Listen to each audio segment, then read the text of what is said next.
女大学生刚毕业就继承了家里的千万负债，弟弟卷走现金逃到国外，爷爷还将一批假古董送到了他手上，并四处宣传让他还债。然而就在他以为无路可走时，这些古董中却跳出来的奇怪的东西，意外打开了时空大门，让边关缺衣少粮的皇子带着真古董走了进来。外面下雪了，要是下雪就好了，仓库那一大批棉衣就不会滞销，等着被强制执行了。抱歉姑娘，我看你这铺子还开着，就贸然进来，不知你上尉梳洗更衣？该不会是来要债的吧？那个先生，你有合同字据吗？我现在暂时拿不出钱，但我爷爷送过来一批古董，只要变现就能先还一部分。你来工厂也没用，现在只有一批衣服在这里。你这些衣服都卖吗？卖的。我没有合同字据，但这块玉佩足够买下你的铺子，这些我全要了。陈金月怔怔地看了他好半晌，才理解他不是债主，是想买他这里的样衣。你既然有很多衣服，为什么自己不穿？帅哥，今天最高温度38，都发布高温预警了，我非要把羽绒服穿在身上给你展示。今天很热，展示当然也可以，你等等啊。我们工厂的质量你大可放心，这批货原本是大客户要的，价格不低，都是选用优质材料。都给我包起来吧。你确定要用这块古玉换这些样衣？那块布匹可以一起给我吗？可以，你看中了什么随便拿，但一经交易概不退货。好。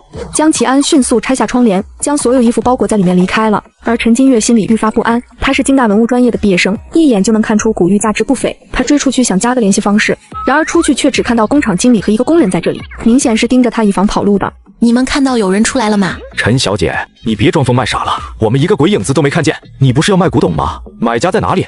他本以为是人家喜欢穿汉服，可听到这话后，瞬间感觉后背凉飕飕的。回到办公室，他看了看玉佩，便拨了通电话出去。半个小时后，一个60多岁的老头找到了他。你这个是哪来的？我家祖传的，老师，您看能收吗？钱老头是他导师介绍的，导师知晓他家里的情况，对他的遭遇十分同情，得知他要出古董，主动介绍了人脉。可以恕老头子眼拙，你能告知这块玉佩背后的历史吗？我爸是生意人，他收藏这些都是装大款充面子，真假他都分不清，更别说历史意义了。这古玉据我推测大致属于魏晋南北朝时期，但工艺水平远远领先当时，而且保存极好，看这图案极有可能是黄姓。你也无法鉴定时期，这么看来是出不上价了。糊涂啊，亏你还是这个专业的，没出现过不代表没价值。华夏5000年璀璨文明，未被发掘的数不胜数，如果这段时期的东西面世，那将是揭开一段崭新的文明啊。那您能给多少？280吧。元280元你能给我280万呐？哎，难怪严老怕你上当受骗，真是个虎妞。280万已经是个保守价格了，而陈金月不知道，他只知道有了这笔钱就能安抚下工人了。而另一边，江启安走出商铺有些恍惚，像做梦一样，可他确实在铺子里买到了成衣。殿下，您真买到衣服了，就在这个店里。可是我们大伙刚刚也都进去过，这里面分明什么都没有啊。先回去再说。边关节节败退，父皇特意派他来北疆鼓舞军心，然而刚到不久就大雪封路了，和外面完全失去了联系。走到营帐附近，江启安又听见里面愤怒的呵斥。我看你是愈发不知道轻重了，安排他出去找物资，他要是在这里出什么事，我们全家都得给他陪葬。我又没让他去，他自己去的。再说现在大雪封路，物资在城外进不来，恐怕是撑不了那时候了。萧将军，殿下，您上哪儿找的这些？城东那条街上有家铺子，我在里面买的。城东本就贫瘠，现在一个活人都没了，还有商铺。萧成宇拿过一件衣服打量起来，款式和做工见所未见。他划开一件衣服后，瞬间上好的棉花露了出来，也没藏暗器。成宇，你带上一队人马，迅速前往殿下所说的店铺查看，如果店家还有存货，有多少才买多少。是。且慢。江启安说出了那家店铺的古怪之处，随从也立马附和，表示那家店很诡异，只有江启安进去才找得到卖衣服的人。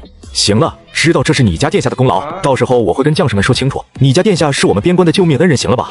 殿下，当下的局势我们没有选择了，即便有古怪也要试一试，不如殿下带着程宇一同前去。江启安无奈，只得再带着他们去一次。到了店门口时，萧成宇看见里面破败空旷，跟其他商铺没什么区别，而一旁的将士也是一脸茫然。你确定是这里吗？这分明什么都没有。江启安也不解释什么，直接走了过去，而萧成宇眼睁睁看他消失了，瞬间炸了锅。小心，全体戒备，把商铺给我围起来。程峰，马上回去禀报父帅。萧成宇虽然讨厌京城派一个皇子来监督他们，但此刻再讨厌也不敢真让他出事。而办公室里，陈金月拿到钱还在想怎么先发放一部分工资给工人，却没注意江启安又进来了。张经理，我不会跑，你到底是人是鬼？我之前说了，一旦交易概不退货，你要是觉得亏，我可以多给你一批衣服。你还有诚意？我是人，那你呢？我当然也是，但你之前是怎么进来的，又怎么出去的？为什么别人没看见你走？你不知道我是怎么进来的？你不是店主吗？在长达10多分钟的互相试探里，双方都大致摸清了对方的底细，然后又陷入了无尽的沉默。江国，你说你是江国的六皇子，被发配到边关，然后遇到百年难遇的雪灾，在搜寻物资时无意走进了我的办公室。不是发配，是代替陛下亲征。你说你是1000多年以后的人，从这道门出去就是你的作坊了。你的作坊还生产之前那种棉袄？对的。可你们这里正值盛夏，为什么要做大量的棉袄？我们国家人口很多，需求量也大，而且还会挑选款式，所以在入冬之前，就有商人提前定制大批新款做准备了。你这批货也是别人定好的？原本是的，但衣物本身的用途就是保暖，你想要的话，我先卖给你。此话当真？离入冬还有几个月，别人的我再做就行。那价格？我这里的货币跟你们国家不相通，不好定价，你看着给吧。那在下替边关数十万将士和百姓，多谢姑娘仗义。陈金月连连摆手，将齐安带来的古董帮他缓解债务，他还没谢他呢。之前给你展示过样衣，你看你最需要哪些？都要。姑娘看这些能买到多少保暖衣物？你稍等啊。他将东西小心收好，又将刚刚到账的钱转了200万发工资，然后才打电话给仓库送些衣服来。我通知工人送衣服过来，每样先给你几百套，其他人进不来，搬运也不方便。江齐安点头默认他的安排，只是视线时不时地看向他放在桌上的手机，想不到这到底是什么东西。很快，当他看到衣物从门外进来时，所有的疑虑都消失了。都在这儿了，你搬走吧。你那批成衣还有多少？我明天多带些银钱，可否全给我？我可以付你30%的搬运费用。不论款式大小，总计还有14万多件，你全要？全要。江齐安在里面把事情谈妥了，却不知道萧将军已经赶到店铺门口找不到他，正急得像热锅上的蚂蚁。这是一间奇怪的屋子，男人进去后就瞬间消失了，而其他人进去后却什么也不会发生。一旁的人担心他的安危，正急得团团转。你是说他在你眼前消失，走进屋就不见了？是。来，你自己来看看，这里四面透风，哪儿能藏得住人？他话还没说完，背后就突然被一个东西撞了过来。萧将军，您怎么来了？你的发簪呢？怎么搞成这个样子？萧成宇，属下失礼了。晚些再跟你们解释。萧小将军来时可带有银两。这废物殿下身上的东西，不会都用来换取这些衣物了吧？我就带了这么多，要是不够，我再吩咐人回去拿。我这些义气，我也有。江齐安收好钱后就转身进去了，而陈金月在办公室里正研究着那2个物件，突然又有一堆各式各样的钱币落在他的桌面。这些作为定金，明日我过来取货。明天结尾款尽量别给金银了，给我一些器皿、餐具、珠宝首饰之类的吧。古钱币多了不值钱，大量金银流入市场也不好解释，但古董他家祖传有很多。陈金月谈好把人送走后，就接到钱老的电话。小玉啊，古玉上的文字我翻找文献，确实跟魏晋南北朝时期相仿，像江字，但还有待考证。江国，史书上有过相关记载吗？有，在春秋战国时期存在过古江国，但基本信息跟这枚古玉完全不符。你之后有关这个时期的东西，一定第一时间联系我，价格都好说。那你现在有时间吗？挂了电话，他就直接带上东西去找钱老了。老师，您怎么来了？我要不来，还不知道有些人要打着我的名头占多少便宜。昨天那块玉能赚不少吧？我听说别人都想花500个收了。你也知道，没有标准的东西，我估价向来保守。再说，我不也没出吗？有老师帮我长眼，上不了当。就是，还是小月懂事，快让我看看还有什么好东西。严教授虽然心里有气，但过来的大半原因也是冲着东西来的。陈金月也不废话，将东西一一拿了出来。你下午怎么没一起给我？给你一起被骗吗？这枚麝形佩，你来说说你的看法。外观精美，兽面纹采用游丝毛雕工艺，水平极高。你说的很对，麝形佩发展到南北朝时期，已经主要变成皇亲贵族的赏玩之物了，风格多样，却也完全丧失了摄具功能。但这枚麝形佩不一样。没错，它不是单纯的观赏性配件，还保留了其功能性。那到底是个什么样的时代啊？能把2种优点同时发挥到极致？陈金月没有说话，他知道这东西很有时代意义，但他依旧更关注能换多少钱。白玉发簪没有麝形佩之前，木门摆件拿起就被放下了，而金锭他们看不出表情。到铜钱时，钱老直接激动地站了起来。那个时代竟然有自己的铸币技术。小玉啊，这些东西也是你祖传的吗？确定是同一时期的？不确定，您觉得呢？这个有待考证，不过铜钱的实际价值不高，只能给出2000一个，金锭10两制的90万一个，白玉发簪估价120万，木门看不出才值3000块钱。而麝形佩钱老看了良久没敢发言，还时不时地瞥一眼严教授。500万？你怎么不去抢？这东西是罕见，但就算上拍卖会也不。我刚刚发给周家那小子了，他让我开价，他不还价。他懂什么？他就是有几个臭钱，买东西不还价，被人当冤大头都不知道。我要是他爷爷，我非把他逐出族谱。你不是他爷爷，他买了是送给他爷爷的，他爷爷比任何人都懂历史，你确定不要吗？500就500。等等，等什么？你都拿来了，不会不出吧？这个摆件只值3000块。这东西材质很古怪，而且是残缺的，你要喜欢就留下做个纪念。陈金月觉得他说的有道理，而且他确实还挺有眼缘的，于是将东西收了回来。谈好后就先走了。出去之后，陈金月一股压着的兴奋就上来了。他这辈子都没见过这么多钱，不过他算了算，把各种款项结清，好像也没什么剩余，甚至还有一笔高利贷从100万已经快滚到300万了。他不想还，因为那是他爹死前专门套现给他弟弟陈杰留的老婆本。一路盘算着走到小区门口，这时却看到几个彪形大汉骂骂咧咧的。他大爷的，那死老太婆不是说她孙女就住这里吗？卖了那么多古董，就是不还我们钱，死丫头片子有种啊！别撞在老子手上！陈金月脸色煞白，悄无声息地跑出小区。这个地方只有他爷爷奶奶知道，但没想到他们竟然会这么无情，把地址都告诉那些放高利贷的人了。他现在只能去找个酒店先住下。而另一边，军营里的将士看到突然出现这么多衣物，一个个都欣喜若狂。老天爷开眼啊！天不亡我萧家军，我们明天还可以去采买吗？可以。所以只要我们给钱，我们就有救了，我们不用在这里等死了。这几日加强训练，夜晚增加值守，我们会尽快采买物资。是，殿下，末将代表边关的百姓和将士，多谢殿下救命之恩。将军快请起，我跟店铺老板还预定了一批成衣，不出意外应该有14万件。多少？14万，但店铺诡异，东西还没拿到之前，我不敢保证。还是殿下考虑周到，您先早些休息，明日那批货还要劳烦您和程宇带一队人马，把今天的物资分一半送去城南。萧将军要把这批物资先分给百姓。城南还有不少孤老孩童，他们身体本就孱弱，更需要这批物资。原来这就是萧家军在边关节节败退，声望却还依旧很高的原因。但百姓只知道萧家军，不知道朝廷。父皇已经起了杀心，还是有必要提点他们一下。你们是边关最后一道防线，凡事该以将士们为先。再者，你是主帅，战场才是你该考虑的地方。王公贵族沉迷享乐，边关疾苦，还有沉重的赋税，我们不考虑，放任百姓食两脚羊吗？闭嘴！多谢殿下提点，末将知道该怎么做了。等江齐安走在分发补给的队伍里，他才明白过来萧将军的话。他说知道该怎么做了，就是让他来带队分发物资。而当他看见百姓们那一张张麻木的脸时，心里很不是滋味。他很清楚萧成宇的控诉是事实。到了第二天，他们抬着大箱子再次来到店铺门口，萧成宇却满脸写着忧心。殿下，那姑娘真的只要这些不值钱的玩意儿？她亲口要求的。殿下，副帅命我传达，让殿下问问那姑娘铺子里有没有粮食，可否采购一些？我会的。然而，当他再次走进那扇大门，脑袋一阵眩晕，眼前一黑，什么也看不清楚了。铺子呢？什么情况？怎么进了家黑店？古代一男子可以从街边的店铺通往现代，用金银饰品换现代的衣服棉被。然而这次再进来的时候，整个人都懵了。什么情况？怎么进了家黑店？喂，什么事啊？招娣啊，听说你昨天没回家，工人的工资都发下去了。爷爷老糊涂了嘛，我叫陈金月，不叫什么招娣。你怎么在这儿？招娣，陈招娣，你在跟谁说话？有屁快放！我现在没空跟你们联络感情。要是以前他们早就破口大骂了，但今时不同往日，他们把家里的积蓄都给了陈杰，现在跟二儿子一家挤在80平的小房子里，看脸色不说，还要被高利贷时不时的恐吓。嘿嘿，你二叔担心你，让我叫你中午回来吃饭，偿子债务我们一起想办法。好，晚些我会回去的，你们等着。你怎么进到这里来的？我从原来的店铺进来就到这里了，这里是姑娘的闺房。这是工厂的仓库，我昨晚在这里思考怎么运货，想着想着就睡着了。对哦，这是仓库啊，这不就巧了吗？仓库，这是尾款，姑娘看够不够？哈哈，够了够了。这是将士们在我走进的那家店铺找到的，他们说材质很特殊，听闻姑娘喜欢稀罕物件，特意一起送来。这个小院应该是和这个木门一体的吧？我确实很喜欢，替我谢谢你的手下。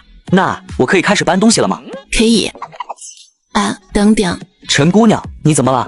我好像找到你进来的原因了，你先出去，5分钟之后进来。江齐安还想问5分钟是多久，在陈金月的操作下，他被一道无形的力量推了出去。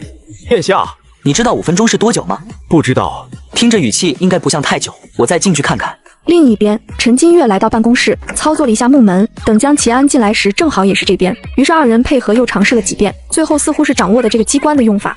陈姑娘，你找到我进来的原因了？是的。你能让我进到不同的地点，那我以后还可以找你买东西吗？当然可以，还包送货上门，就是不用你搬了，你直接走吧，我马上给你把东西送出去。这么厉害？对了，陈姑娘，你的作坊除了做衣服，还做其他东西吗？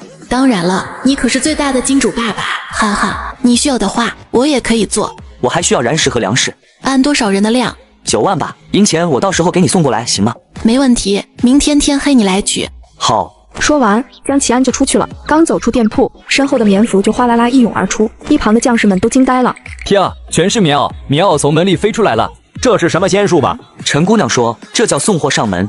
另一边，陈金月办完事后就回到了酒店，一觉睡到了中午。电话声响起，他才醒来。昨天结算了一部分工资，果然材料渠道商就打电话来了。李叔，我跟你实话说吧，我手上暂时拿不出来钱，但我在想办法了，这个月之内一定还上。你爷爷不是说给了你一批家里的古董？对，给了，但我变现还需要时间。那这个月确定能还上？能还上。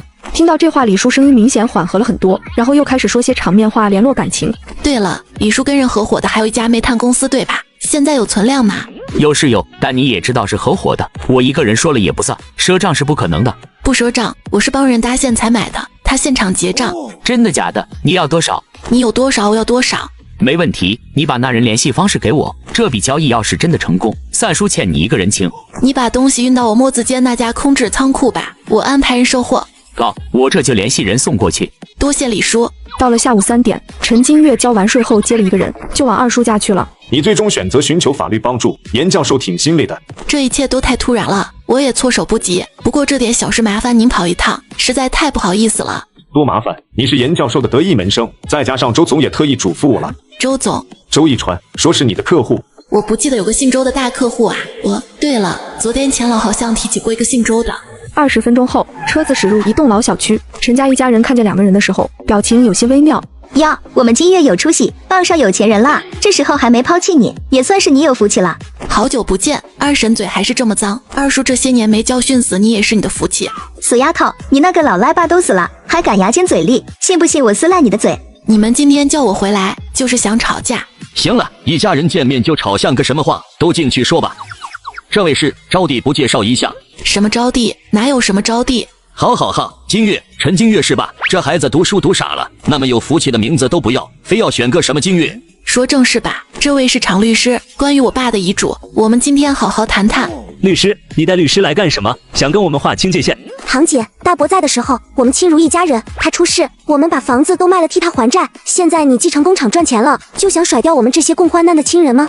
狼心狗肺的东西！我就说当初该撕了他的录取通知书。死丫头读那么多书，越来越自私。原来你们比我更不满我爸的遗产分配啊！正好律师在这里，我们重新协商吧，保证公平公正。你先说说，你昨天到底收入多少钱？没收入。怎么可能？他们说你工资都发了，还见了大客户。我不拿出钱，当时走不出工厂，爷爷是知道的吧？没收入，你哪来的钱发工资？问我老师借了200万，先发了一部分工资。严谨的来说，这200万债务也算是遗产里的一部分，要分的话也得算进去。陈金月，你耍老子玩是不是？我要分财产，不是分债务。可我爸的遗产只有债务，存款都被陈杰带走了，你们不清楚。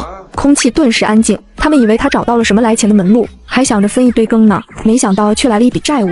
堂妹说我们亲如一家人，没错，二叔家的房子是我爸买的，现在我爸破产负债，你们不该为他承担一部分吗？你爸都立遗嘱了，反正工厂给你，债务也给你，你休想赖到我们头上。就是啊，父债子偿，你还想逃避责任不成？父债子偿这个词并无法律依据，当然，子女继承了父母的遗产，这种情况下是需要偿还债务的，但也仅仅以遗产价值为限。若子女放弃继承，则无需承担偿还责任。还有二老这房子是陈建国才买不久吧？你们享受了债务带来的便利，也该承担一部分债务。一旁的二叔听到这话有些急了，这套房你再敢卖，我就跟你断绝父子关系。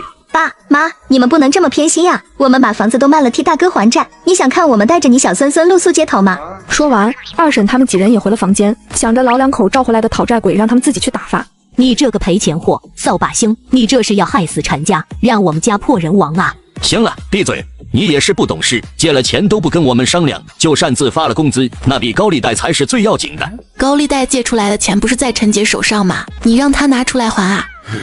金月啊，我们都是一家人，何必闹到对簿公堂的地步？现在这个难关我们都在努力。你看家里值钱的古董，我不是全给你了？你确定都给我？当然，古董全是你的，工厂也是你的。常律师不自觉地看向陈金月，老头子这态度明显是让他接受债务的。不行，口说无凭，签协议。你估计那些古董值多少钱？我学艺不精，对未知时期的东西估不准，等过2天见了老师才知道。未知时代，你估不准？你们签了协议，我会通过我的人脉去处理那些东西。如果不签，我把东西还给你们，我也不是非要这继承权。爷爷听到这话也不多问了，直接拿起协议翻看起来。这死丫头心比天高，也只是憋着一股劲儿想证明给我们看，那些假古董不值什么钱，放弃工厂和债务才是有利于我们的。行，我们放弃继承权。他当场表态签了字，但协议陈金月没当场拿走，因为陈杰也是继承人之一，还需要让他也签字。走出单元门，陈金月心情隐隐轻松了不少。而另一边，爷爷思前想后，还是拿出手机给国外的孙子去了电话。老头子将家里的古董偷偷给了孙子，而孙子将古董变卖后，又在路边买了一堆假古董回去。老头子就把这批假古董给他的孙女，让他还债。但爷孙俩不知道的是，假古董里混入了一个时空控制器，让孙女在异时空已经赚得盆满钵满了。而这爷孙俩还在偷偷算计着这事。小杰啊，你送回来那些古董到底是真的假的？什么古董？你给我的古董我都卖了，别说我老爸还有点眼光，那一堆旧物件竟然值200多万呢。那就好，你弄回来的那些不是真的就好。爷爷，你问古董干嘛？陈金月发现了。那倒没有。爷爷笑了笑，随即将陈金月签协议的事给陈杰说了一遍。我在路边摊随手买的垃圾，他真当宝了，还名牌大学生，当初考上省状元不是那么傲吗？明明可以提条件带我一起去入学，愣是嫉妒我不愿意帮我，现在这叫什么？这叫报应。无论如何，他看走眼不代表他老师也会看走眼，我们得尽快签协议，免得被发现古董是假的他反悔。他老师哪那么闲，立马就来，先晾他2天，让他多来求我们几次，不然难消我心头之恨。现在正值暑假，听说他老师是省城人，万一人在省城很快就过来了。人家省城人，国内知名大学的老教授，为他的家世跑一趟，他陈金月就这么大的面子？他面子确实不小，一个贱丫头而已，他凭什么？要不是我当初没去京大，那导师会看得上他？有钱也不还高利贷，这么自私，咱们更不能轻易妥协，不然他不还这一笔怎么办？爷爷确实着急，高利贷万一陈金月铁了心不还，遭殃的还是他们，谈是不可能谈妥了，不如在把协议给他之前，让高利贷直接去找他要钱。你先把字签了，其他爷爷来处理，保证不会让你欠一分债务。另一边，陈金月来到仓库看煤炭的情况，李叔那批货其实压了比较久，质量也有些不太达标，现在他正愁找不到销路呢。陈金月一说，他立马就送过来了，但他心里又没底，不知道货款能不能现结。冲动了，太冲动了！你怎么不收一部分定金？金月那丫头跟他爸不一样，人家是大学生，有诚信。有诚信有什么用？他有钱吗？我相信他的人品，要是出问题，大不了运输费我贴。正说着，陈金月也到了，让李叔稍稍心安了些。你一个人来的？老李，这可是你说的，这笔订单收不到钱，运输费你私人倒贴。李叔，你这批煤总共多少？价格怎么算？5000吨，去年是500一吨的，你这钱要了，我只算你450。好，钱我准备好了，确定完数量马上给你结账。李叔眼睛顿时亮了，陈金月看了眼货，确定没问题，当场将200多万转给了李叔。你这小姑娘厉害啊！我听说你还在米业公司订了800吨大米，也是帮人订的，我就牵个线。巧了，我也做点粮油副食的买卖，侄女儿那儿还有生意的话，不妨也帮我牵个线。行，下次有机会会考虑的。不如这样，你把对方联系方式给我吧，我们直接谈，也省得你中间传话。你现在一身官司，还能节约点时间。我跟你爸算好兄弟，这时候帮衬你一把也是应该的。原来您跟我爸也认识啊？那当然。太好了，我爸破产之后，身边好多朋友都联系不上，还好有吴叔叔您，吴叔叔能借我几百万，让我把欠银行的钱还上吗？吴显军的话被堵了回去，找个理由就灰溜溜的先离开了。他就这样，什么便宜都占，可能觉得你小姑娘好骗，别搭理就行。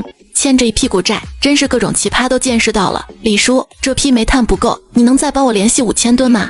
当然可以，但这钱可不是一笔小数目。对方依旧现结。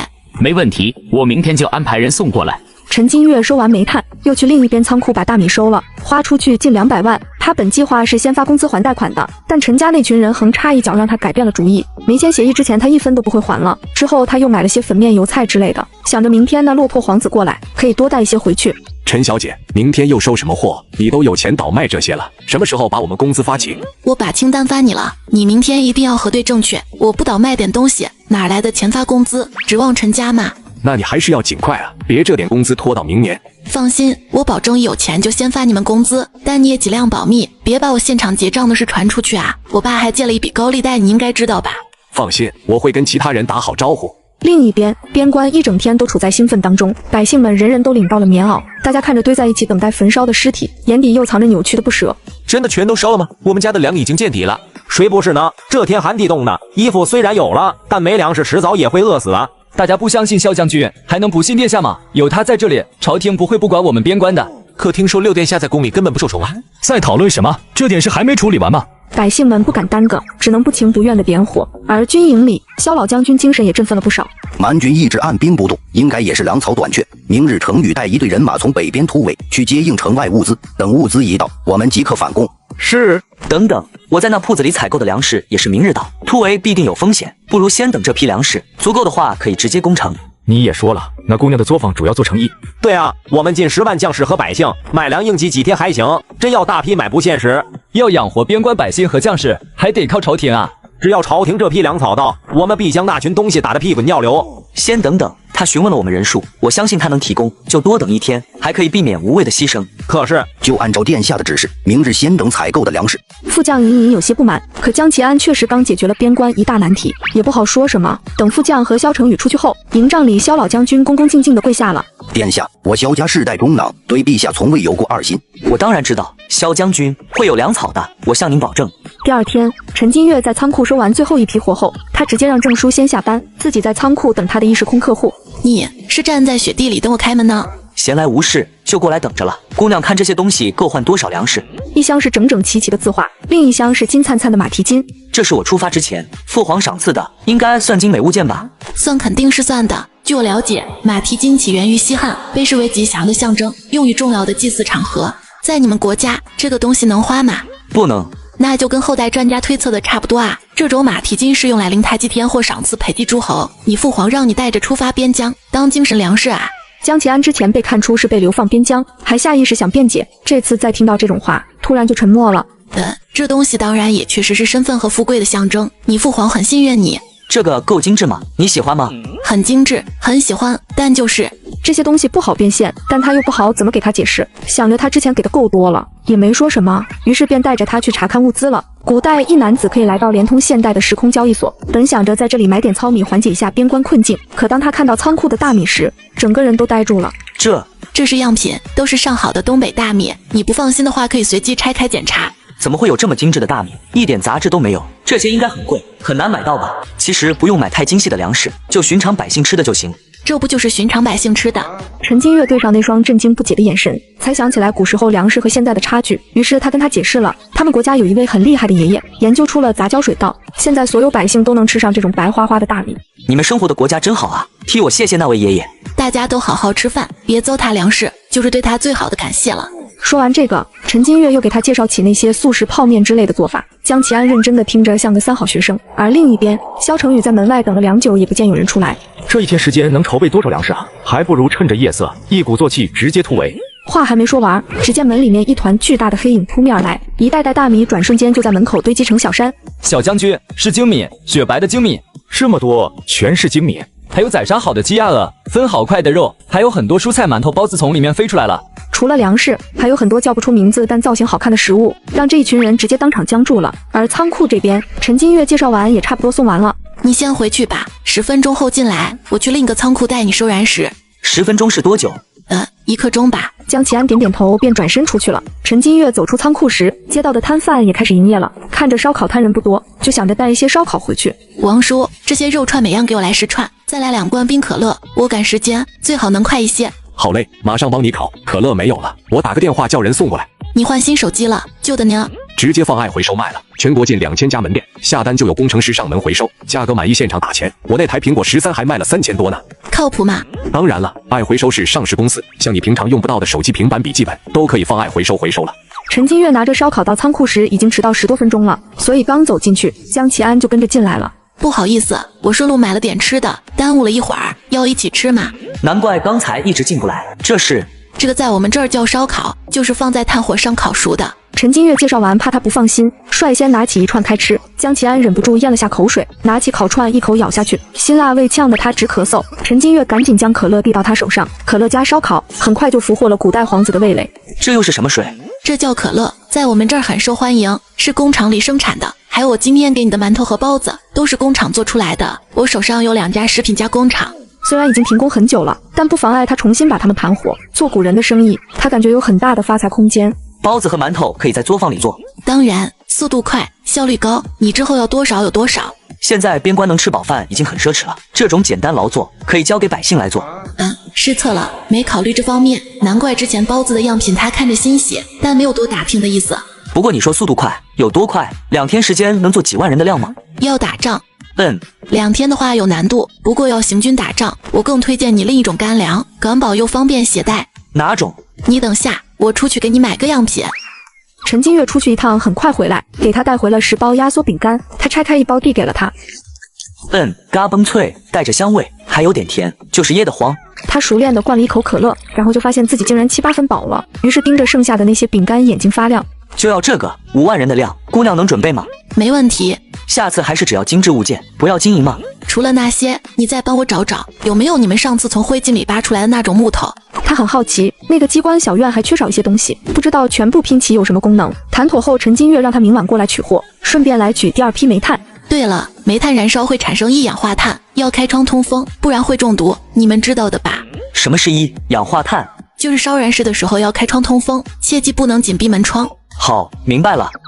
伴随着一大批燃食从铺子里送出来，江启安也终于出来了。殿下，您可算出来了。刚刚怎么进了那么多次才进去？之后还能在那姑娘那儿买东西吗？能。将士们都很激动，而萧成宇眼尖看到了他手上的东西。尝尝，这是我喝过的，你要是不嫌弃。这种食物遇水则发，一块就有饱腹感。我们接下来要攻城，如果将士们都能带上这种干粮，那不是太方便了。我问陈姑娘订了5万人的量，明天到。殿下英明，他还是不要银钱嘛，我这就命人收集东西。对了，这次这么多粮食和燃食，我完全没预料到，东西没准备多少。这次结清了，下次收集东西，重点寻找从这铺子里找到的那种怪异的小院子碎片。他竟然真喜欢那些东西，我这就下令全城搜寻，城里没有，我们拿下蛮军地界也给他找出来。晚上9点，陈金月在街上逛了一圈，随便买了2套衣服就准备回酒店，想着没必要冒险回出租屋去拿。高利贷那伙人还是要防着点，不行就尽快找个靠谱的保镖吧。但是现在现金不多了，必须再换一点才行。喂，老师，您明天有时间吗？有，是不是要出东西？我去找你。好，明天上午可以吗？可以，我到了给你消息。收起手机，陈金月刚拐个弯，就被一个满脸凶光的男人堵住了。真是怕什么来什么。陈小姐，你让我们好找啊。电话不接，我儿失踪，你爸欠我们的钱是想赖账是吧？你也说了，是陈建国欠的，要么你去那边问他要。少跟老子耍嘴皮子！你家老头子说了你有钱，还说你无论去做什么也会还。我劝你还是尽快把钱拿出来，否则就别怪我们兄弟几个不客气了。陈金月听见这话，脸色顿时煞白一片，他低估那老东西了。我家所有存款都在陈杰手上，有200-300万，我告诉你们他的位置。你们到底烦不烦？皮球踢过去踢过来，老子管你家什么情况？我今天必须拿到钱。说完，他朝旁边使了个眼神，2个男人就往他慢慢的靠近了。你们住手，等等。尖锐的鸣笛声划破了紧张的氛围，一辆车刚好从这边过来，刺眼的车灯照得几人有些睁不开眼。女大学生刚逛了一趟街回来，没想到就被几个男人拦了去路。正当几人想要干坏事时，一束刺眼的车光就往这边照了过来。想死吗？关上你的破灯！你想英雄救美，人生地不熟，我觉得你更像去送人头。那也没办法啊，我的正义感不允许我视而不见。打扰一下，我是这位陈小姐的律师，有什么事我们坐下慢慢谈。一旁的男人扫了他一眼，然后就暗示后面2个男人过来动手。而车里看戏的男人感觉情况不对了，立马冲出去和他们交流了起来。虽然以1敌3，但看上去却一点也不落下风。我们不帮一下你朋友吗？他可以的，我们别添乱就行。几人交流了一会儿，警车也来了，讲清缘由后，动手的几个男人就被带走了。今晚真的多亏你们了，你们也住这家酒店？对，我朋友刚过来，正准备带他出去逛逛呢。对了，给你介绍一下，这位是我的高中同学，也或许是你未来的客户周一川。他怔怔地看着面前这人，之前听常洪博提起，还以为周总是个大腹便便的中年男人呢。你就是严老的学生？不愧是大学生，单纯又窝囊。他嘴经常这么贱，但没有恶意的，你别跟他一般见识。陈金月抿抿嘴没说话，他说的也没错，他太单纯了，还企图跟无赖讲道理。之后几人聊了一下就各自回去了。到酒店后，陈金月想了很久，决定给一直假意关心他的王阿姨发个语音过去。王阿姨是2婶的闺蜜，八卦的要命，有什么小道消息都会给陈家通风。什么？你被催债的打了？对啊，这个债谁愿意还谁还，我必须让律师提起诉讼，等判决结果下来，我只承担我该还的。凡事都好商量的嘛，没必要打官司呀。我已经提交诉讼了。什么？挂了电话，她火急火燎地拨通了老闺蜜的电话，而陈金月则是淡定地开始采购压缩饼干。和商家谈好后，直接关机倒头睡觉了。等到第2天醒来时，手机毫无意外地收到了很多陈家的未接电话和消息。协议中午就给你送到工厂，既然你这个态度一点不尊重长辈，以后我们一刀两断。陈金月扬了扬唇角，他求之不得，今天还要去见钱老，于是，在小院里取了几个物品就出发了。他的导师临时有事，是让钱老一个人来的。不过在这里又碰见了2个熟人。你们怎么也来了？刚好在酒店门口碰到钱老，想着陈小姐可能是有什么好东西出，我们过来凑凑热闹。一旁的钱老垮着一张脸，觉得周家的小子很可能要和他抢古董了，但又敢怒不敢言。接下来，陈金月把东西拿了出来，钱老的眼睛又开始闪闪发光了。瓷器，对，竟然是官窑出来的。你看这图案，生动又传神，最重要的是保存极好。这种品相可以说只有京城博物馆有一个。那你能出到什么价格？这图案寓意丰衣足食，富饶美满。但这种瑞兽一般成对出现，那么花瓶应该也是成对的吧？行家啊，另一只确实还在小院的箱子里放着。如果你有一对，价格我可以出到900万，但如果一只，只值300多万的样子。陈金月一脸惊讶，他感觉自己对那个时代的东西完全估不准。您先看看其他的吧。好，看完再说。剩下的4只碗就比较普通了，加起来估价才80万，几个簪子一起330万，手镯110万。陈金月心里算了笔账，就这几件物品加起来800多万，但如果拿出另一只花瓶，一对就900万了。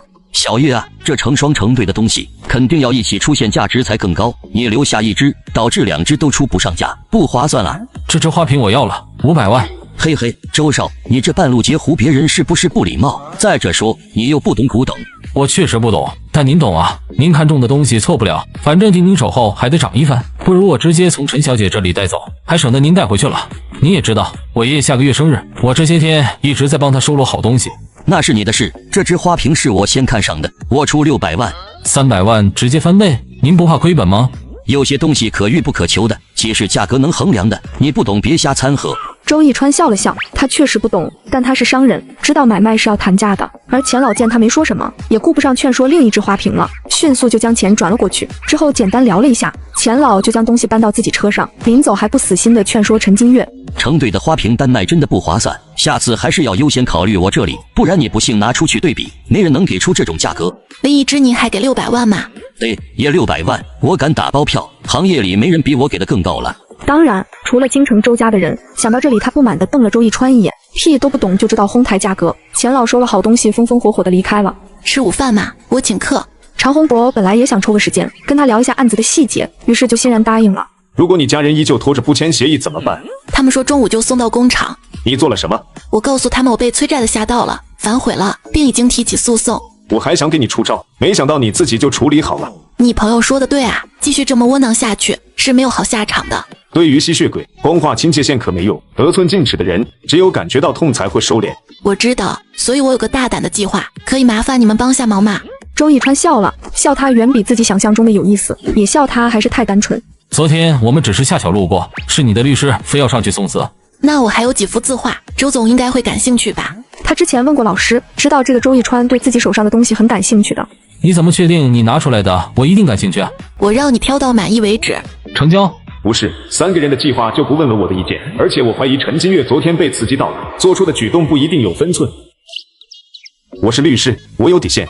放心，我还是大学生呢，单纯又窝囊，不会违法乱纪。吃过午饭后，陈金月就接到工厂经理的电话，让他马上过去一趟，于是就跟2人告别，先离开了。你说他会怎么做？不清楚，反正总不敢弄死那群奇葩。他跟你又不一样，你收敛着点，别再刺激他了。都跟高利贷扯上了，还怎么收敛？你没看昨晚那群人的架势？他们敢这么做，就一定有人兜底。对付这种人，可不能按照常规思路。常洪博听到这么一说，也沉默了。而另一边，陈金月一走进工厂，就被一群工人围住，不知道是谁又给他们乱说了什么。女子和古人做生意赚到了第一桶金，本可以盘活家里快倒闭的工厂，但她并没有立刻这么做，只因家里还有一群吸血的亲戚，在完全签好分家协议之前，她绝不会让他们知道。然而家里人却一直从中作梗，在这些工人中散播他的谣言。陈小姐，你这么做不地道吧？一边敷衍我们，一边想打官司跑路。就是啊，亏我们还这么信任你，以为你真的会负责到底。陈家怎么养出你这种白眼狼？黑心自私，欺骗工人，还想把债务全推到长辈身上。各位，我从没想过逃避责任，也一直在想办法筹钱，一有钱就先发工资。陈家的事整个县城都知道，我也是受害者，我让陈家一起承担，你觉得有问题吗？这个中年大妈是王阿姨家的亲戚，就是她给工人们胡说八道，才造成现在的混乱局面。爷爷奶奶都多大年纪了，半截身子入土的人，你把债务推到他们身上，你有良心吗？良心能发出工资？我看你今天不是来要工资，是煽动大家针对我的吧？这对你有什么好处？陈家给了你多少钱，把我逼到绝境，我也学陈建国，你就开心了？周围人听见这话，顿时反应过来，这人确实处处帮陈家人说话，同时也真怕这小丫头一冲动做傻事，那就没人来堵这个窟窿了。王秀云，你可闭嘴吧！谁不知道你堂姐跟陈家二媳妇关系好，你一门心思帮他们说话。关系再好，他发你工资了吗？众人七嘴八舌，讨伐的对象瞬间就转变了方向。这时候工厂经理也站了出来。好了，大家别吵了，我们先听听陈小姐怎么说吧。陈小姐，你爷爷送了2份协议过来，说他和你协商好了，工厂你继承，工资你来发，这是真的吗？协议在哪儿？张经理把2封文件递给他，陈金月看到都签好字了，一颗悬着的心终于可以放下了。话说的好听，守着这空壳子，你拿什么来发？前几天你们应该听说了，有客户在看衣服吧？就在今天早上，他们答应要衣服了，这周内就会打款过来，我保证这周内把你们工资结清。真的假的？那批衣服竟然有人要了吗？我就说为什么仓库一直锁着门，连看都不带人看了，原来是谈妥了。小陈老板不愧是大学生啊，这单要是谈成，别说工资，我们这份工作也保住了。陈小姐，到时候一定要先发我们工资呀，孩子等着开学呢。放心，一定先发工资。最后谈好了，工人们渐渐散去，只有那中年大妈满脸的不可置信，这小丫头片子运气竟然这么好。接下来陈金月召集了经理仓库和财务开了个会，把钱转到了财务，让把工人工资全部发齐。从今天起，工厂宣布破产，公司重新注册，给大家放1周假，1周后愿意留下的重新跟工厂签合同，不愿意的直接离开。对了，今天那个阿姨还有我爸以前的关系户都不收了。张经理是文化人，管理方面是有经验的，以前进来的关系户让他烦不胜烦，现在陈金月这话出来，原本准备离开的想法也动摇了。抱歉，忘了问你们，新工厂开工的话，你们愿意继续在这里干嘛？福利待定，但肯定会比现在好，工资给你们上涨30%。我相信小陈老板，再说也这把年纪了，工厂还要我就在这儿养老。好，谢谢郑叔，今后仓库还劳烦你多费心。这样吧，我们跟陈小姐都互相不了解，既然是新工厂，我建议依旧有试用期，试用期结束我们双向选择。可以，你去安排，所有留下员工都按照你的建议来，除了郑叔。会议结束，其他人走后，他单独留下了郑叔。抱歉郑叔，因为仓库还要收货，这周你暂时还不能休息，这几天时间给你折算成工资，而且除了收货，你其他时间不用来工厂。没问题。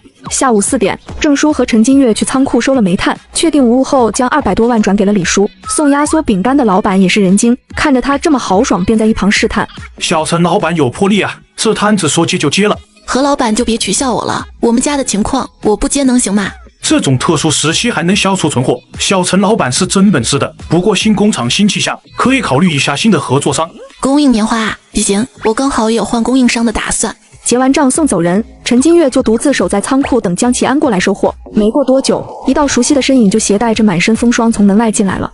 来了，姑娘，看看这些够吗？够了，我只给你备了1万箱货，你这些东西还有剩余，之后我再给你补一批吧。或者你还想要什么？下一单不收你银钱。江启安虽然觉得这些东西不值钱，但对方满意他也很高兴，正好还有需要的。边关大雪不停，实际上才刚刚入冬，如果可以的话，我还想要一批棉被。没问题，我的新工厂也马上开业了，还是按照9万人的量。先准备9万人的吧。这是要打仗了，但没有把战后的情况考虑进去，看来他们很有信心能赢啊。这批棉被不是小数目，我会结账，你说的不收银两的，就再给我一些这种干粮就行。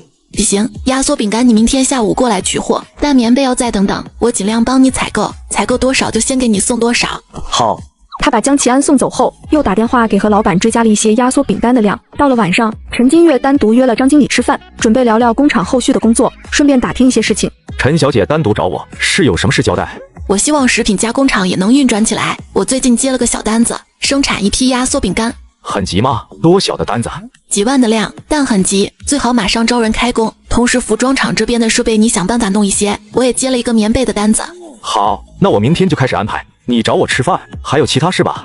对，我爸陈建国借的那笔高利贷，你了解多少？其实我也不太清楚，当时客户跑路，这批棉服收不到钱，材料商翻脸，同行落井下石，几乎没有任何回转余地了。我不是问这些，我是想知道那家高利贷公司你了解多少？哦，那老板有后台，在县城没人敢跟他们叫板。也就是说，因为有靠山，所以手上员工并不多，对吧？对，一个老板郭海，一个老板弟弟郭涛，还有10来个日常催债的。他弟弟你见过吗？有什么外形特征？就是个毛头小子，满嘴国粹，总带着几个黄毛在县城鬼混，本地人基本上都认识他吧。陈金月点了点头，和经理打听的差不多，也各自回去了。第二天，他便带了几个人，叫上常律师，准备去高利贷公司了。你确定真的是去还钱？本来我想请周总一起壮胆，但他听说我是来还钱的，他懒得凑热闹，就接了我4个人。行，我们进去吧。女子前一天还被几个黄毛拦路打劫，后一天就直接带人来到了他们老巢。哟，小陈老板呢？今儿来这儿是想砸我场子？我做这么久的生意，还是第一次被老赖打上门。郭老板说笑了，我是来跟您打个商量的。县城里没人告诉过你，我郭海借出去的钱从来不打商量。那就打官司，律师我请了，动手也奉陪，保镖我也带了。不过但凡我能活着出去，前天晚上的事儿没完。你想威胁我？我只是阐述事实，我现在烂命一条，没什么好怕的了。但你弟弟郭涛成年了吧？还是你觉得骚扰女性判不了刑？判不了也没关系，我这事儿这么惨，发网上再买点热度，兴许能让大家看个热闹。郭海在心里暗骂郭涛让人抓住了把柄，倒不是担心郭涛留案底，就怕事情真闹大了牵连到上头。你好，我是陈小姐的律师，关于私人借贷的纠纷，我也建议私下协商。你们想怎么协商？陈建国在你这里借了多少钱？现在连本带利是多少？本金100万，现在连本带利330万。借之前利息是跟陈建国说清楚了的。他借的钱都给他儿子了。我可不管你们家什么情况，反正钱是你爸借的，他死了你们又没死，这钱必须还。我可以还你230万利息，剩下的本金在陈杰手上，你们自己去收。郭海表情一阵错愕，他本以为会来黑吃黑，都做好了最坏的打算，能把本金收回来就可以了，但万万没想到他张口就要还230万。这笔账如果真打官司你们赢不了，在这本金在陈杰手上，跟我毫无关系。我今天来是想着以后在县城做生意低头不见抬头见，握手言和结个善缘。至于陈杰手上那100万，我相信你们能追回来。如果他有钱不还，你们想断手脚抵债还是怎么样，我也绝不追究。郭海还在揣测他这话的企图，常洪博倒是听出来了，他就差没把230万买陈杰手脚说明了。你能拿出230万？我更希望你问那100万到底什么时候还，你弟弟什么时候回国？那你弟弟什么时候回国？我说了，我借出去的钱从来不打商量。陈杰那100万跑不掉，谁的面子都不好使。加个联系方式，他回来我告诉你。事情办完出去后，现在正值早市，有不少认识陈金月的商家看他带人进去，老早就八卦的等着了。金月，情况怎么样？还能怎么样？我爸确实欠人钱，我还能真跟人打起来吗？怕什么？你这不是有这么多帮手吗？我找帮手是壮胆的，他们多霸道你们又不是不知道，而且人家上头有人。那你就把钱还了。不还我走得出来吗？小县城就那么些人，不到一天消息就传到他二叔一家这里了。他真把钱还了？可不是嘛，听说一大早上还带了几个保镖和律师，那架势可威风了。工厂工资也全发了。是啊，我就说那种协议不能签，那赔钱货诡计得很。就你们胆小怕事，生怕这破房子被算计。怎么跟我爸妈说话的？你当时不是闹得比谁都凶，现在马后炮什么？小孙子看到突然的家庭大战，哇的一声就哭了起来。奶奶在一旁不停的哄，而爷爷已经偷偷跑回卧室，迫不及待的把还了债的好消息告诉他的大孙子。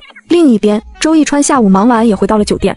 还顺利吗？还完钱他应该缺钱了吧？正好也是时候去跟他谈谈合作的事了。确实还完了，但也没还完。你这话有点意思。接着，常洪博又把事情的经过给他说了一遍。确实有几分能耐，不过他这群奇葩亲人可不是那么好打发的。这姑娘也是倒霉啊。陈小姐，事情办妥了吗？办妥了，非常感谢，今晚请你们吃饭。行啊。另一边，陈金月在仓库等着江奇安来收货，但这次却等了很久都没有等到。不对啊，江奇安是个很守时的人，今天怎么这么久？该不会出什么事了吧？而此时的边关刚经历了一场大战，蛮族其实和他们一样缺衣少粮，萧家军抓住了时机，当晚便攻破蛮族侵占的秀龙城，但他们自己也损失很惨重。殿下，萧将军不必多礼，将军伤势如何？不太好。殿下无需忧心，末将忠诚之魂，能换陛下信任之一二，也算死而无憾了。将军，小将军已经出城搜寻伤药了，您勿要说这种丧气话。萧将军沉默了。其实所有人都清楚，在这种恶劣极端的环境下，一旦受伤就是一只脚踏入了鬼门关。他们之所以这么急切的反攻，不光是破釜沉舟，也是想让京城看清楚萧家军无愧于江国。萧将军的伤很棘手吗？这种小伤在战场上其实不算什么，但目前最大的问题是缺药。你们去叫萧成宇回来，城中一应事宜交由他来处理。殿下，萧小将军还在寻药，受伤的将士不能放弃啊！叫他回来，伤药我来想办法。殿下，您是想去陈姑娘的铺子，可暂时伤药比黄金贵，那姑娘黄金都不要，怎么会愿意换药给我们？无论如何，总要试试。是。萧成宇得知江奇安的计划，犹豫了片刻便折返了。送江奇安出城前，萧小将军红着眼郑重承诺：只要殿下能带回伤药，萧成宇此生誓死效忠殿下。说完，他就连夜赶回之前的城池。而另一边，陈金月没等到江奇安，就先去赴约了。实在不好意思，仓库有事耽误了时间，让你久等了。无妨，等1个也是等，2个也是等。周总也迟到了。周家在这边有几家工厂，他二哥有批货质检出了问题，他去核查情况。质量问题确实很重要。常洪博笑了笑没多说，药品安全要是出了问题，可不是那么简单的。他让我们不等他了，先吃饭，今晚这顿他买单。那怎么行？说好多请客。常洪博见他坚持，就不和他争了，一顿饭吃得客客气气的，还旁敲侧击地提醒着要小心陈家人报复。我想清楚了，只要我没道德，谁也奈何不了我。觉悟还挺高啊。陈金月还准备说什么，就听见了一阵敲门声。周总到了。他给你发消息了。你没听到敲门声吗？常洪博一脸茫然的样子也让陈金月怀疑，但第二道敲门声声音大了些，还明显透露着着急。陈金月这才反应过来，声音不是在门口，而是从他的脑海里传来的。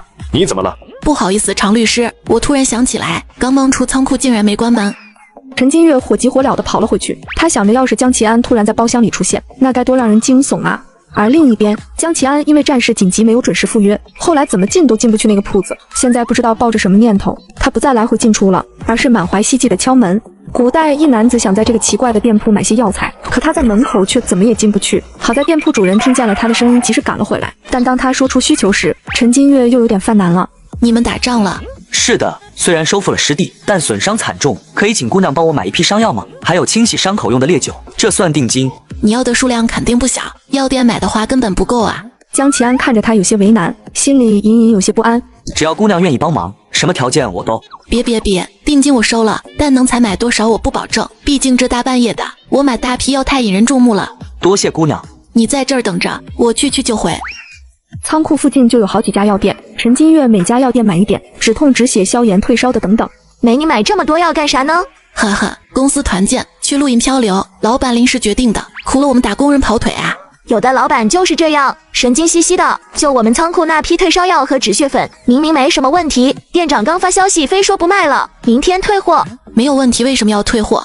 谁知道，前面都卖出去过，没有任何问题，现在突然说质量不稳定，要回收。你怎么确定没问题？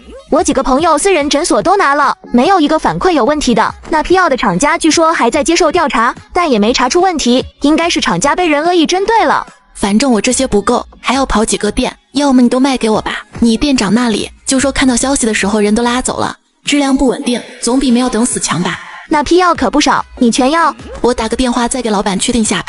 你换新手机了，旧的呢？直接放爱回收卖了，全国近2000家门店，下单就有工程师上门回收，价格满意现场打钱。我那台苹果13还卖了3000多呢，靠谱吗？当然了，爱回收是上市公司，像你平常用不到的手机、平板、笔记本都可以放爱回收回收了。二人确定好后，陈金月带了一小部分，剩下的让店员待会儿送过来。他推着一车要正往仓库走时，突然旁边有个汽车鸣笛，吓得他差点没把住方向。陈小姐，大晚上还忙呢？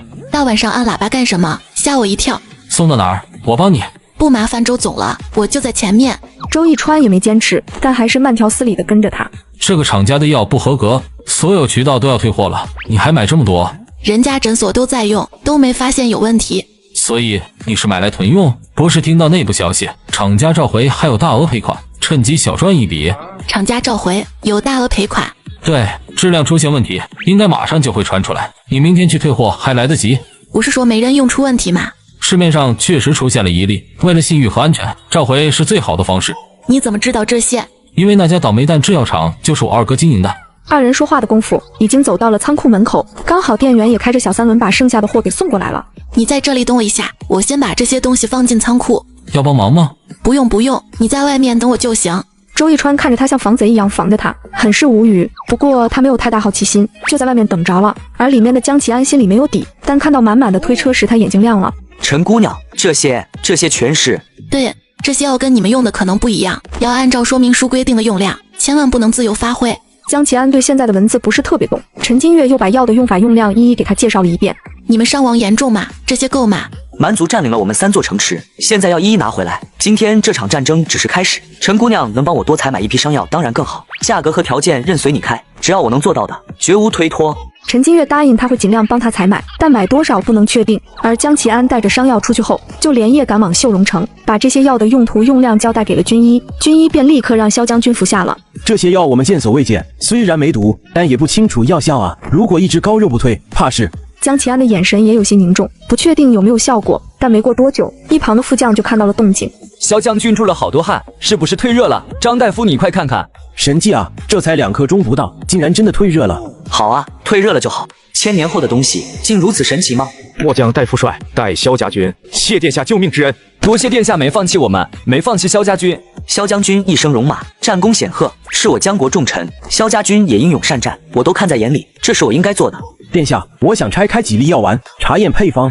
不可，伤药太珍贵，一点也不能浪费。再者，就算你能得出配方，在缺乏药材的边关也很难做出来。也是，但主要伤员太多，这批药还是不够，要是能多拿一些就好了。我尽量多向那位姑娘采买一些吧。对了，萧小将军，听说你刚查抄了城内的蛮军将领府邸，有收获吗？有，您跟我来，金银珠宝全在这儿。对了，还有陈姑娘之前想要的小院残块，我觉得这些很像，确实和之前那些材质很像。陈姑娘答应帮我们再采购一批伤药，但她能力有限，让我们不要抱太大希望，而且她没开价。我明白，这些东西您估摸着她喜欢的挑，她愿意帮忙已经是意外之喜了。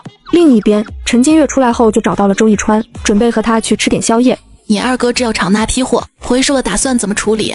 销毁。没有质量问题，销毁太可惜了，卖给我吧。周逸川有些诧异地看了他一眼，想着他一个小姑娘应该不会干什么坏事吧。想了一会儿，他又转而看向了他身旁的盒子。你身旁这个盒子是什么宝贝？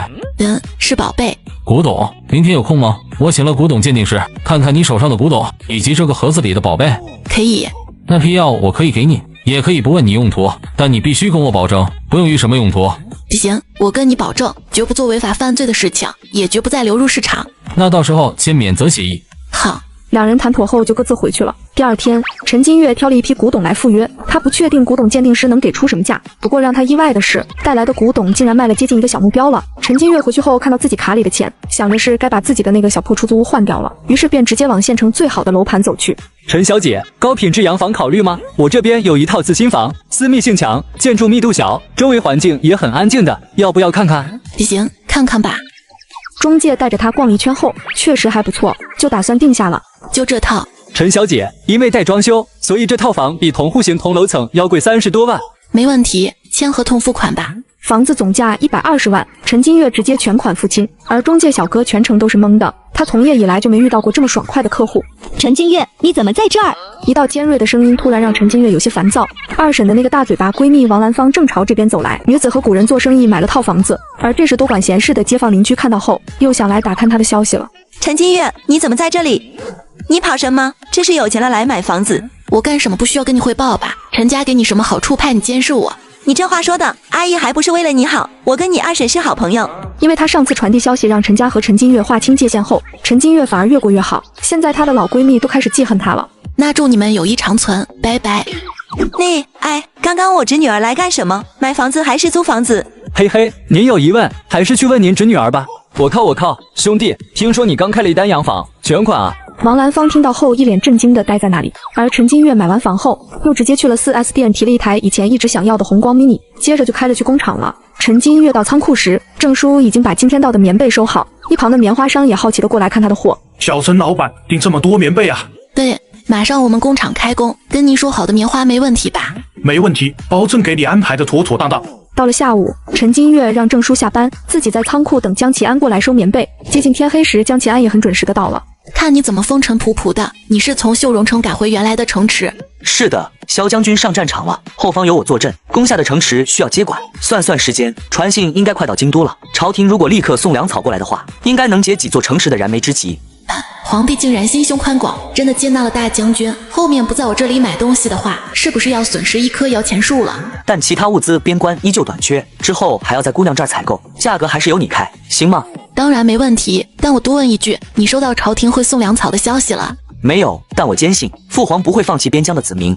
他没继续在陈金月这里采购粮食，坚持等朝廷送粮草过来，其实是因为他清楚父皇心里忌讳什么，让朝廷下发粮草才是最合适的。这个东西能让你不受地点限制进入时空交易所，你需要吗？不受地点限制？是的，我这几天才发现的，就是你带上这个身份牌，就不用去原本的铺子了，在心里默念时空交易所，随便走进一扇门就能到我这里来。当然，前提是我这里开着门。此话当真？你可以出去试试。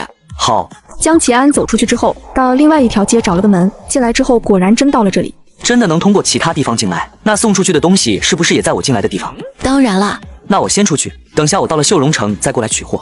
好。陈金月又等了2个时辰，江奇安在进来的时候就把棉被一起送出去了。之后，陈金月又思考了很久，他总觉得江国的皇帝不一定会给他们送物资，于是就想着未雨绸缪，再订了一批物资给他储备着。接下来的几天，陈金月服装厂和食品厂也都重新开工了，因为福利待遇更好，员工们都很开心。但到了第2天，工厂门口就来了2个不速之客。不是都买洋房了吗？就开这辆破车，关你屁事！你什么态度？你想我什么态度？还当自己是以前高高在上的大少爷吗？脑子被国外洋酒灌满了吧？看我不收拾你！陈杰，你想在我的地盘上动手？陈金月，你翅膀硬了，是不是忘了这个家从小到大是谁说了算？当然没忘，所以我会好好报答你的。陈杰以为他是服软了，脸色稍微好了些。你心里清楚就好，厂子重新开工是好事。从今天起，工厂我接手了，你尽快把渠道和客户跟我交接。还有，你买的房子在哪？带我和爷爷去看看，合适的话我们会安排时间搬过去。你今天起早了吧？什么意思？意思是让你回去再睡一觉，梦里什么都有。保安，把他赶出去。是，你们赶？我爸在的时候怎么没见你们这么忠心？怎么，陈金月那小坏东西就让你们这么舒服？陈金月一巴掌甩了过去，陈杰一下子就懵了，反应过来后冲上来想还手，但被保安轻松制住了。放开我！陈金月，你是不是活得不耐烦了？敢这么侮辱我？陈老爷子一直站在旁边观察局势，他其实也是试探陈金月的态度。然而眼看陈杰被打，他再也沉不住气了。住手！都给我住手！一家人吵吵嚷嚷像什么话？还不快把人放开！丢出去！以后非厂内员工一律不允许放进来，陈家人也不行。你敢！你这个混账东西，白眼狼！你今天是想气死我？要死别死我厂里，需要帮你叫救护车吗？但先说好，产生的费用我不会出1分。想当年我高3发高烧晕倒在学校，你们也没一个人管过我。都陈芝麻烂谷子的事了，你现在翻出来干什么？我们要照顾你弟弟，难免疏忽，你还想我们让当长辈的给你道歉？看来暂时是死不了了，识趣的就自己走，别逼我请保安来把你也扔出去。老爷子身形晃了晃，刚才还有点演戏的成分，现在是真的差点气晕过去了。陈杰在外面高声谩骂，很快也看到爷爷灰溜溜的出来了。爷爷，你也被赶出来了，这小坏东西是疯了，我今天非教训他一顿不可。等等，你先别冲动。还等什么？他都骑到我头上来了，你看到他什么态度了吧？他就是想独霸工厂。我们签了放弃继承协议，在法律上工厂确实属于他。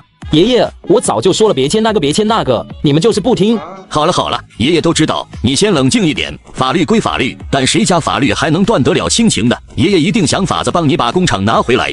你有办法了？不过就是个贱丫头，还能让她反了天。既然这样，就别怪我不给你留面子了。果然他们回去没多久，这个消息很快就传开了，还越传越离谱。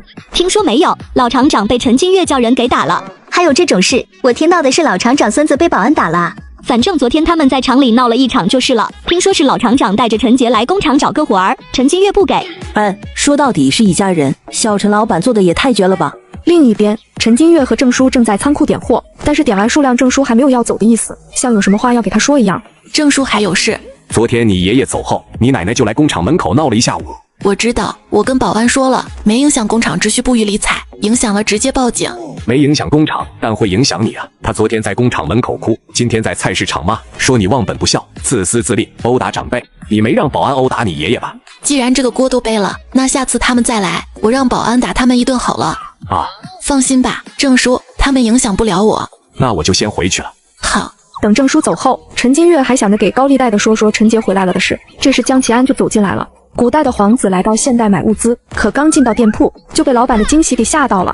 啊，姑娘，这是什么装扮？哈哈，今天给你介绍个好东西。什么好东西？就是这个睡袋，这个非常轻便，防水防风，还很保暖。是不是很适用于军队当中？没错，这就是专为户外旅行频繁移动的人准备的。我让工厂先做了1000条，你要我就继续做，不要那1000条也送你。有这东西，行军打仗就太方便了。这个我要7万条。你们军队扩张了，朝廷派人马支援你们了。攻下东行关后，我们开始征兵。大家都知道，打了胜仗，朝廷会送粮草过来，来到军中待遇就会很好。说到这个，江奇安脸上又有一些愁容，而陈金月一看一个准，肯定是预计的粮草出问题了。不过他也不多嘴去问这事。要不要试试这个睡袋？看得出来很保暖，就不是了。这次我也给你带了新东西。琪琪，虽然姑娘之前说棉被不再收银钱，但你做这睡袋非常好。你看，扣除压缩饼干的银钱，剩余的能订多少条睡袋？7万足够，还绰绰有余。你原本并不知道我会给你介绍睡袋吧？那你多余的还想要什么？我想再订一批耐穿耐寒的棉鞋，这次优先供给军中将士的。姑娘有合适的介绍吗？给你们准备军靴吧，我手上没有样品，但保证你们好穿，且这批不收你银钱，后续百姓还需要再另外购买。多谢姑娘。谈好这笔交易后，陈金月将这批货给他送了出去，剩下的让他下次来取。而江启安出去后，候在外面的萧成宇就快步迎了上来。殿下，小将军，这次有新东西，将士们一定会喜欢。这个是？陈姑娘说这叫睡袋，来，我给你套上。这怪异的小被子竟然这么暖和。小将军，这可以用于行军途中。没错，这里面暖和，跟棉被不相上下。最重要的是比棉被轻，方便携带。那在极寒夜里，这些可都是保命的东西啊。陈姑娘说这只是样品，目前只有100套。如果我们要的话，她让作坊再做一批。要，殿下，我们都要这个，用多少东西换都行。我订了7万条，这次我跟你们一起去东行关。太好了，有了这个，我们再也不担心夜里驻军沿途了。大家内心都很兴奋，而萧成宇想到另一个问题，又沉静下来了。殿下，军中干粮尚有富裕，但给将士们承诺的1月10斤粮，快到发放日期了。我知道了，我即刻写信询问。殿下，京中是不是根本没给我们送粮草啊？休要胡乱猜测，只是雪灾耽搁了。属下知错。江启安当天下午就写了书信，但还没寄出去，就收到了随从禀报京城来人了。另一边，陈金月到办公室就和经理讨论起订单的事。7万急单，这么多？是的，现有的工人可能忙不过来，要再扩招些人。好，我再招几10个。不够，还有个7万军靴的单子，也是加急的。我计划把2、3楼全启用起来，工厂要高效运转，成本不是问题，人手必须保证。小陈老板步子太快，投入的也更多，如果没有稳定的合作渠道，容易走陈建国的老路啊。我心里有数，你放心。再说客户知道我们的困难，每次下订单都是给的全款。他是京城来的，周家的老板。他愣住了，既然要误会是周家，倒也是个很好的挡箭牌。但事实证明，做了亏心事容易鬼敲门。下午回到家后，就接到了周一川的电话了。听说你买房子了，办乔迁宴吗？不办，没时间，没钱。你转我那300万，要么退你点。那倒不用了，我今天搬家，周总要过来吃个开锅饭嘛。这不巧了，我正愁晚上吃什么，我离你家小区不远，现在就可以过来。他一路和陈金月聊着过来，刚好这时候，一个满眼精明的老太太堵了上来。小伙子，你在跟谁讲电话？是陈金月吧？你知道她住哪里吗？你是谁？我是陈金月的奶奶，听说她买了新房子，我想去看看她，我给她送几个鸡蛋就走，不会打扰她的。老头子上次去看她被打了，现在还在家里躺着，我得回去照顾。他似乎说到委屈处，眼泪说来就来。周一川不知道陈金月什么感受，反正他挺生理不适的。而周围也有路人好奇，就停下来往这边看。孙女儿赚钱了，不待见我这老东西，我理解，我没敢奢望什么，只是想看看她过得好不好。他那么有钱，也看不上你这几个鸡蛋，留着补补脑子吧。你这年轻人怎么说话的？我说的不对，真不奢望什么就别凑上去讨人嫌。我一把年纪了，这都不懂。眼看着二人有来有回，旁边议论声也响了起来。那不是陈家那老太婆吗？之前儿子破产离开了，把孙女儿往火坑里推，还主动划清界限，现在又上赶着干嘛？听说那大学生有本事，遇到贵人翻身了，这不又上赶着认亲了呗？呆，陈家有钱的时候还挺体面的，没想到这么坑害孩子。老太太听到这些脸上挂不住，也不装了，直接伸手去夺周一川的手机。你也太不懂尊老爱幼了，把手机给我，我跟我孙女儿说。你要跟她说话吗？我今天心情挺好，不想给自己添堵，你甩开她过来吧。行，这儿交给你们了。说完，旁边就突然冒出2个保镖，把老太太挤开。周一川慢条斯理的就进去了。你们挡着我干什么？快让开！那个小伙子你不许走，你把手机给我，我跟陈金月说。你们太没素质了，跟那赔钱货厮混的，果然都不是好东西。保镖无动于衷，老太太只能站那大喊大叫。而周一川进屋后，陈金月第一时间就彩虹屁。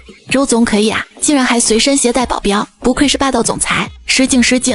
真是什么人都有。没过多久，常洪博也到了，2人祝贺他一番，3人又开始闲聊着。周总这次来县城，不会还是你二哥工厂的事儿吧？我这次是专程来找你。找我什么事？下个月我爷爷80大寿，他邀请你来周家玩，陈小姐赏个脸。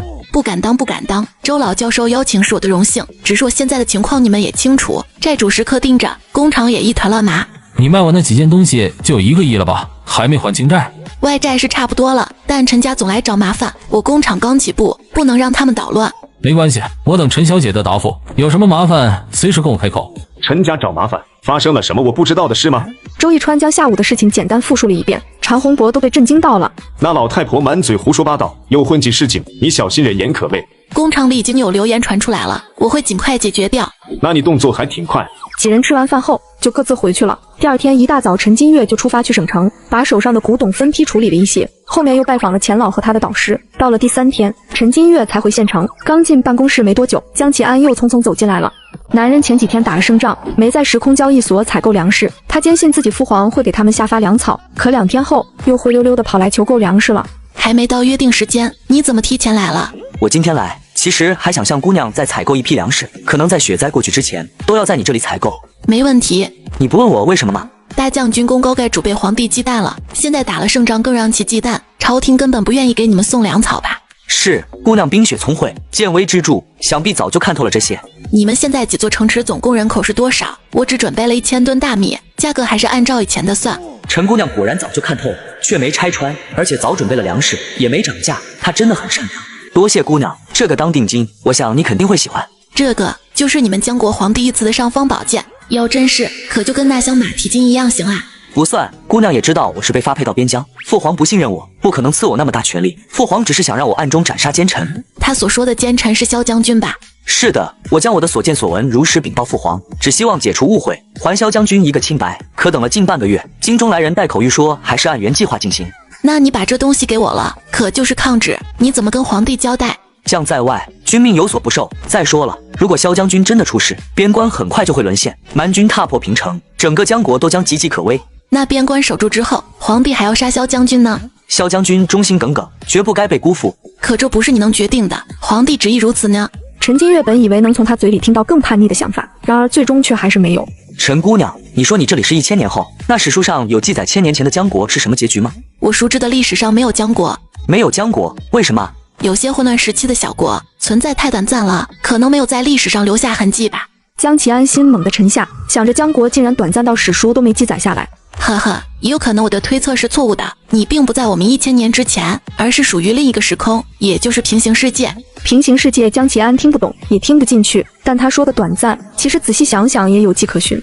是啊，如果不是我阴差阳错的走进这间铺子，或许江国已经危在旦夕了。既然这个铺子能改变我们命运，就必须要把握好这个机会。陈姑娘，我们这几天又能拿下一座城池，需要的粮食至少是之前的2倍。没问题，还是按之前的种类帮你采买。粮食不一定全要精密，粗粮也可以掺杂，最重要的是数量。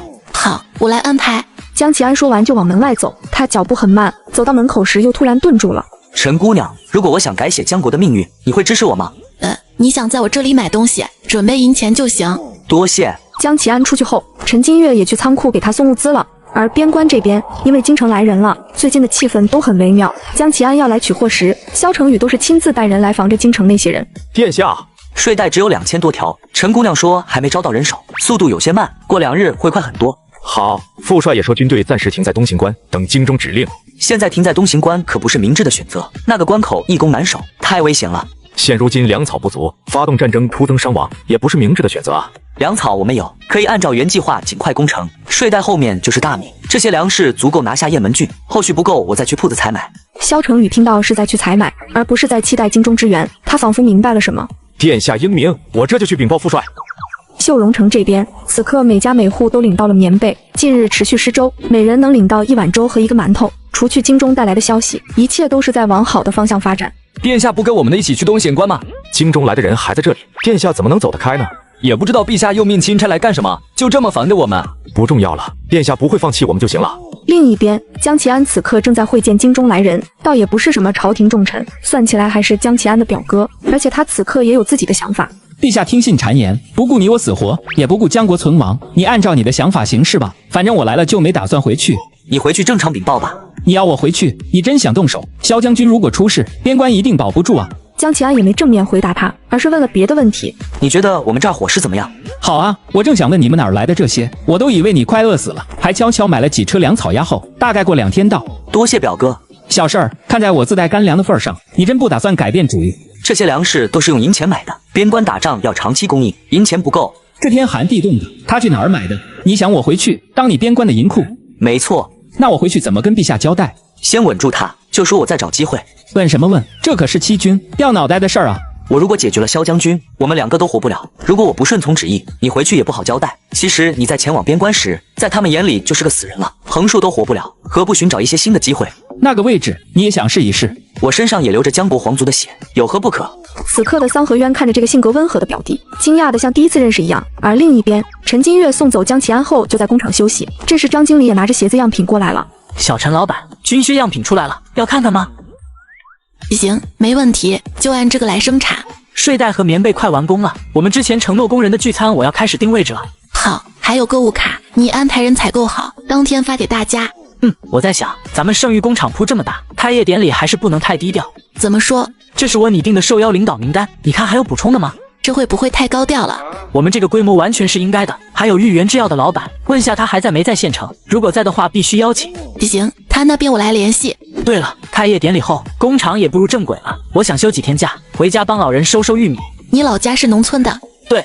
张经理被他这眼神盯得发毛，他家是收玉米，不是收黄金啊！不知道这小陈老板这么激动干嘛？你家有多少亩玉米？挺多的，10几亩。失敬，原来是玉米大户啊！是这样的，我有个大学学姐创业卖纯农产品，刚好问我有没有渠道。今年农产品批发价奇低，你学姐眼光不错。低吗？批发价多少钱一斤？刚听我爸说9毛多。跟你爸说，你家的玉米我全要了，1块钱一斤。你都不去考察一下，直接要？我相信张经理的人品。再者，我学姐的创业我也有投资，我有发言权，你放心。陈金月和他商定好后，就回去准备了。到了第2天，他换了一身衣服，就开着车和张经理去村里了。女子和古人可以在这个房间交换物资，把现代的食物和衣服换成古代的金银珠宝。而就在他愁着怎么找粮食供应商的时候，刚好又得知有一个村里有大批农作物滞销，还面临着奸商压价，于是二话不说就直接开车到村里去采购了。这就是小瑞说的陈老板，小小年纪，年轻有为。这是我们村的李主任。李主任好。好，听到你们大学生创业，选择我们村的产品，我们很高兴。一旁的助理是个人精，看见陈金月这么个小姑娘不像什么大老板，就有些失望。瑞哥是城里待久了，回村找我们消遣。今年地里农作物滞销，所有领导都忙得焦头烂额，你帮不上忙也别给我们添乱啊。他张口就朝张经理发难，但张经理没打算跟一个初出茅庐的小伙子计较，转而和陈金月说正事。离这里最近的是彭叔家，他家玉米和土豆都有，我们先去他家看看。好，彭叔，你带我们过去吧。好，你们跟我来。小陈老板，你要看着合适一起收的话，价格好商量。没问题。一群人浩浩荡荡地朝彭叔家走去，在一个小院的旁边，陈金月看到一大片菜地，里面各种各样的蔬菜都种的有。彭叔，这些菜也是你的吗？今年蔬菜长势好，但手上腾不开时间，眼看着过了出售的规格，这茶都要浪费了。我看着还好啊，你要出吗？我想一起收了，做点菜干咸菜什么的。你看上了这些菜？吹什么牛啊，土豆都没看，又看上蔬菜了。陈金月心里开始不耐烦了，不知道这人怎么这么讨厌。而彭叔虽然有所怀疑，但还是想先看看再说。没关系，我们先看家里的东西，待会儿还要蔬菜的话，我马上给你摘。行，先看完再谈这个。张经理走吧。张经理，不好意思，刚接了个电话。你换新手机了，旧的呢？直接放爱回收卖了，全国近2000家门店，下单就有工程师上门回收，价格满意现场打钱。我那台苹果13还卖了3000多呢。靠谱吗？当然了，爱回收是上市公司，像你平常用不到的手机、平板、笔记本都可以放爱回收回收了。到了彭叔家院子时，他怕城里来的老板不清楚，又开始详细的介绍起来。我们玉米都是先晒掉水分再来脱粒，这样能保证玉米粒的完整性，而且脱完粒还要晒几个太阳，这样才能晒干。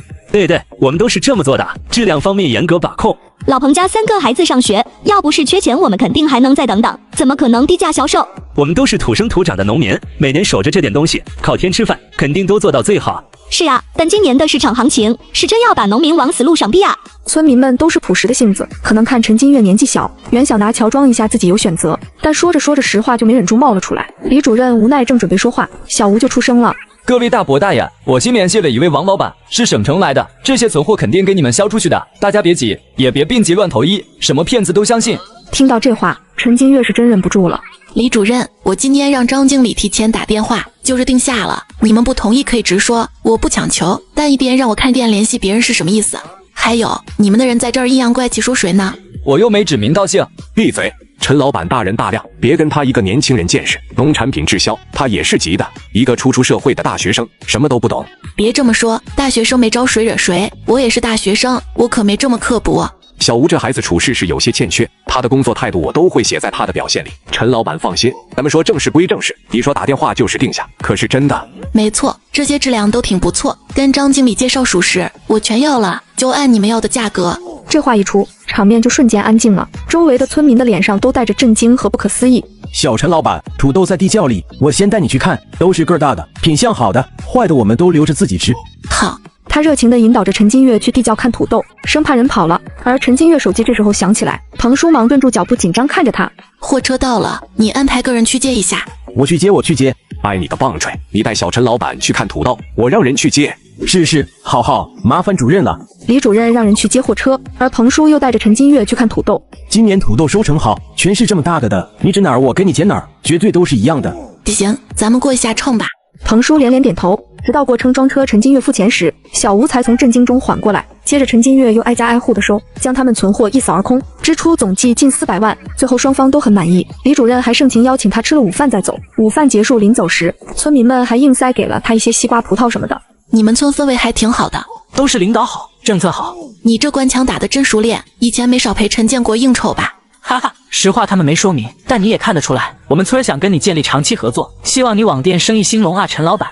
没问题，先拿这批，之后还需要的话优先考虑你们村。二人聊着聊着，就来到了一个远郊的仓库。张经理有些好奇为什么放在这里，但也很识趣的没多问。等下完货就回工厂了。之后陈金月就直接在这边等江启安过来收货。没多久，江启安也来了，他这次还带了2箱东西。这件精美酒樽也是父皇御赐，陈姑娘不喜欢吗？喜欢是喜欢，就是不知道好不好出，看看其他的吧。璎珞，陈姑娘更喜欢这个。对，这个很漂亮，你下次可以多给我一些嘛。也不用很多，4、5、6条就行。没关系，这个不需要多少银两，陈姑娘想要，我多给你一些。不用，物以稀为贵，你给我几条风格不同的就行。好。价钱谈妥后，陈金月又带他去看货。当他看到满地的土豆、玉米以及各类蔬菜时，他激动的直接语无伦次了。这些都是今天上午去村里收的，纯天然的哦。纯天然好啊，真好，太好了！边关除了陈姑娘上次送的，再没有一点新鲜食物了。这样的蔬菜贵吗？我可以长期采买吗？城里蔬菜整体涨价，但去乡下买不算贵。不过乡下蔬菜选择性窄，只能那个季节有什么买什么。那麻烦姑娘以后帮我们采买粮食里面多加些蔬菜，明天我来取货。还想要上次双倍的燃食，我再为你带1箱璎珞和1箱布匹，够吗？够了。陈金月开心点头应下。送完这批货，他也回家了。到家后，他还在想以后和江启安怎么交易才好。这时手机就突然来了一个陌生电话，他本以为是周一川便接了，但下一秒，充满戾气的声音就充斥着整个房间。陈金月，你这个坏东西害我，你就是故意害我是不是？你不是高利贷还完了吗？为什么他们还找我要钱？陈姐被高利贷找上了，好事啊！男人拿着家里借的高利贷跑路，却想把债务推给他的姐姐。后来姐姐和高利贷协商好了，男人还以为钱还完了就跑了回来，可没想到刚来没多久就被揍进医院了。陈金月，你这坏东西害我，你就是故意害我是不是？你不是高利贷还完了吗？为什么他们还找我要钱？陈金月，你到底怎么回事？小杰是我们家的命根子，他要是出事，10个你都赔偿不起。天杀的你个赔钱货，害我孙子被人打成这样，那群杀千刀的还说再凑不齐钱要断了他的手，你赶紧带200万来医院，要是他出什么意外，我要你偿命。放心，现在医学很发达，假肢要不了200万，你们到时候发起社会捐款吧，我给他捐20。陈金月，你这个畜生！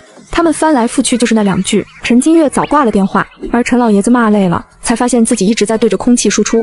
这个孽障，我看他是真的反了天了。308病程，你们小点声，又有人投诉你们了，就是些皮外伤，怎么还咋咋呼呼的呢？投诉我们什么？我们干什么了？我们小杰平白被人打一顿，还不能申冤了？这个世道还有没有王法了？你们受到无妄之灾可以报警，这不是你们在医院打扰别人的理由。你个没家教的东西，谁教你这么跟长辈说话的？把你们领导叫过来，我看你是不想干了。患者家属，你们是在干什么？刚好医生查房阻拦了老太太，而老爷子意识到怕事情闹大了，突然一巴掌就狠狠地甩了过去。你这死老太婆，谁让你打人的？在家疯疯癫癫就算了，在外面也丢人现眼。小姑娘，她奶奶这段时间受到的打击太大，行为反常，你别跟她一个妇道人家一般见识。护士还想说什么，医生就先警告了他们2句，然后把护士带走了。许医生，你拉我走干什么？那家人就是都有病。你来我们县城快1个月了吧？1个多月了，怎么了？前段时间县城某企业家破产，将千万债务转移在女儿身上的事，你也听说过吧？想不听说都难，那家人简直就是畜生啊！就是这家人。所以别私自去招惹这种不要脸又不要命的人。病房有监控，这件事我会上报给医院，看医院怎么处理。病房外在低声商量着，而此时病房内也是一样。你发什么疯？以为还是建国在的时候，医院要是追究起来，我们哪儿还有闲钱去赔偿？我可怜的乖孙被人打成这样，难道就算了吗？就是啊，爷爷，我好疼，那群人还说不会放过我，你快想想办法啊！我找了工厂的熟人制造舆论，给他施压，但那死丫头看着也没有一点要妥协的样子，她根本不怕厂里的工人戳她脊梁骨。我不管，我回国后身上就只有几十万，今晚全被那群人抢走了。他再不拿钱，那群人还要断了我的手，我死了算了。别怕别怕，你爷爷会想办法。工厂本就是我们老陈家的，那赔钱货拿着几张纸，就真以为是他的了？哼，既然他想独霸工厂出风头，那我就让他出个够。另一边，陈金月在家里没过多久，又接到了周逸川的电话。我现在在你们县城了，出来吃点宵夜。周总之事，专门来县城吃宵夜。你要这么理解也行。你前面发消息给我有事吗？有。你在县城准备待多久？我们工厂准备搞个开业庆典，你有空赏脸过来观礼吗？你们开业庆典，我来干什么？周总上次出给我那批药品，帮了我大忙了，巩固我跟客户之间的合作，这才让我的工厂重新运转起来。陈小姐客气了，你能放心接手那批药，也是帮了我的忙。再加上周总慷慨，从我这儿高价买走几件小玩意儿，让我还清债务，这才这么快重新开业。陈小姐与其绞尽脑汁攀关系，不如想点好处，或许更能打动我。周家这种大家族，有钱有权，还有什么好处能打动他？开业庆典那天，陈家肯定会搞事情，你要不要来看看热闹？我以为你会说我出席你们那什么典礼，你就决定参加我家老爷子的寿宴。我脑子有天坑啊！周老教授亲自邀请我，我还不识好歹拿瞧。哈哈，还挺会说话。那你到底来不来啊？日期和地点发给我。好。到了第二天下午，陈金月去仓库结煤炭的账了，这次还是找李叔拿的。你这样后是要走大运了，工厂生意红火，单子不断，私人买卖也做得风生水起。就是帮人跑跑腿，赚点零花钱，我这还在努力填坑呢，跟您比不了。谦虚是吧？别人不知道，我还能不知道？你那点债务都还得差不多了。陈金月笑了笑，也没否认，要长期合作就要让合作商知道自己有底气。2万吨，抛去我之前给你的定金，再转你810万，对吧？没错，价格还按之前给你的。刚转好账出去后，又有几辆货车过来了。李叔看着这些货物都有些震惊了。你还买了什么大侄女儿？叔这里除了煤炭，产业也不少，你应该知道吧？知道，有合作我当然是第一时间想到你啊。陈老板来了，我是鲜肉批发的老板，我姓田。怎么了？是缺货吗？不缺，我就是看你订的货量都不小，是咱工厂食堂这边需求很大吗？你看要不要签个长期合同，之后也更好合作，我可以安排人每天给你送新鲜的，你也不用一次性囤那么多。我这不是食堂供应，食堂有其他渠道，也是每天供应的。不是食堂？那你买这么多肉类干什么？我不是跟人合伙做电商吗？卖点农产品，顺便也弄点熏肉酱肉什么的，前景还不明朗呢。长期合作的话，等稳定下来再说吧。行，那我们先加个联系方式，以后你需要货直接联系我，价格好说。好，麻烦田老板亲自跑一趟了。不麻烦，我们是校友，应该的。校友？你2年级的时候是在毛家村上的吧？那时候我上4年级，高你2个年级。我想起来了，你那会儿成绩好，在班上人缘也好，走了我们都舍不得呢。陈金月感觉这样套近乎有些尴尬，于是就赶紧和他核对货物，没问题就准备给他转账了。不急，你资金能周转再给我都行。能周转的，我这里都是现结，绝不拖欠你们货款的，放心。李叔在旁边看了一出戏，好像莫名有被内涵到，他这个老熟人竟然每次都要求现结，连客套话都没说过。大侄女儿啊，李叔这2年生意也难做，很多方面没照顾到你，你别记恨叔。没关系的，李叔，我都明白。以前我怕拖欠货款，主要是防着你爸和陈家人。现在既然工厂你接手，那叔也完全相信你，以后货款什么的，你就按季度结算就行。好，资金能周转我还是现场给你结算，但有困难时也希望李叔体谅。应该的，叔绝对相信你。送走合作商后，陈金月就回到仓库去等江启安了。眼看时间还早，他就点了2杯奶茶等他过来。他只是请古人喝了1杯普通的奶茶，古人就激动到语无伦次了。这是什么饮品？竟如此香甜，还有入口即化的这个是什么？这个饮品叫奶茶，入口即化的是摇摇冻，还有那个圆圆的叫芋圆。我点的有点早，是不是都凉了？不凉，刚刚好。萧将军最喜欢饴糖了，可自从在边关驻守，他应该很久没尝到甜味了。我再买1杯，你给他带回去。他在雁门郡，京中的人还在秀荣城不走，我暂时也过不去。陈金月看着他这遗憾的样子，心念微动，想着不能解决客户需求的老板不是好老板，于是又有了新想法。你在此地不要走动，我去就回。仓库不远处有个小超市，他进去就把店里的糖果都打包带走了。回来后，陈金月给他尝了一颗。江启安刚开始不以为意，但告诉他这是糖果的时候，他大惊失色。陈姑娘，这……放心，不收你钱，算我请你们的。江启安更难心安了，在江国饴糖比盐贵，他怎么也不愿白收，但内心又非常想要。想了一会儿，他让陈金月稍等片刻，很快出去抱了个小箱子进来。与我收。对，这也是父皇赏赐，宫中之物，你看够吗？呵呵，其实这些糖不贵，还没昨天给你的蔬菜零头贵呢。怎么可能？而且你们这的饴糖还这么多口味。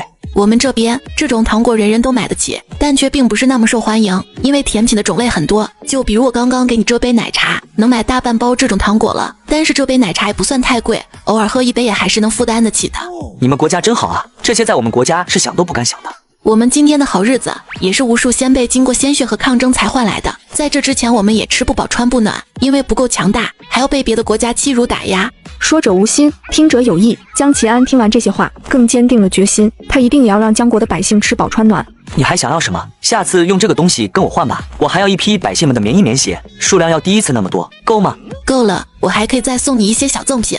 多谢姑娘了，那东西就先放姑娘这里吧。货都还没见到你就交全款，不怕我跑了？你要是跑了，这东西留下的意义也不大。陈金月听到这话，心情顿时大好，又决定再送一点东西给他们。你们门外收货的有多少人？100人，怎么了？好了，你下次来，棉被就取完了，睡袋也能再给你一批。好。江启安说完准备走，却又被陈金月叫住了。他出去了一趟，进来就推着满满一车他刚刚喝的那种奶茶。糖果给萧将军，奶茶给门外等着的人，一人一杯。多谢陈姑娘。另一边，门外的将士还是焦急又期待的等着。好不容易看到有身影出来，杨副将就快步迎了上去。殿下怎么样？这里是100杯奶茶，陈姑娘说她请客，犒劳大家的。奶茶，多谢殿下，多谢陈姑娘。很快，大家人手一杯奶茶拿到手，一群小伙开心的规矩都忘了。而江启安则是拿着最后一杯奶茶，往三合渊住处走去。这饮品妙啊，这个哪儿来的？你有配方吗？不过这么甜，饴糖应该加了很多吧？你是想拿回京城卖？但想是想，但有钱也得有命赚啊！我想过了，你上次说我回去的事还是不靠谱。我们能骗得了陛下一时，骗得了他一世吗？按照你们这个进程，蛮军很快就会跟江国谈和，到时候派个大将军来把军权一收，大家一起玩完。萧将军如今一路招兵，军队已扩充至7万，你觉得父皇下次派人来，敢随便派了吗？那必然是要谨慎了，只可能派冯将军出马。冯将军跟我们桑家没有任何交情，也跟任何一位皇子没有私交。没错，但以前没有，不代表以后没有。你有把握拉拢冯将军？拉拢谈不上，但他忠于的是我们江国，只要掌权者能让百姓安居乐业，外敌不敢来犯，他效忠于谁不是效忠？而此时的桑和渊突然感觉像是从来没认识过这个表弟，他哪来的野心和自信啊？如果我真的出意外了，你在京都也能安然无恙，拿这个去找明德侯夫人，她能保你性命。另一边，陈金月总共点了200杯奶茶，另外100杯送到了工厂1楼加班的工人那里，但工厂里某些人远没有边关的将士们懂得感恩。这养姑娘啊，就是没什么指望。你看这都乱花钱请外人喝奶茶，愣是不给家里人一分。就是啊，听说他亲弟弟被要债的人打了，他去看都没看一眼呢。陈家也是倒霉，养了个白眼狼。奶茶都堵不住你的嘴是不是？你有本事别喝啊！对啊，你们是陈家哪房远亲，这么帮他家说话？工厂里对于这件事的反应大致分为3波人，一波疯狂诋毁陈金月忘恩负义，一波嫉恶如仇帮陈金月辩驳，还有一波事不关己并偶尔左右摇摆的。而陈金月对这些事也不是很清楚。几天后，工厂迎来了开业庆典，今天他还特意穿得成熟稳重了一些。陈老板今天看起来很像老板啊。这么多人，你怎么不催催我？会不会显得很没礼貌？不会，领导都还没来，裕源制药的周总也还没来，还有地方电视台张经理，你这会不会太高调了？我没邀请他们啊。二人面面相觑，同时生出不好的预感。而刚好此刻陈金月电话响起了，你去接待，我接下电话。好。张经理，那就是你们陈老板，怎么跑了？这么害怕面对镜头？怎么会？几千万的债务都背了，这点都是小场面。大家先这边签到，陈老板还要等他的客人。什么客人？比咱们县领导还大牌？这么晚来？那可能是跟汪记者你们一样大牌。汪记者忘了自己也比领导厚道，于是就闭嘴了。而陈金月到另一边接到了周逸川。你们今天人还不少，找个停车位都找了半天。嘿嘿，县城环境就这样，周总多包涵。还挺像模像样的嘛。这算夸奖吗？是夸奖。周逸川到了现场，熟练的跟县领导打完招呼，就有不少小老板殷切的围了上去。小陈老板跟周总认识，倒是让人意想不到啊。帮陈小姐办理遗产分配的律师是我朋友。这话一出，周围人看陈金月眼神有些微妙了，这关系不简单啊。而台上都准备好后，接着就是请陈金月上台发言了。当他把话说完，向大家表示感谢时，台下又有一道突兀的声音大声传来：你在这里说的冠冕堂皇，私底下却解雇亲戚，独霸工厂，这就是你感谢人的方式吗？女子的工厂今天盛大开业，可她的家人却想趁机来到的绑架她，于是就怂恿一些人在下面起哄。你在这里说的冠冕堂皇，私底下却解雇亲戚，独霸工厂，这就是你感谢人的方式吗？赚点小钱就忘本，还想害死亲弟弟？你这种白眼狼有什么资格站在这里？台下很快就开始窃窃私语，而陈金月视线扫向周围，果然2个老家伙就走出来了。各位稍安勿躁，听我老头子说几句。我那个儿子没什么生意头脑，家里产业被他挥霍得一干二净。好在我孙女儿有本事有人脉，把工厂又重新盘活了。大家也别误会了他很有责任心的，怎么会独霸工厂呢？我相信他是个聪明懂得感恩的孩子，会好好安顿帮助他的叔叔伯伯和弟弟的。你说是吧，金月？陈老爷子盘算得很好，想着陈金月如果当着这么多人敢拒绝，那他就是忘恩负义之辈了。但结果却让他出乎意料。要我说的话，当然不是了。你，我这个答案很意外嘛？你们当初配合陈建国的遗嘱推我入火坑，主动签订放弃继承权跟我撇清关系时，没想到今天你这个赔钱货。好，既然你真的如他们所说，想独占家产六亲不认，那我们也不赖着你。说罢，他就大步往台下走。不明真相的还真挺佩服他老人家风骨的。不过后面的老太婆却还在边走边骂。接下来虽然观众们心思各异，但流程还是走完了。之后陈金月和张经理带嘉宾参观工厂，周逸川就跑到陈金月身边一线吃瓜。这么勇，真不怕死啊！我自认为很对得起他们了，但他们得寸进尺，想用道德亲情绑架勒索我，那就索性跟着玩把大的。但你就不怕名声被毁，损失掉客户？我最大的客户不就是你吗？你会因为这件事取消跟我的合作？你还真是一如既往的人尽其用啊！哈哈，也没有啦，周总不同意，我也用不上啊。小陈老板，工厂也参观的差不多了，我们可以安排去吃饭了。好。开业庆典结束，在吃饭期间，张经理将购物卡和红包发给了部分工人，感谢他们这段时间的辛苦加班。有的人骄傲和得意冲昏了脑袋，就在中间开始喊话：张经理，怎么还给我们准备这么大红包啊？是想堵我们的嘴吗？有这个闲钱，孝敬自家长辈不好吗？各位，大家安静一下。本来在这么开心的日子，我不想公开这个消息，但既然大家都问到了，我索性就告诉大家吧。规章制度我在一开始就跟大家讲清楚了，只有通过试用期才能转正。刚刚领到红包的，聚餐结束去财务结算工资，明天可以不用来工厂了。你想开除我们？凭什么？你这分明就是试用期制度，我从一开始就跟大家说得很清楚，你们在岗期间的表现我都有记录，你觉得自己没问题吗？要不我当场公开出来？中年男人顿时哑然，他心里很清楚，自己经常迟到早退，甚至有时还把工厂材料偷偷往家里带。你们试用期未通过，其中缘由就不说了，有异议的可以单独找我谈。最后祝大家以后前程似锦。张经理最后的发言，将他们燃起的那点气焰彻底浇灭了下去。到了晚上，陈金月今天太疲惫，就早早的睡了，直到第二天起来时，才发现网络上谩骂他的话题悄然发酵了。而此时张经理也打来了电话。小陈老板，网络上的话题你看了吗？客户那边有没有看到这消息？他们不会因为这些谣言对我们有意见吧？我的大客户在古代呢，他能看到就奇怪了。不会，我会尽快解决。晚点我去工厂。好。挂了电话，陈金月手机又闪出一条语音：陈金月，我劝你不要不识好歹，现在给我磕头认错，我还能给你一条活路。陈金月冷笑了一声，将这个陌生号码直接拉黑。而陈杰看着网上一面倒的支持自己，脸都笑开花了，还准备打电话去嘲讽一下陈金月，却发现已经打不通了。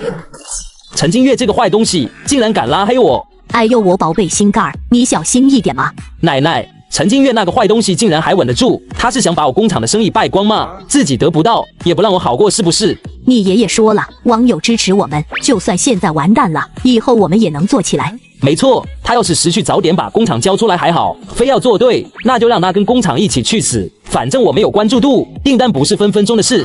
另一边，陈金月中午约了一个学姐吃饭，她之前说想收农产品开网店也不假。学姐是个小有名气的网红，早先听到她的想法，二话不说就过来了。你怎么回事？你是忍者神龟吗？认命接盘就算了，好不容易爬起来了还要被欺负，这么恶毒的家人，你要是再对他们心慈手软，别怪我不认你这个学妹。消消气，已经在计划了。你现在打算怎么办？我想让学姐帮个忙，但你极有可能会被连累，这几天直播销量也会受到影响。都是小事儿，吃这碗饭的谁没被骂过啊？你这段时间的损失我全负责，还有你这段时间要上的所有产品我包圆了。你提出合作，主要目的是找我帮忙吧？有一部分这方面的原因，但最主要也是我想找农产品渠道，需求量真的很大。先说说你的想法吧。我当初接手的时候，工厂欠下2000多万债务，放弃继承权是他们自己签字的，生怕背上1分钱的欠款。所有过程每一步我都有记录。我不会运营，也不懂流量，不知道怎么操作才能效果最大化。还以为你是单纯的小白兔，没想到还知道留证据啊！有这些东西还需要什么运营？乱刷就完了。话是这么说，但魏瑶还是大方的揽下了这个活，先让陈金月注册了一个制衣厂的账号，接下来就把账号交给他，由他来操作了。而边关这边，江启安他们又拿下了一座城池，沿途百姓见到他们都纷纷下跪叩拜，蛮族把他们当牲口，是萧家军攻入城才救了他们。棉被全发放下去了，城中死亡人数在减少，但目前城内恢复缓慢，因为没有御寒衣物，百姓们还是无法正常生活。雁门郡被破坏较小，用得着百姓劳作的地方不多，暂时等等也无妨。衣物陈姑娘的作坊已经在加紧制作了。那行军所用的睡袋和棉鞋呢？今天睡袋可以全部到货，但棉鞋陈姑娘暂时没说，应该也等不了多久的。她那个作坊太神奇了，这么大数量的物资，就是朝廷也不一定能这么快置办齐全。这话一出，所有人都陷入了沉默。京中来人没带来一点粮草，唯一的几车还是那位桑大人私自提供的，这明显是朝廷放弃他们了。但江启安还在硬抗，萧将军刚想说点什么，江启安就拿出了一些糖果。他看着那圆圆的东西，满脸凝重。但江启安让他尝了以后，下一秒，严峻的眉心瞬间就舒展开了。女子给挨冻受饿的古人提供了棉被和食物，还赠送了美味的奶茶和糖果给他们。而古人们第一次尝到这么好吃的东西，都纷纷把自己随身珍藏的小物件回礼送给他。这是离京使夫人赠予我的，本想留个念想，但如果不是陈姑娘，我萧家军数万忠魂早已埋骨边关，所以想将它回赠陈姑娘，算是我们夫妇的一点心意。陈姑娘赠我饮品，我当回礼请她喝酒好了。你也就只有这个能拿出手了。殿下，我其实也有回礼，这是我亲手打造的首饰匣，用破旧木块一点点打磨的，希望您转交给陈姑娘。殿下，我也有，这是我儿子学过的书，是我在无数绝境里活下去的希望，也是我最珍贵的东西。一群年轻小伙都掏出了自己认为最珍贵的东西作为回礼，而江启安把这些东西都整理好后，就推着小推车过去了。你的货款钱已经付清了，怎么又推着小推车来了？这是门外的将士们为感谢姑娘的奶茶回赠的礼物，1杯奶茶而已，回赠什么礼物？还有，这是萧将军给你的，他听说你短缺银钱，猜测你正面临难关，就贸然以长辈自居，将它回赠陈姑娘，希望你顺利过关。我知道了，替我谢谢萧将军。江启安见他收下，心里松了一口气，他还担心他嫌弃东西不好，看不上这些呢。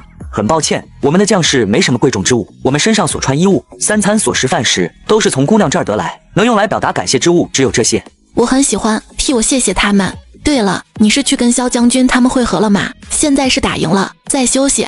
再等这批睡袋和军靴，越往北走越寒冷，卧帐老旧，将士们扛不住。那就先等等，下次过来取军靴，我给你看个好东西，也很适合你们行军。多谢姑娘了，如果有用，价钱由你开。价钱理你，今天多谢你们的礼物了，我没什么准备，下次再请你们吃好吃的。姑娘不用这么客气。把江启安送出去后，陈金月掏出手机准备给他们订火锅材料，却发现网络上关于他的舆论已经开始反转了。看来学姐的行动还挺快。到了第2天，各种证据都贴出来后，再加上大 V 的转发，原本报道的那个账号下都是一片骂声。而记者办公室里，汪记者被一沓文件狠狠地甩在脸上。我说没说过陈家的事不让碰，你是不是疯了？还敢去当刽子手帮陈家那群吸血鬼卖力？你想死别拉着我们部门垫背！我不知道事情真相是这样，那陈老头也没给我说过这些，我会尽快处理好的，不会连累部门。不用了，账号交还给小鱼，你回去休息吧，等调查清楚你是怎么进来的，上面再统一处理。汪记者满脸惊恐，这才意识到事情已经完全失控了。而医院这边，陈家3人也在无能的狂怒。我都说了不要签字，不要签字，你看你们现在好了吧？彻底沦为人家的把柄了。你还好意思说？你没事把航班号发给他干什么？这下好了，你拿着贷款在外面吃喝玩乐的事都被他发出去了。你这是在怪我？你怪我们小杰干嘛？都是陈金月那死丫头的错，你再联系汪记者，让他想想办法啊。要是能联系得上，他就不至于着急了。他们根本不知道，那个汪记者已经被停职了。而另一边，陈金月在仓库不慌不忙地刷着新闻，等江启安过来。到了傍晚，江启安也准时到了。陈姑娘来了，这次除了军靴，还给你们准备了新的东西，你看能不能用上？这是军用帐篷，也就是你们行军用的卧帐。这看上去可比我们的卧帐结实多了。陈姑娘，这个帐篷你有多少？暂时只有100顶，你需要多少我马上加工。还需要600顶，我出双倍价钱，但明日就要收货，可以吗？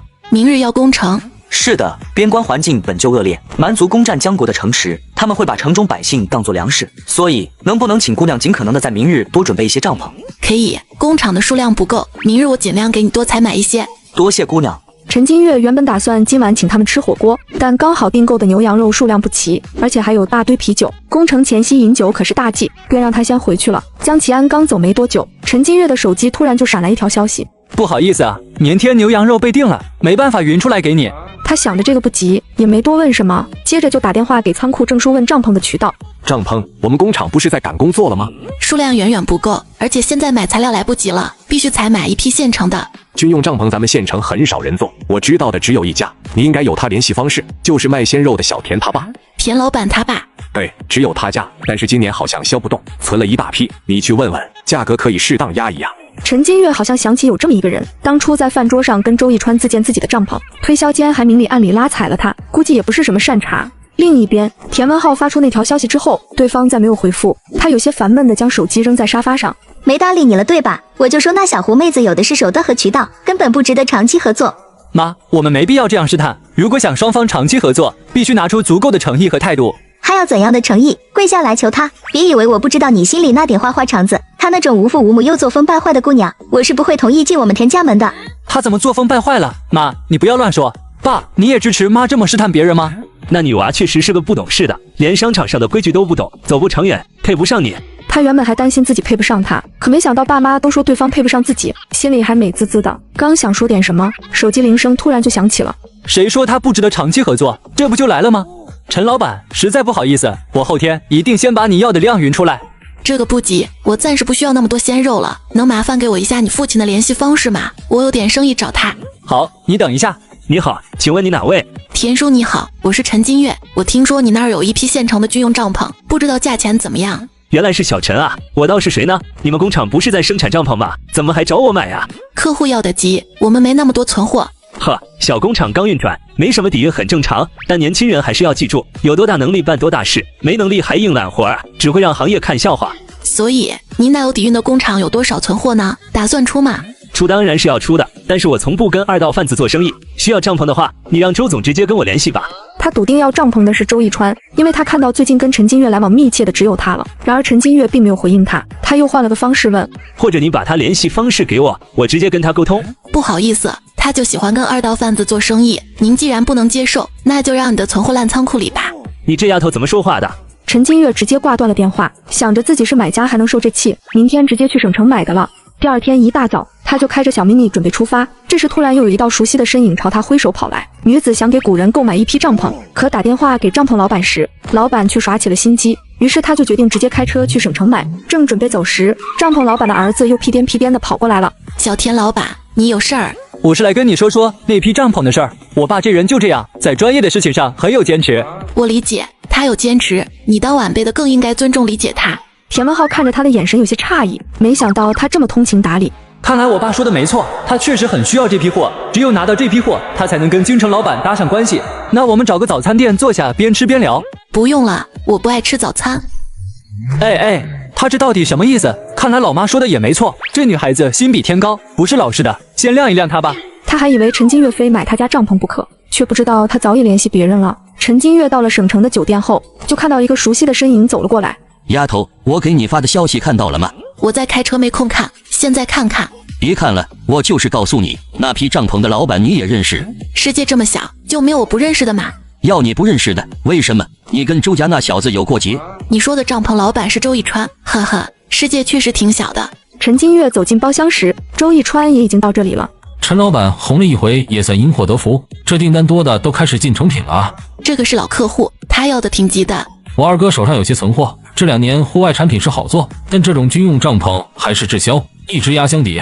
多谢周总了，价格就按你说的算。我都没说价格，你就不怕我坐地起价？周总不缺这点钱，再说了，周总帮我也不止这一次了。本来还想请你吃个饭，但那天你早早的就离开现场了。戏看完了就该走了，不然等着某些苍蝇持续骚扰吗？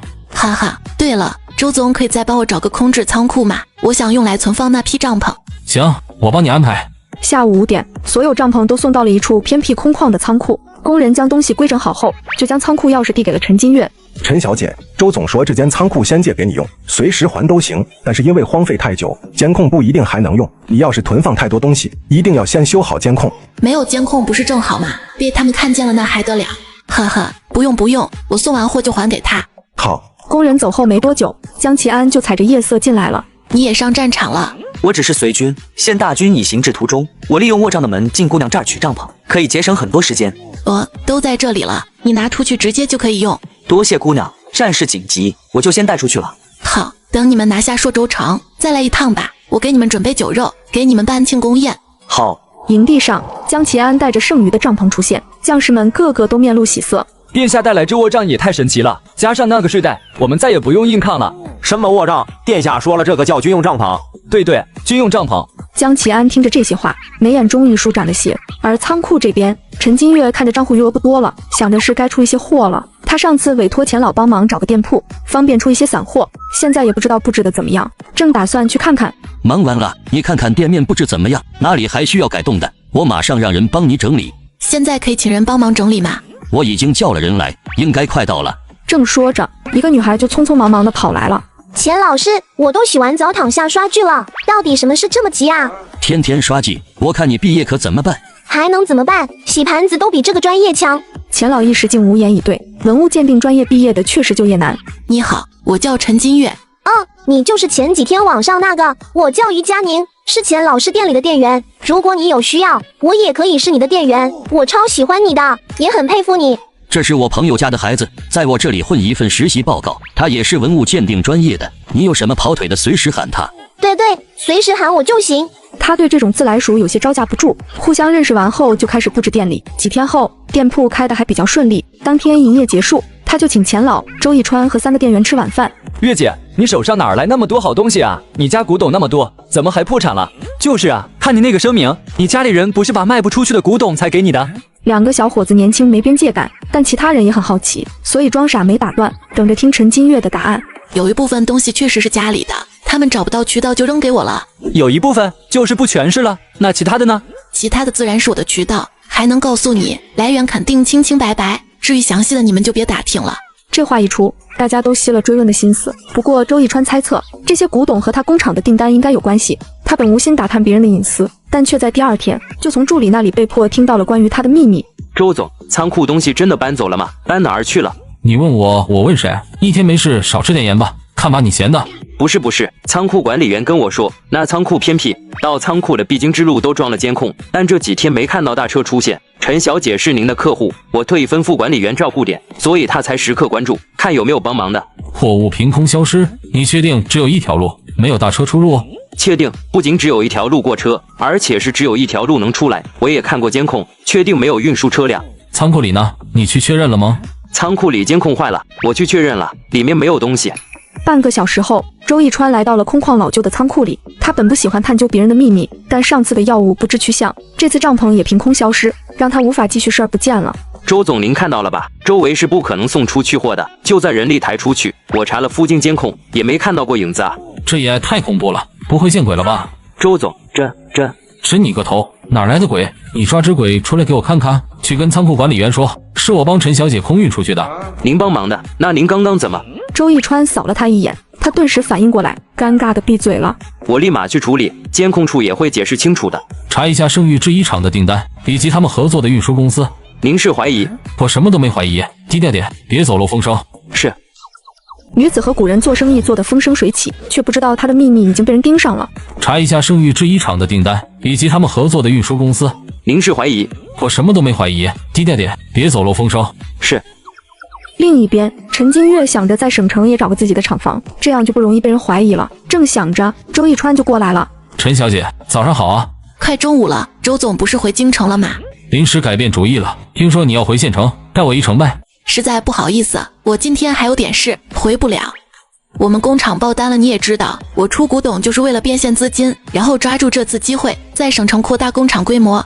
所以你现在要去看选址？对。我倒是听我哥说，他有些合作的厂家资金出了问题，想低价转让工厂。周总方便介绍一下吗？如果我能尽快谈妥工厂，也能尽快回县城啊。我也不是非要搭你的车啊，不过我手上正好有点闲钱，想找个地方投资，我觉得你这个项目还可以。你想投资我开工厂？我不擅长管理，但我各个渠道都有人脉。陈金月沉默了，如果不是他工厂订单特殊，这确实是个很有诱惑的提议。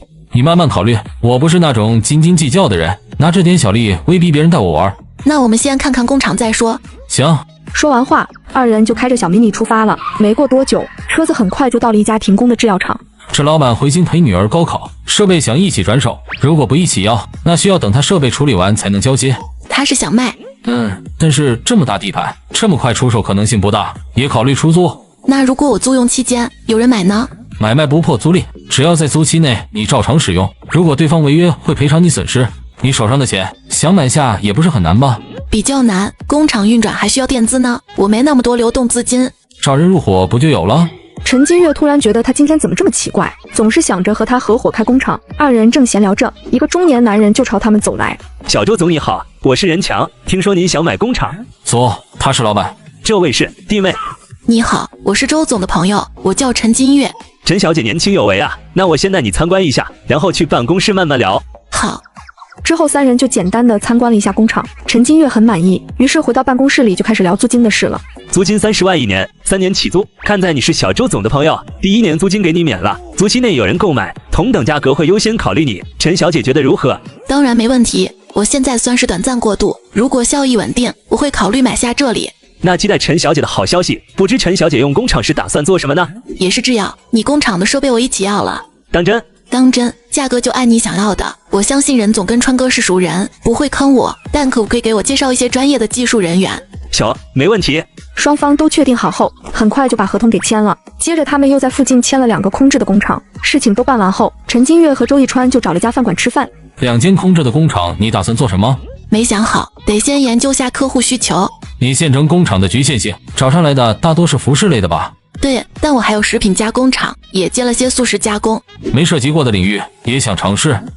药品的市场需求不小，前景应该不错。除了制药，你还想尝试的领域有哪些？陈金月陷入了沉默。江启安那边虽然打了胜仗，行军的需求不多了，但他有争皇位的想法，就一定会跟他继续做生意。我们来做个心理测试吧。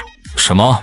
假如你是一位不受宠的皇子，被发配到边关，不过你有很好的人品和丰富的资源，得到了一位大将军的信任，现在让你回去争皇位，你需要准备些什么？手握重兵想造反，这不是轻而易举吗？还需要准备什么？最好不要发起战争，你的初衷就要让百姓过上好日子。那就更有意思了。我手握重兵，还有丰富资源，为什么要回去争皇位？不可以自立为王，然后逐渐吞并他们？是我格局小了，之前怎么会一直觉得江启安会回京城啊？所以呢，我的测试结果是什么？结果表示你这种人不受规则影响，天生具有王霸之气。有时候真的很想报警把你抓起来。吃完饭后，二人回去休息了一会儿，下午就直接开车去县城了。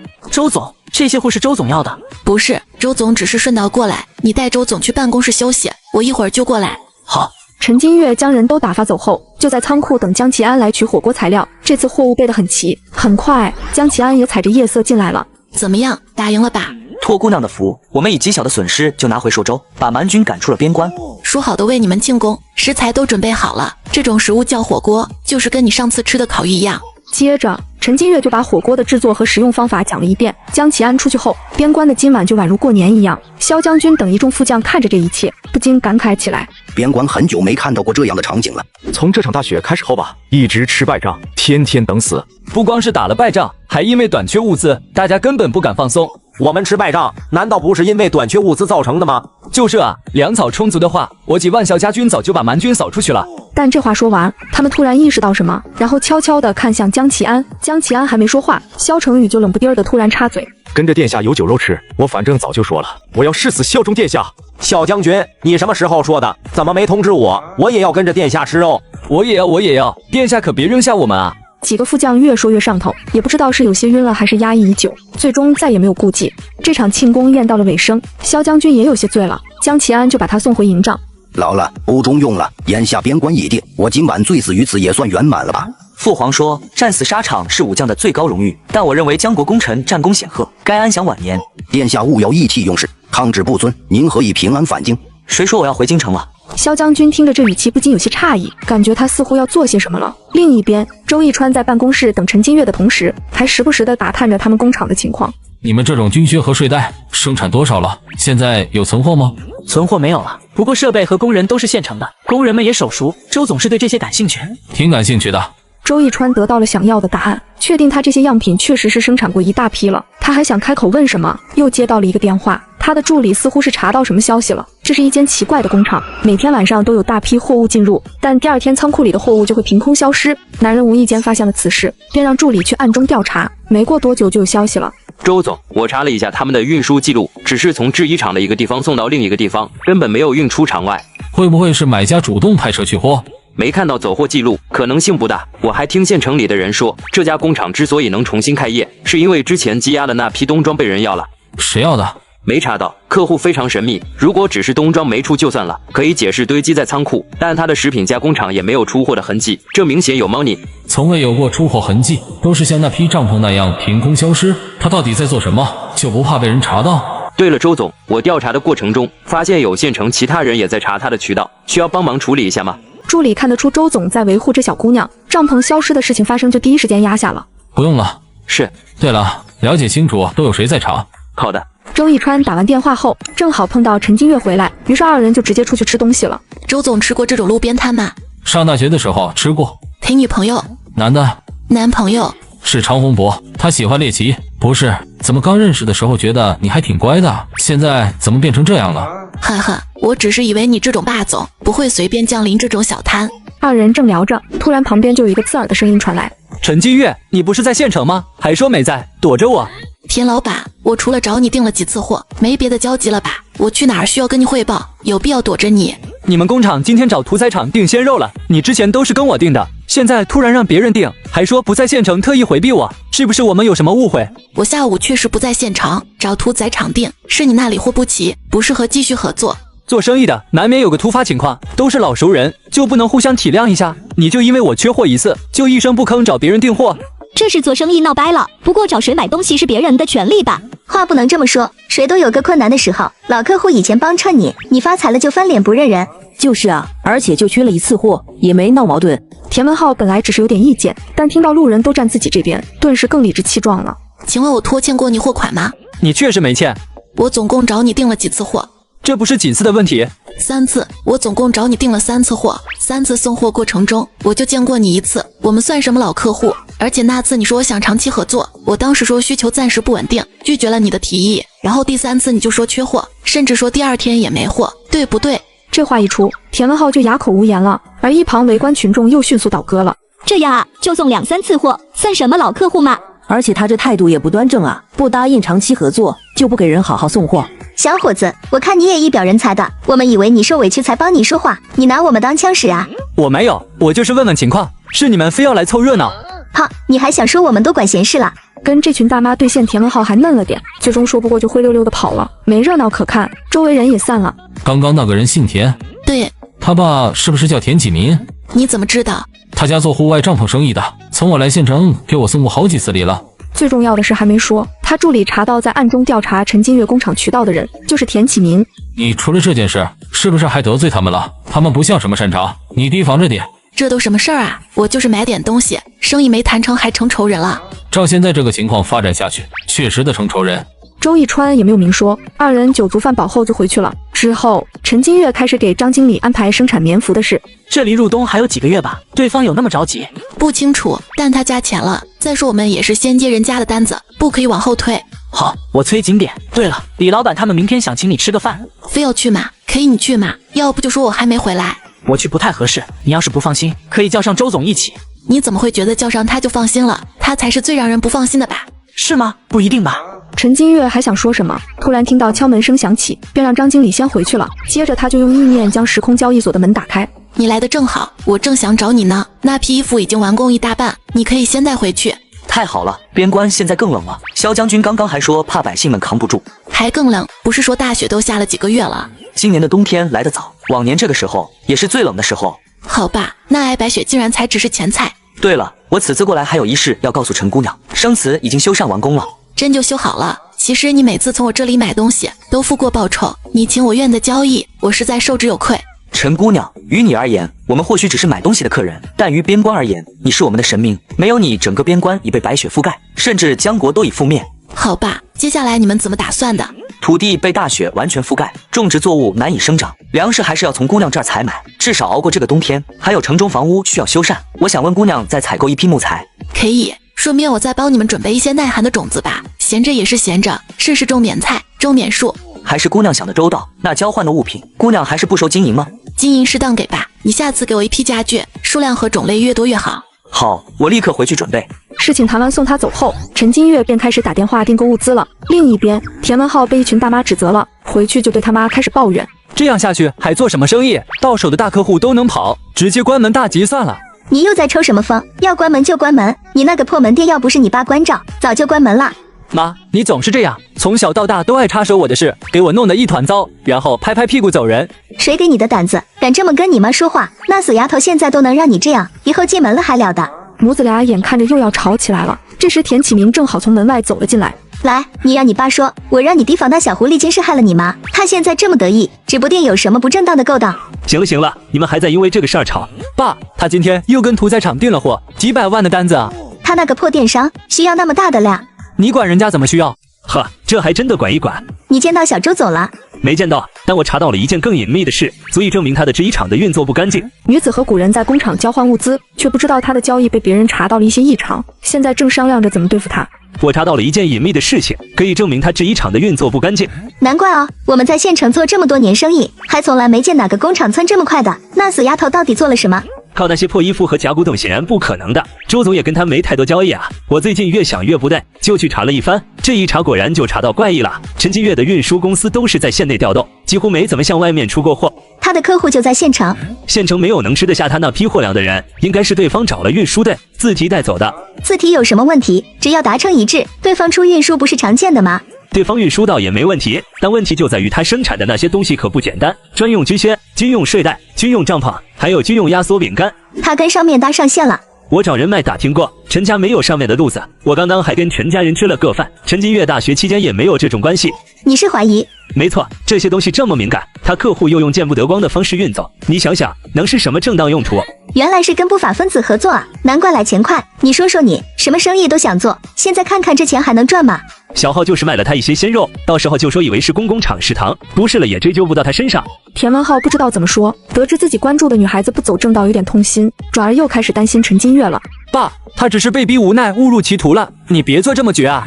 你这臭小子被他下什么迷魂药了？他之前那么对你，你还帮他说话？他忘恩负义，是他做人有问题，我们好歹相识一场，应该再给他一次机会。你再说一遍。等等，也不是不行，土匪，嘿嘿。之后，田启明就找到了陈杰一家，说了一些事情。陈杰一家回去的路上也开始商量起来了。爷爷，你说那个田启明什么意思？难道陈金月除了京城那个老板，还搭上了其他线？那个坏东西把我们家害成这样，那些大老板凭什么还要帮他？要不是我们小杰没去京大，京大会重视那个赔钱货，还都帮他说话，不可理喻。那种自私自利的东西，一定会遭报应的。没错，现在就是他的报应。爷爷，你觉得田启明今天是想打听什么？田启明没从那死丫头手上分到好处，现在又这么费力打听，指定是想报复。他今晚的话，应该是怀疑陈金月背后的人有问题，他的生意不干净。我就说嘛，要生意真那么好做，爸妈怎么可能欠那么多债？他指定是干什么坏事了。田启明那小子见利忘义，就算查出来也可能被收买，这件事我们还得自己查。我们怎么查？所有人都被那坏东西骗了，现在一心向着他说话。听说他最近老往省城跑，我们也去趟省城，找我那几个老伙计打听下他在省城干什么。早就该这样了，早点查清楚，让那小坏东西拿钱出来，我也不至于躲回乡下。哎呦，我乖孙儿受委屈了，你就再忍忍，你爷爷一定会尽快想办法的。我都好久没好好吃顿饭了，瘦了好几斤，要不是今天田启明点名想见我，问陈金月学校的事，你们还不想接我回来是吧？那群高利贷的不知道怎么回事，就追着你咬，爷爷也是无奈之举啊。一定是陈金月那坏东西做了手脚。三人还在这骂得起劲，却不知道有几个黄毛已经向他们走来了。好久不见啊，陈小少爷在乡下度假感觉如何啊？接着，陈杰就度过了一个绝望的夜晚。第二天下午，陈金月刚到仓库，就听见郑叔跟他说了件怪事。昨晚豫园制药不知道出什么祸，叫了几十辆大车，浩浩荡荡的往省城运东西。可能是周总的事情吧。郑叔，你消息挺广的啊。批大点地方有点事瞒得住谁？最主要的是，都是从我们工厂门口过的，也没听说他们多少货啊，真是奇了怪了。陈金月听着这话，心里警惕了起来，想着自己的货总是内部倒腾，很容易被发现异常，也该想想法子掩盖一下。正想着，何叔送货的车就开进来了。大侄女今天来这么早啊？也没啥事儿，就来工厂待着了。我跟你说个新鲜事儿。什么事？陈杰前段时间不是躲债到乡下去了吗？昨晚不知道为啥又回了县城，一来就被高利贷逮到了，这次被揍得很惨，医药费都要不少。对方还放话说再不还钱，下次真的会去他手。何叔跟我说这个干什么？跟我有关系？嘿嘿，我没有别的意思，就是想提醒你小心着点那些人，避免被他们误伤了。冤有头债有主，陈杰是成年人了，也主动跟我划清了界限，他的债主不会来找我的。明白。还有你爷爷奶奶现在在跟医院闹，说他们是报复才收那么贵的费用，指不定后面还找你，你也注意点好。谢谢何叔。事情说完，何老板也先回去了。之后陈金月就开着小迷你去找张经理，准备去和那些老板吃饭了。陈老板，要不我来帮你开车？你会开车吗？会的。明天下午我们才去你家收玉米，上午没事去 4S 店提辆车吧。好，你有心仪的备选吗？要我帮你参考？没有，主要应该是你开，你选就可以。先上车，边走边说。好。张经理上车后才搞明白，陈金月想给工厂买一辆公用车，平时主要是张经理开。正聊着，就见陈金月脸色突变，几个黄毛小子向他们快步走了上来，而陈金月猛地一踩油门就窜出去了。那个小子是郭涛。张经理，你有安保公司相关的人脉吗？要雇私人保镖？是，找个能打的。本以为那顾老板在道上混至少是讲信誉的，现在才发现他反悔不认账了，还想从我这儿要钱。好，我办完事情就安排。之后陈金月就到了约定吃饭的地点，这些老板多少都被他照顾到生意的，看到他进来就都站了起来。今天我们聚在这里呢，主要是感谢小陈老板慷慨，有生意也想着大家。还有一个，也是我们当长辈的给你赔个不是。你当时出事，我们也没帮上什么忙，主要是没想到陈家这么狠心，虎毒还不食子呢。那简直就是个畜生，这么坑害自己妻女儿。我们也是被搞懵了，不清楚这是什么操作，而且也不了解你的为人，不敢轻易插手啊。哈哈，都是一个县城的，有生意我吃不下，辛苦各位帮忙了。之前大家不认识我，另当别论，今后我有不懂的地方，要麻烦大家多多关照啊。好说好说，都是应该的。场面话说完，就是互相恭维试探了。之后陈金月还以为这场饭局会圆满收官的时候，一个煞风景的人突然走了进来。田老板来的正好，我们还正遗憾你有事耽搁来不了呢。林哥，你不用为我遮掩，我先前话说得很清楚，看不上有些六亲不认、目中无人的年轻人，没兴趣参与这种饭局。这话说得太直白，赵全明都无言以对。他转头看向陈金月，而陈金月却淡定地坐在那里，想看看他到底要搞什么事情。男人发现女子的工厂出货有问题，于是就开始臆想他与不法分子合作，最后还在饭桌上公然与他对峙。有些人不知天高地厚，什么生意都敢做，他自己想死不要紧，还拉这么多人下水，我看不过，想来想去还是过来一趟。我人就坐在这里，田叔有话不妨直说，拐弯抹角的内涵谁呢？哈，还有自知之明啊！你与其说我什么生意都敢做，不如说我竟然敢不做你家的生意。你什么意思啊？我知道你被周总拒绝了，心里有怨气，但这跟我有什么关系？我这边有需求，是不是第一时间照顾你生意了？你把火发在我身上，说不跟二道贩子合作，直接问我要周总的联系方式。田启明脸色猛变，没想到他竟然把这事儿抖了出来。你不跟我合作，也让家里人不跟我合作。你儿子给我送了2次货，就开始拿桥说缺货要等，我换了地方订货，他又当众指责我忘恩负义。大家可以评评理，到底是我对不起田叔你，还是你仗着资历为难我？老田啊，真有这种事？人家照顾你生意，你却挖人家客户，那你敢说你手上的生意全都是周总的吗？当然不全是，我们工厂。那是谁的？你怎么还清债务的？你背后的大老板是谁？你敢告诉大家吗？田启您这话是什么意思？难道他是发现了什么？不行，气势不能输，我怎么还清债务的？有必要跟你交代？你是要帮我还，还是又看上我手上的其他客户了？你这确实管得太宽了吧，田启民，别太过分了。田启明想直接说出调查结果，可那结果只能证明陈金月有古怪，却没有他直接犯事的证据。你是小贝，我给你点面子，有些话我要私下里跟你说。我是小贝，可以给田老板一个机会，但田老板确定能有话好好说啊？各位，我先失陪一下。之后两人就来到了另一个包厢。不知天高地厚的死丫头，你装什么？你要是心里没鬼，会答应过来跟我私下解决？我有什么鬼？我过来跟你私下解决，不是田老板你要求的吗？要不是小号，我绝不会再给你一次机会。做生意要一步一个脚印，什么钱能赚，什么钱不能赚，还是该清楚的。田老板是想说我赚了不能赚的钱？不是嘛？你那些军用产品大批疯狂生产，还不够明路出货，你背后的客户那么小心，不就是见不得人？原来是怀疑我与不法分子交易啊！田老板场子小，眼界也小，闹些啼笑皆非的笑话，我不怪你。你什么意思？你跟上面合作过吗？你跟京城搭上过线吗？你最大的生意体现在省城吧？田老板今天看来是有备而来，暗中调查过我工厂的订单和销路了吧？要想人不知，除非己莫为。县城就这么大点地方，我们工厂受上面高度重视，你都发现不对劲了，上面会没发现？你真跟上面搭上线了？也不算吧，这个不好跟你们说，但总之一句话，我做生意堂堂正正，不怕查，不信你可以试试，只要你不怕得罪人。整个谈话过程他太自信了，自信到让田启明都有点捉摸不定。陈金月看他愣在那里发呆，便自己先走了。到停车场时，却又遇到一个熟人。你怎么在这儿？见个朋友，听说县城一群老板请你吃饭，体验感不好啊？还行，他们还没吃完。喝酒了吗？还是我来开吧。对哦，小酌了一点，多谢周总了。田启明找你麻烦了？为什么这么问？请吃饭的那群老板里没有他，但他今天出现在那家酒店，而你又提前离席。周总不做神探可惜了。需要帮忙吗？周总突然这么热心肠，还真有点不习惯。陈老板忘了我有意合作了？既然如此，肯定是要拿出诚意。原来是这样，我没跟别人合作过，不太会处理合伙人之间的关系，而且我在某些事情上比较专制，不喜欢跟人商量。那正好，我除了出资金和人脉，其他事情也不擅长，我们很合适。我的客户比较注重隐私，你不能打听，也不能泄露，一旦让我发现你不守信用，合作终止。只有犯人才绝对注重隐私，这点你放心，客户绝对不是什么不法分子。你那些凭空消失的货物，都是你那位比较注重隐私的客户要的？不是说过了不能打听？作为合伙人，我有义务确保我们的交易合理合法吧？如果被别人调查，你希望我袖手旁观？大部分是，你查过我也该知道，我没有任何违法操作。行，那就这样决定了，回头我们把合同签了。好，之前我那些货也没凭空消失，是对方来自取的，不过没有出货记录，被田启明抓住了把柄，现在在威胁我们。好巧，豫园制药没多少活，昨晚却运了一晚上的货，县城的人也在讨论。你早就查到我那些货了，而且知道田启明也在查，所以提前做了补救。还挺聪明，县城人多眼杂，有人盯着你，以后做事最好谨慎些。再者，我投资的只有你省城3家工厂，以后不会帮你善后。咱们这关系还分这么清干嘛？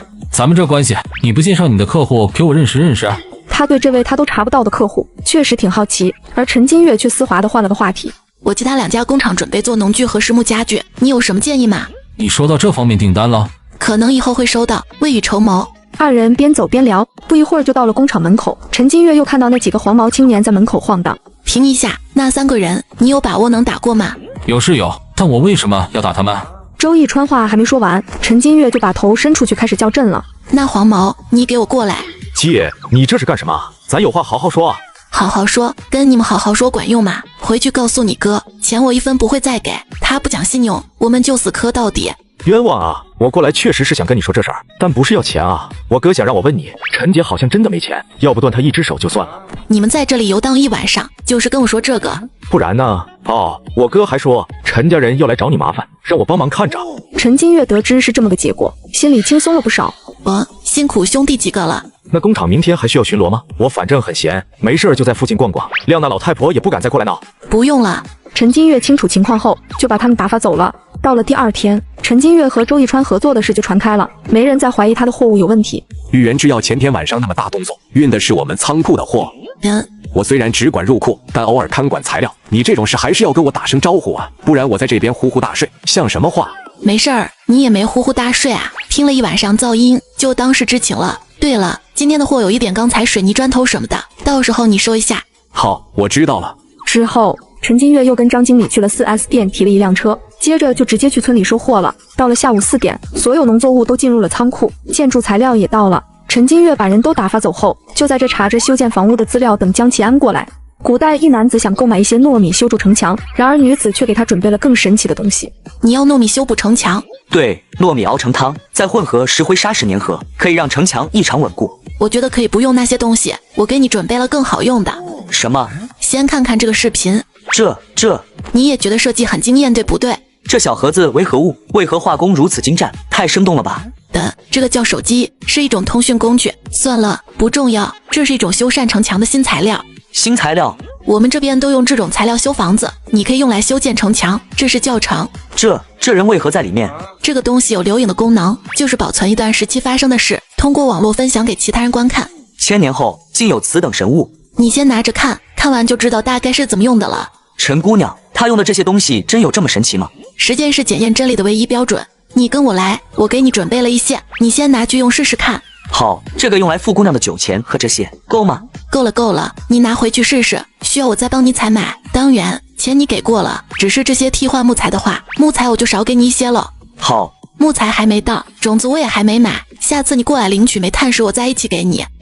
不着急。对了，你们有没有那个，就是那种千工拔步床？那是什么床？我给你带来的这些家具中有吗？没有，是这样的，也被称为床中床，这里面的打造非常精妙。我回去找找，没有的话我就让工匠给你打造。好。江启安商量完后，却迟迟没有离开的意思，视线恋恋不舍地扫过陈金月手上的手机，又欲言又止。这不能给你。姑娘可以帮忙采买吗？价钱好商量。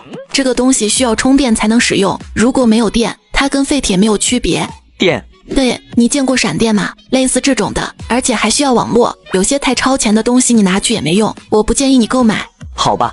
江启安很听劝，说完便离开了。另一边，门外的人不知道是闲了还是馋了，全都聚集在门口守着。殿下，银钱够吗？殿下，您这次进去时间多了1刻钟，又有什么好东西？确实有好东西，除了大批的蔬菜粮食，还有新的建筑材料。那真是太好了。通知下去，城中百姓可参与修缮城墙换取粮食，富商可继续用精美家具或其他珍贵物品换取粮食。是。接着，江启安又给他们讲解了这些材料的使用方法，之后就和萧成宇回书房去了。殿下，秀荣城传来消息，陈姑娘的生祠所有物品都准备齐全，问郡主仪式何时进行？这边交由萧将军负责，你我明日回秀荣举办仪式。是。第二天，江启安和萧小将军带着一部分物资进城的时候，百姓们都纷纷涌在道路两边欢呼迎接。接着就是生祠的进主仪式，而就在礼成之际，门外突然就有不少嘈杂声响起。殿下，雪停了，大雪停了！边关连下数月的大雪，竟然在生祠供奉当天就停下了。苍天有眼，苍天有眼啊！不是神明显灵啊，神明怜悯我们啊！在此之前，百姓们只知道他们吃的用的来自于祠堂内供奉之人，然而此刻他们是真真切切的把他当作神明了。而另一边，陈金月还在办公室查看近期的工厂进度。此时，工厂的小管事李超就匆匆忙忙的跑进来了。怎么了？田家又来人了，还是说你不给他们分订单的事？这次什么态度？这次来的是田文浩，田老板没来，就说我很忙，不见。好了，对了，张经理给您联系的安保公司也来人了。那还等什么？带他们进来啊！好。很快，一行人就来到了他的办公室。你就是陈老板吧？原来还是个大美女，难怪对保镖要求这么高。侯老板说笑了，主要是我这儿情况比较复杂，张经理都跟你说过吧？说过，都是些小问题。我们安保公司的高级保镖，专业素养非常高，可以身兼数职，应付这点小事更是游刃有余。几人正聊着，门外传来了喧哗的声音，紧接着李超就被推过来撞在门上。田文浩，你有病啊！对，我就是有病，才一直帮那坏女人说话。陈金月，你这坏东西不是没空吗？田文浩恶狠狠地向陈金月走来，而一旁的安保人员眼疾手快，轻而易举的就将人扔了出去。陈金月，你别太过分了。我怎么过分？你说好的给我爸订单，现在出尔反尔，还暗自撬我们的客户，你想干什么？我是说了给你们订单，但那也是要我愿意，成我欠你们的了。你说我撬你们客户，我们价格好，产品好，客户愿意选择我们，我还得顾及客户是不是别人的前客户嘛？我是别人吗？我们之间的情分，你就一点不顾及？你知不知道再这么乱来，我妈就真的不会接受你了？田老板，你是桃花店还是妄想症？我们之间有什么情分？我对你的心意，我不信你看不懂。看懂了，算我倒霉，行了吗？陈金月说着话，眼神还凌厉地扫向门外的保安，想着他必定是放水了。陈老板，是他说找你有事，非要进来的，我也拦不住啊。赶出去！不用你赶，我自己走。陈金月，记住你今天说的话，我倒要看看，除了我，县城里还有谁会要你这种没爹没妈的？查下那保安跟田家关系，查清楚直接开除。是。让侯老板看笑话了。理解，小地方人情世故多，陈老板这样的大美女，沾上各种烂桃花，烦恼也多。关于薪资，张经理跟你谈过了吧？谈好了。之后几人就开始签订合同，让他们明天就开始上岗。做完这一切已经快5点了。陈金月又去了仓库，郑叔在仓库统计煤炭时，还好奇他怎么买了一大堆种子树苗。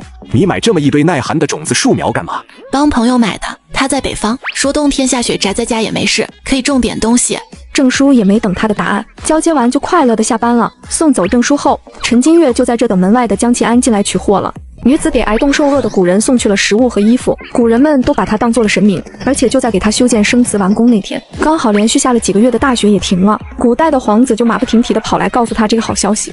陈姑娘，边关雪停了，挺好的啊。你知道吗？边关这几月的大雪从未停过，生祠进主仪式当天大雪就停了。这几日生祠不断有人祭拜，雪再也没下过了。边关的百姓们都奉姑娘为神明，这事也太巧合了吧？你没跟他们解释一下吗？解释了，我告诉他们衣物和粮食都是姑娘提供的，但具体怎么获得的，我没详细解释，需要跟他们。不需要，你做的挺好的，身怀机缘，最好别广而告之，能保你安全。多谢姑娘提醒。这边燃食衣物还有耐寒的种子都给你准备好了。好，边关今日愈发的冷了，这些东西来得太及时了。化雪是会比下雪冷的，正好我这里还有一些围巾、手套等保暖的小东西送给你，数量不是很多，你们将就着分一分。足够了，姑娘为我们着想已经够多了，姑娘如此心意，其安无以为报。你给了那么多钱，这是我应该的啦。其实你也帮了我，你第一次来我办公室时，我欠了很多钱，他们还堵在门口不让我走呢。何人如此霸道？工厂的员工，也不是霸道，而是工厂先拖欠了他们工钱，不止他们，还有很多其他债主。所以啊，你不用觉得亏欠，通过时空交易，我们都得到了自己想要的，以后我们要继续合作愉快啊，六殿下。那你为何不喜欢要钱财，而是要那些精美物件？那些真的比钱财还要贵吗？对我来说是这样的，盛是古董，乱是黄金。我很感谢我们这个太平盛世，让普通平民温饱的同时，也能有更高的追求。仓秉实而知礼节，衣食足而知荣辱，就是这个意思。所以你以后给我的东西都小心一点，磕着碰着价钱会大打折扣的。好，我以后会更加小心，让我们合作愉快。交代完一切，江齐安就带着东西出去了。到了秀容城后，他立马安排给百姓和将士们分发物资。殿下，陈姑娘又送您东西了，一些保暖的小物件，数量不多，但搬运的士兵人人都有。殿下对我们太好了。大伙正高兴的时候，萧成宇从一旁大步走了过来，看上去脸色不是很好。殿下，副帅来信了，说冯将军已经带人前往秀容，奉旨接管萧家军。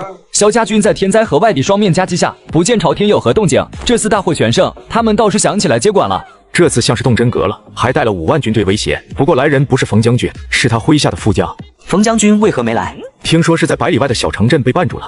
查查具体情况。冯将军那种恪守规矩的人，能被什么绊住，让他不惜置皇命于不顾？这其中肯定有问题。是。另一边，陈金月回去后就呼呼大睡，直到第2天才想起今天要去见周老教授，于是简单收拾了一下，就去机场和周一川会合了。周老教授喜欢什么？我怕我备的礼物他不满意。你过去他就很满意了，不用破费。我何德何能有这么大面子？你说的那些东西他很感兴趣，那就是喜欢我的古董了。他喜欢什么类别的？听你这口气，是东西多的还任由人挑？那倒不是，我是想着多打听打听，就算这次送礼不能送到心坎上，下次也能帮忙收集。只要是古董，他都挺感兴趣的。走吧，快到时间了。好。下午3点。2人就来到了京城一栋中式庭院门前。陈金月快要见到这位大佬，还是隐隐有些紧张。然而很快他就刷新了认知，本以为不苟言笑的老教授，竟然分外的平易近人。我听说过你，严教授的得意门生。周教授谬赞，只是我情况特殊，老师照顾我。小严我是了解的，没有真本事，再怎么特殊也入不了他的眼。2人正打开话题聊着，一旁一个不懂事的小男孩突然就打破了这氛围。周爷爷看起来很喜欢这位姐姐，姐姐给周爷爷准备什么生日礼物了？瘟疫，不许无礼。不好意思啊，小姐姐，我没其他意思。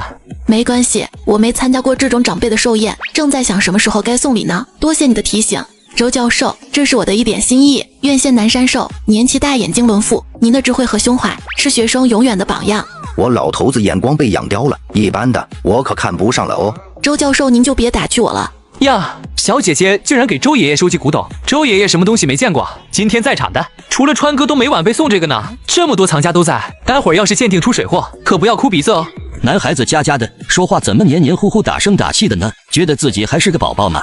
温玉顿时噎住了，转而视线又落在周老教授手上的盒子。送了什么？不会比我的好吧？怎么还攀比上了？陈小姐是我的贵客，送不送礼，送什么礼我都不介意。是，小玉年纪小不懂事，我代她向陈小姐道歉。滚过来，也不看看这什么场合，是个人你都自来熟，乱说话。周老爷子看到这样说也没再追究了，不过大家确实都想看看陈金月带的是什么。周教授最后也满足了他们的好奇心。玉握手，没错，就是玉握牛。玉牛象征着吉祥、财富和勤劳。周教授属相是牛，我想着这份祝福和承载的寓意，是非你莫属了。好，这礼物我很喜欢，你有心了，以后多来京城走走，生意上有什么需要，多找找小川，他没用的话，你就找他二哥。什么叫我没用？二哥就比我有用？还是爷爷考虑周全。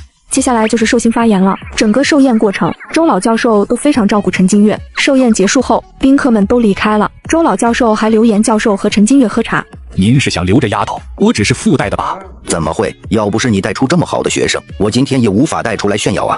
老师，周教授开玩笑呢，要不是您，我都没机会入行。那说好了，你之后的古董拍卖会都要通知我啊。必须的，而且我早就给你也备好了礼物，您放心吧。这就不用了，我开开眼就行。要真收了你那么贵的东西，就是受贿了。你这老小子在内涵我收贿赂？没有，我跟您怎么能一样？我还在职呢。几人正闲聊着，突然陈金月脑袋里又响起了敲门声，声音还有些急促。我突然想起来，刚刚工厂里经理找我有急事，我还没给他回电话呢。都晚上了，什么工作这么急？你给他回个电话，告诉他明天处理呢。不太行，有很重要的事。周教授，实在对不起，我改天单独给您和老师赔礼道歉。小事，去吧，年轻人就该忙事业。陈金月回到酒店，关门就进了时空交易所。果然进去之后，听到敲门声更清晰了。打开门，江启安就快步走了进来。陈姑娘，这里是时空交易所，就是之前收集的小院材质拼接起来的。我们可以进入到这里见面，这里面还配置了很多东西。我不方便时，你也可以在里面用手机查资料。对了，你找我是有什么急事吧？对，近日边关有回暖迹象，但其他地方不太好，突然就爆发瘟疫了。古代一男子可以在这里购买现代的物资，让当地的百姓不再挨饿受冻。可好日子没过多久又爆发瘟疫了，于是又急匆匆地跑来求购药材。姑娘，我今日来是想问你再购买一些药物。是有人感冒？哦，不对，是感染风寒了吗？近日边关有回暖迹象了，但其他地方不太好，突然就爆发了瘟疫。其他地方是哪里？主要是京城来的冯将军那边。开始我还以为是有什么计谋，后面查探才知是很多百姓感染疫病了。瘟疫及其反常的天灾之后，确实极有可能发生疫病。他们都是什么症状？高热咳嗽，全身乏力，而且传开的速度快。我将之前剩余的风寒药和退热药送了些过去，有一定的效果，所以来问问姑娘，可以帮我们再采买一些吗？那大概就是流感了。你们那边医疗条件落后，对付这些是有点困难。不过那冯将军是来干嘛的？接管萧家军。那你想让他活着走出镇子？百姓是无辜的，不该沦为政权争夺的牺牲品。我相信冯将军也如此想。他刚到镇上就写了急报送回京城，请求朝廷派医官拨物资救助。朝廷是什么反应？父皇严斥他延误战机，军法处置。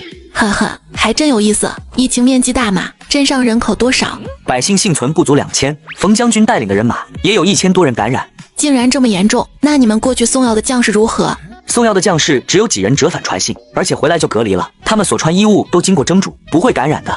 在我们这里，你们现在经历的瘟疫叫流感，不算难治。等会儿我尽量帮你多采买一些药物，明日到此刻你过来，有多少给你多少。多谢姑娘了。好，我尽量多送点。你手里拿的什么呀？怎么愁眉苦脸的呢？左下角厂商交过来的任务根本完不成啊。啥任务？厂商蛇年福利，要在我左下角送出1万台华为 Mate 70 Pro 和苹果16 Pro Max， 这都是今天必须发出去的，但没人领啊。白送都没人要，你这宣传不到位啊。我这是粉丝专享服，升级快10倍，下载升级就能参与，但得从我左下角进入啊。听再多都不如自己去试试，这是要钱，姑娘应该会很喜欢。青铜鎏金佛像，这也不是随便能交易的啊。陈姑娘不喜欢吗？喜欢，但不敢要，这种换不了钱的。这不算古董吗？佛教文化被后世摒弃了。没有，但这种非常贵重，跟你之前送的马蹄金、酒樽一样，是不可以买卖的。那可以与皇室做交易吗？呵呵，我之前说过了，现代世界没有军权。这样吧，东西我先收下了，到时候我直接捐赠了吧。对了，上次给你的建筑材料用的怎么样？好像不太好，我先让士兵处理了一下，效果不好，我又亲自上网，结果还是不行。或许你们世界的材料不适合我们吧？不能够啊。陈金月打开手机搜索了一下情况，果然得到了答案，是冻坏了。这么快就发货了？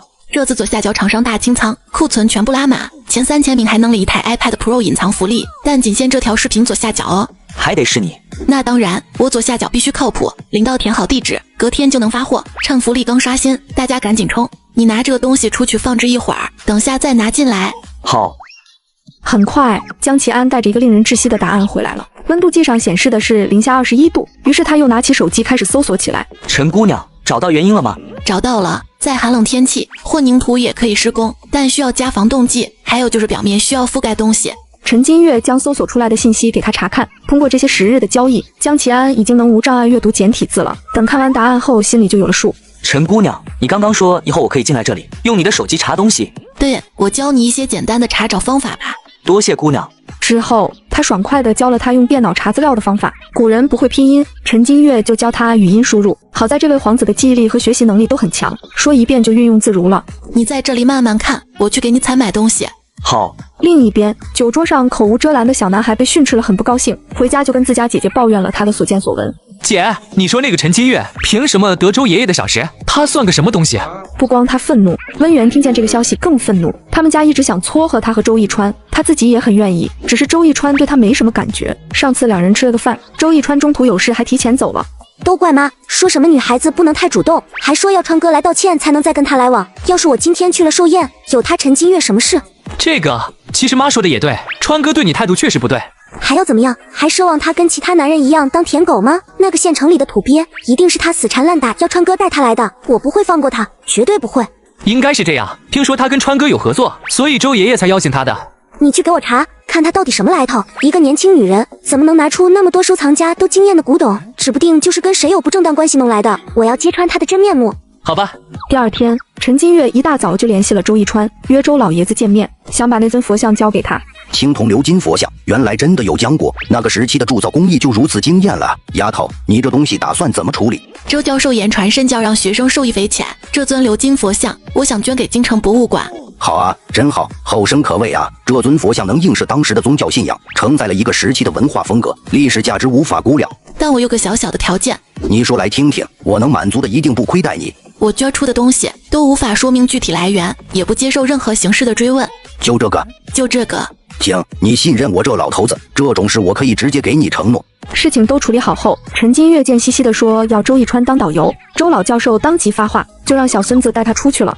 我是觉得你闲着也是闲着，不如你钱存在银行也是存着，不如给我花花。你怎么知道我叫你出来是花钱？之后，陈金月就带着他分批买了大量流感药物，买完后，周逸川却把他拉到了一旁。陈金月，这里是京城，你知道京城意味着什么吗？繁华、热闹、富贵迷人眼，意味着天子脚下。你要再搞出大动作，我不一定能帮你瞒过去。我知道，不是还有更厉害的人给我开绿灯吗？爷爷确实很照顾你，我就说你怎么会突然捐古董？原来是想投诚啊！什么叫投诚？你会不会措辞？这时候你还介意措辞？所以你根本不担心秘密客户被发现是吧？不怎么担心，我相信上面会睁一只眼闭一只眼的。那你早说不就行了？还搁这儿分点采买，掩耳盗铃呢？那不然呢？陈金月把怎么买药的难题交给他，果然周总就懒得陪他转，直接带他到了周家名下的制药厂。今天厂里的药随你挑，算我请你的。哈哈，我谢谢你了，我先要5000人的量吧。那你和你的客户就在这交易还是？我还挺好奇你们的交易方式的。当然要搬回去，麻烦周总安排一下运送呗。周逸川没能打探到好奇的事儿，接着就安排人帮他送货了。办完事情后，周逸川就开车送他回酒店。二人刚下车时，酒店里一道粉色的身影就冲了出来。逸川哥哥，原来你真的在这儿啊！小玉说你被逼无奈，在帮周爷爷应付客人，我还不信呢。原来你就是周爷爷硬塞给川哥的凡人精。逸川哥哥，小玉说你被逼无奈，在帮周爷爷应付客人。哦，原来你就是周爷爷硬塞给川哥的凡人精。哎呀，我说话心直口快，姐姐别多想呀。我先上去了，不打扰你和你的这个小可爱妹妹。逸川哥哥，这姐姐怎么还骂人呢？太没礼貌了，而且看上去也不像什么正经人。温大小姐，上次说了，你叫我圆圆就好了。上次我的态度已经很明显了，我对你不感兴趣。还有温玉回去跟你胡说八道，你也信了？你们两个都没脑子吗？你以为你的心直口快就礼貌吗？还要别人对你礼貌，真是好大一张脸。这就是你的绅士风度，你就很有礼貌。谁告诉你我绅士了？我向来没素质。你第一天认识我。对了，陈金月比你小2岁，可别一口一个姐姐了，她没空陪你演宫斗剧。周逸川一通输出后，心情舒畅了，转身就走了，只留温源在那里咬牙切齿。另一边，陈金月回到房间后，第一时间就进了时空交易所。进去后，看到江启安还在那勤奋的学习。陈姑娘，我学会你那样打字了。为君之道，欲下之术，可雅六殿下。要是在现代，你肯定也是个妥妥的学霸。我是看着视频断断续续学习的，不知道有没有不对。没有不对，你太聪明了。陈姑娘过誉了，要不是你提供的电脑，我也学不到这么多新奇的东西。陈姑娘这里的电脑很聪明，她好像什么都知道。可不是嘛，我连的无线卡流量都用超了。流量用超？没事儿，我把药给你买回来了，东西都堆在宽敞的院子里。这太好了。接着，陈金月带他出来，准备给他介绍使用方法和用量。对哦，你拼音都学会了，这些字应该都认识吧？大概认识的。不行，你要是记不全，回去再看看说明书。好，陈姑娘，我以后闲来无事时可以经常进来看书，使用电脑吗？我可以交些费用。不用交钱，你没事可以随时来学。江奇安再次礼貌道谢后，就依依不舍地出了门。这次他在时空交易所待的时间很长，在外面等候的萧小将军和一众副将都很担心。殿下，您怎么现在才出来？该不会这次没能买到药吧？买到了，而且很齐全。殿下真的有药，跟上次的不一样。陈姑娘说瘟疫不可怕，这些药能很有效地治疗瘟疫。对，陈姑娘送的都是好东西。准备一下，匀出一半给冯将军送去。对于支援冯将军，边关是有意义的，毕竟是朝廷派来接管他们。但江奇安力排众议，还是给他们送了过去。刚到营地，就看到冯小将军屹立在寒风里，看上去不是很友好。末将驻京数载，倒是看走了眼，六殿下竟有如此气魄，之前抗旨不遵，今日又敢只身前来。冯将军过誉了，你就不怕此行有来无回？我若是怕，大可以等将军染上疫病，同这个镇子一起死去。你觉得我死了，朝廷的5万精兵就会放过边关？你的5万精兵比蛮族更强悍吗？冯小将军沉默了，他的人马在江国也不算弱，但跟常年生长在严寒里、身强力壮的蛮族又无法比。说说现在的情况吧。昨日又死了58人，军医禀报，你送的药能减缓病人症状，但这几天反常的严寒，让局面雪上加霜。先进去看看。走进主营后，军医还在打量着这些药物。他们虽然知道这些都是救命的药，但不知道是怎么用的。容我拆开2粒，查看一下药材配方。殿下带来的东西未经允许，谁也不许擅自动用。你们送药过来，不就是讨好我们冯将军的？还敢这么嚣张？他日冯将军必踏平你边关城池。我们送药是救助百姓，怎么成讨好你们将军了？逆贼，说的冠冕堂皇，你们在干什么？还不给我拿下！住手！冯将军，现在我们药已经拿到了，快把这些逆贼全抓起来吧！潘大夫太过劳累，带他下去休息吧。潘大夫欲言又止，明显不想走，可碍于萧成宇的煞气，最终还是下去了。殿下，可否尽快告知用药剂量？江奇安没多说，将用药方式告知了他们。当晚药物就全发了下去，第2天症状较轻的都好转了。镇上的百姓也知道药是从边关送过来的，大家对江奇安都愈发的敬重。而冯将军这边，军医又开始叨叨起来了。冯将军，你听见这些天大家怎么说了吗？怎么说了？他们都在传那反贼救他们于水火，是江国的希望，举世无双，帝王之相。那不是很正常吗？正常？你难道也这么认为？你也被他们那区区几颗药丸收买了？你不要忘了，你来边关的目的是什么？江奇安狼子野心，我已经传信回京，陛下知晓此事定不会放过你。你传信回了京城？没错，你延误军情，还没受到惩罚是陛下仁慈，你非但不感恩，还一意孤行。你什么时候传的信？传过几次了？老夫本就是宫中之人，为陛下和娘娘办事，自然时时刻刻看着军中，禀报一应事宜。本将军最讨厌你这种两面三刀的东西。潘大夫还想说什么，突然一道寒光闪过，便倒在地上了。来人，将军，这以染病去世的方式处理了吧，封锁边关消息，再有人私自传信回京城，杀。是。几天后，江奇安才从萧成宇那里得知这个消息，说那位军医莫名其妙就病逝了。先前没见有任何症状，反而现在要齐了，怎么还病逝了？这中间一定有问题。这位冯将军似乎也不像我们想象中的顽固不化。您的意思是冯将军动的手？去打探一下那4万精兵的情况。冯将军已经违抗旨意，京城后续粮草不可能再给了，要把握好他们的动向，能为我们所用最好。是。另一边，陈金月在京城委托有宝斋举办了一场大型拍卖会，拍卖会不透露卖家信息，恰巧那位人傻钱多的温小姐为了出风头，竟高价拍了一堆古董，最后卡里余额不足，还是请求家里人帮的忙。拍卖会结束后，总成交额接近了15亿，除去有宝斋的抽成，陈金月差不多拿到了13个亿。陈老板现在也是上10亿身家了，以后有什么想法？先去省城买套房，好好做生意，下次再来京城买套房。好朴实的愿望啊！赚钱的意义不就是好好生活吗？以前我没有选择，以后我想做个有钱人。那你带我一起，我也想做个有钱人。你还会缺钱？哈哈，谁会嫌钱多呢？我想好了，你如果要谢我，最好的感谢方式就是带我赚钱。这简单，但我以后请你帮忙，可不能拒绝啊。好。回到酒店，陈金月就立即进入了空间小院，看了下剩余的古董，才发现已经所剩无几了。等回了省城，再找时间请江奇安吃顿好的，维系一下客户感情。不过他好几天没来了，不知道是不是边关有什么事情。这空间小院的门就一直打开吧，到时候他不用敲门，随时都能进来。处理好这些后，他出去就美美的睡了一觉。第2天刚回到县城，突然就感觉空间有些动静，于是立马就进了空间。走到院子里时却被惊到了，看到的人不是江奇安，而是一个奇怪的陌生女人。女子可以在这个地方和古人交换物资，可这次她出去后没有关门，等再次进来的时候，看到的却是一个原始人在这里挖东西。你好，你是对我的工具感兴趣吗？你别跑，有事好商量啊。2颗兽牙，难道是他想和我交换东西？原始人跑出去后，神情还很紧张，他害怕被拒绝，因为他去很多部落借过农具都被拒绝了。酋长，你借到农具了吗？太好了，今年的粟米不用漫在田里了。这是哪个部落如此大方，还肯借我们工具？先用吧，用完我尽快还回去，再带些粮食感谢。好，我们马上去收割。2个男人拿上工具，飞快地奔向田里。四羽转头看着山洞，有些羞愧，又有些好奇。对不起，我无法眼睁睁地看着部落土崩瓦解，沦为别人的奴隶。我会用收割的部分粮食补偿你。而另一边，陈金月算是琢磨明白了，这个时空交易所不止江奇安可以进来，其他有机缘的人也可以。先前没有其他客人，难道是因为平时都紧闭着大门？不过这兽牙给我也没用啊，算了，先放着吧，门就先不关了。那女人应该还会再回来。陈金月出去后，就决定去省城的工厂和店里看看。刚到省城的古董店里，就看到钱老在这等他。老师，您别这副表情，怪瘆人的。有宝斋拍卖会的织绣品是从你这儿出的吧？全是精品，可比之前给我的好多了。哈哈，我不是工厂要运转吗？想着就出一些来周转一下。手上还有好货吗？目前没多少了，下次再和客户谈一谈。下次还有这种货，给我先看看行不行？万一我买得起呢？好，如果我还有的话，一定。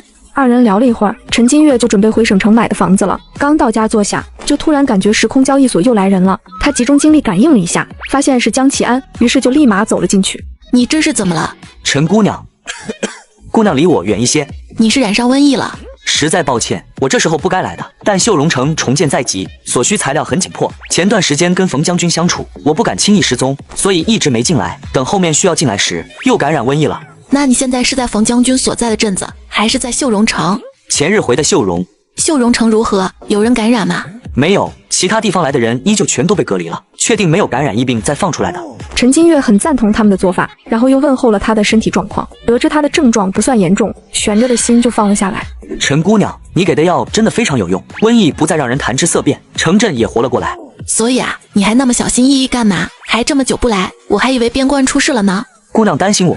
当然，毕竟你是我的大客户，边关还供奉着我的长生禄位呢。江奇安笑了笑，心里又有股说不清的失落。那你在这里休息会儿吧，我去给你送木材，但数量不多，你控制一下成本。我也想跟姑娘说这个，你上次给的防冻剂很好用，我想再要一批混凝土材料，少要一些木材。行啊，买砖头水泥更方便的多，我先给你送木材，明天你过来取其他材料。好。出了空间，陈金月给自己消了个毒，就去家具厂了。到了工厂，他又支开仓库管理后，就将木材收进小院空间，然后就给江奇安送出去了。等你病好了过来，我请你吃好吃的。火锅吗？你想吃火锅，也可以尝试其他菜系。你给的东西我赚了很多钱。听姑娘的安排，是那个佛像贵吗？要不我再给你寻一尊来。不了，不是佛像，是你以前给我的那些东西我没卖，现在一起卖出去赚了钱。好吧，那我回去再给你寻找一些精致物件。好。短暂的寒暄后，江奇安1步3回头的走了出去。陈金月想到交易所还有一位新顾客，于是又给小院角角落落都消了毒。做完这一切，陈金月出了空间，翻出个熟悉的号码拨了过去。周总，有个事儿要跟您汇报。我不是很想听。我劝您还是听一下吧，不然到时候我们工厂上新闻了就不好了。什么？我突然觉得我当时是不是被你算计了？不能够，都是各取所需，一拍即合，什么算计不算计的。说说吧，你又干了什么？之前我们工厂要那批木材，我客户需要，先转卖给他了，你得安排一下运输公司。还有吗？我还准备采购一大批砖头、钢筋、混凝土这些建筑材料，也得安排出货。没一句喜欢听的。这2单总利润600万，我们平分。勉勉强强吧。你最近还好吧？我能有什么不好的？那什么时候来省城？我买新房子了，到时候要来吃开锅饭吗？效率还挺高啊，下周末吧，可以点菜吗？可以，你尽管点。挂完电话，陈金月又给钱老打了个电话，问他有没有建筑材料这方面的人脉。这个好办啊，你古玩店里那小姑娘于佳宁，家里就是做这个的。那她怎么学古董鉴定专业？可能是爱好吧，不想接受家里的帮扶，想自己闯出一片天地。好，我去问问她，多谢老师。挂完电话，陈金月又直接去了缘起斋。到店里时，于佳宁正坐在那里懒洋洋地看着平板。1楼随便看。叶姐，你回来啦！我还以为你搬走又好久不过来了呢。我找你有点事。陈金月将合作的意图说了下，于佳宁有些诧异，但很快就应下了。没问题啊，我爸前几天还老说我不中用呢。叶姐，我可以当个中间商赚点差价吗？我给你预算，你谈得下来，差价全是你的。但我有个条件。什么条件？你尽管说。你得跟你爸嘱咐，这个单子只管出货，别多打听，也别多给别人提及。那你给我个清单，我回去跟我爸商量一下，行吗？好。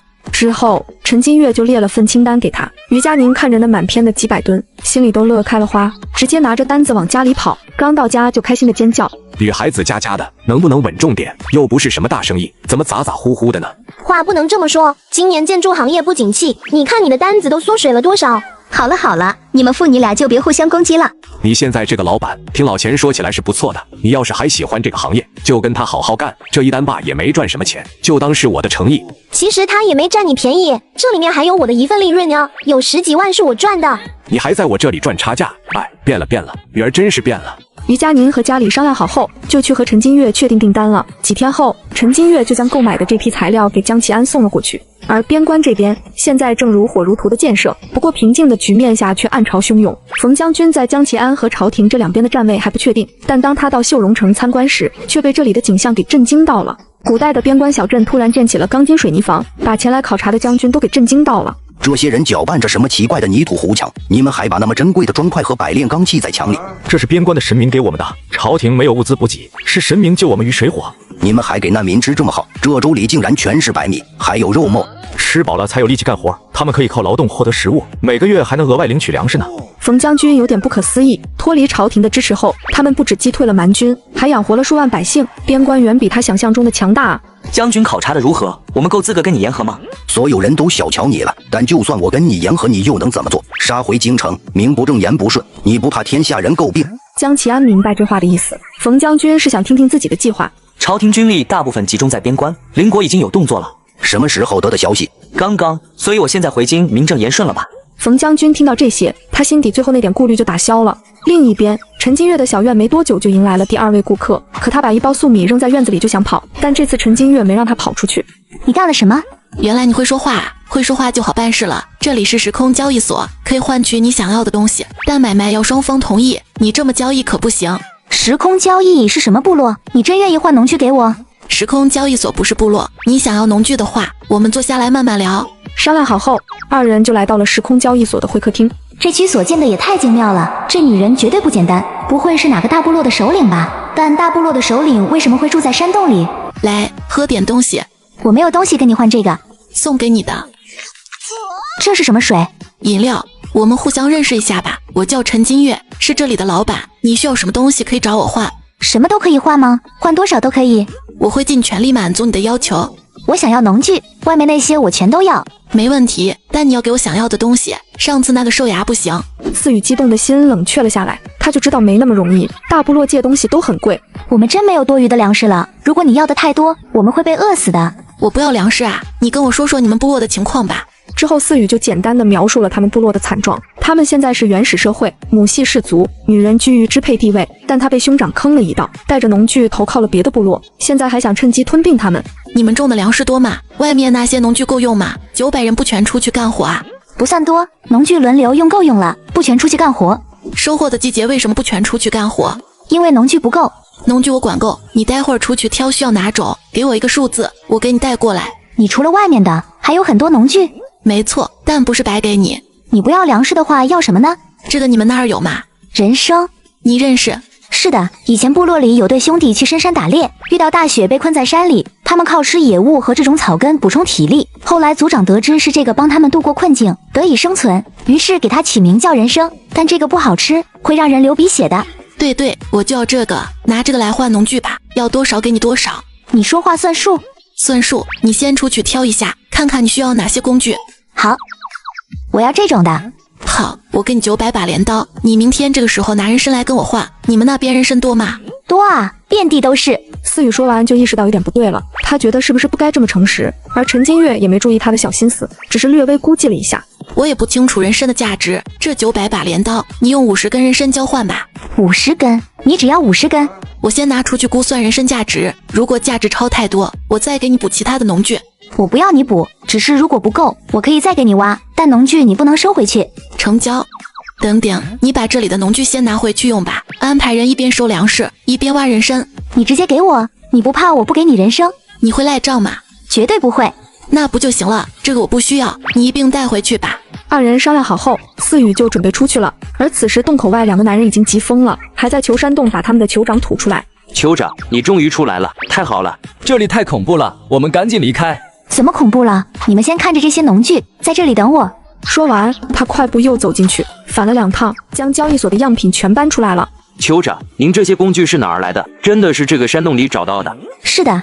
可我和四风刚刚都进去过，这里面就是个空旷山洞，什么都没有啊！酋长，这山洞太邪门，不会有鬼吧？别瞎说，酋长，你刚刚是去哪儿了？我进去了一个很奇怪的大型居所，里面有一个女人，她有很多农具，还种满了好吃的菜。那是神界吗？那女人会术法？一定是神界。酋长，我们部落被神眷顾了，神女会帮我们的，今年一定能度过冬天。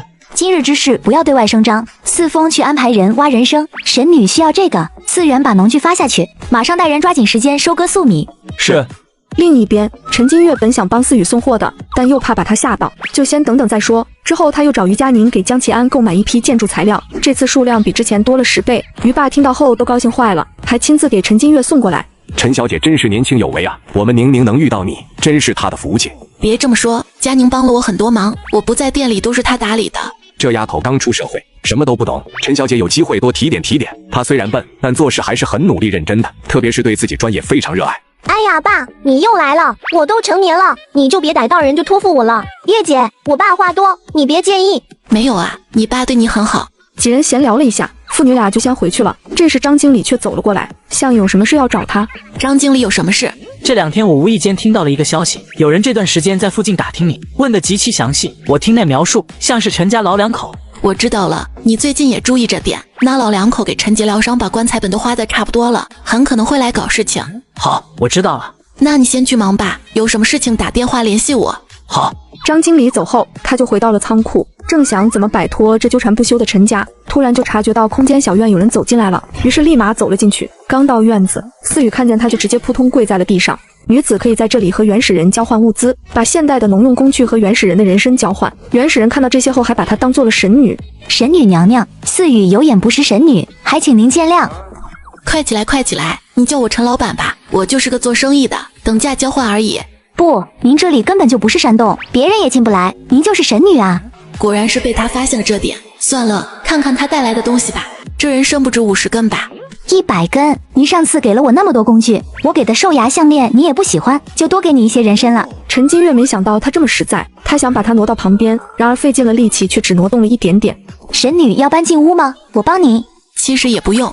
话没说完，人已经健步如飞地冲进去了。我跟你重新自我介绍一下吧，我是时空交易所的主人，处于另一个世界，我们是通过这个时空交易所见面的。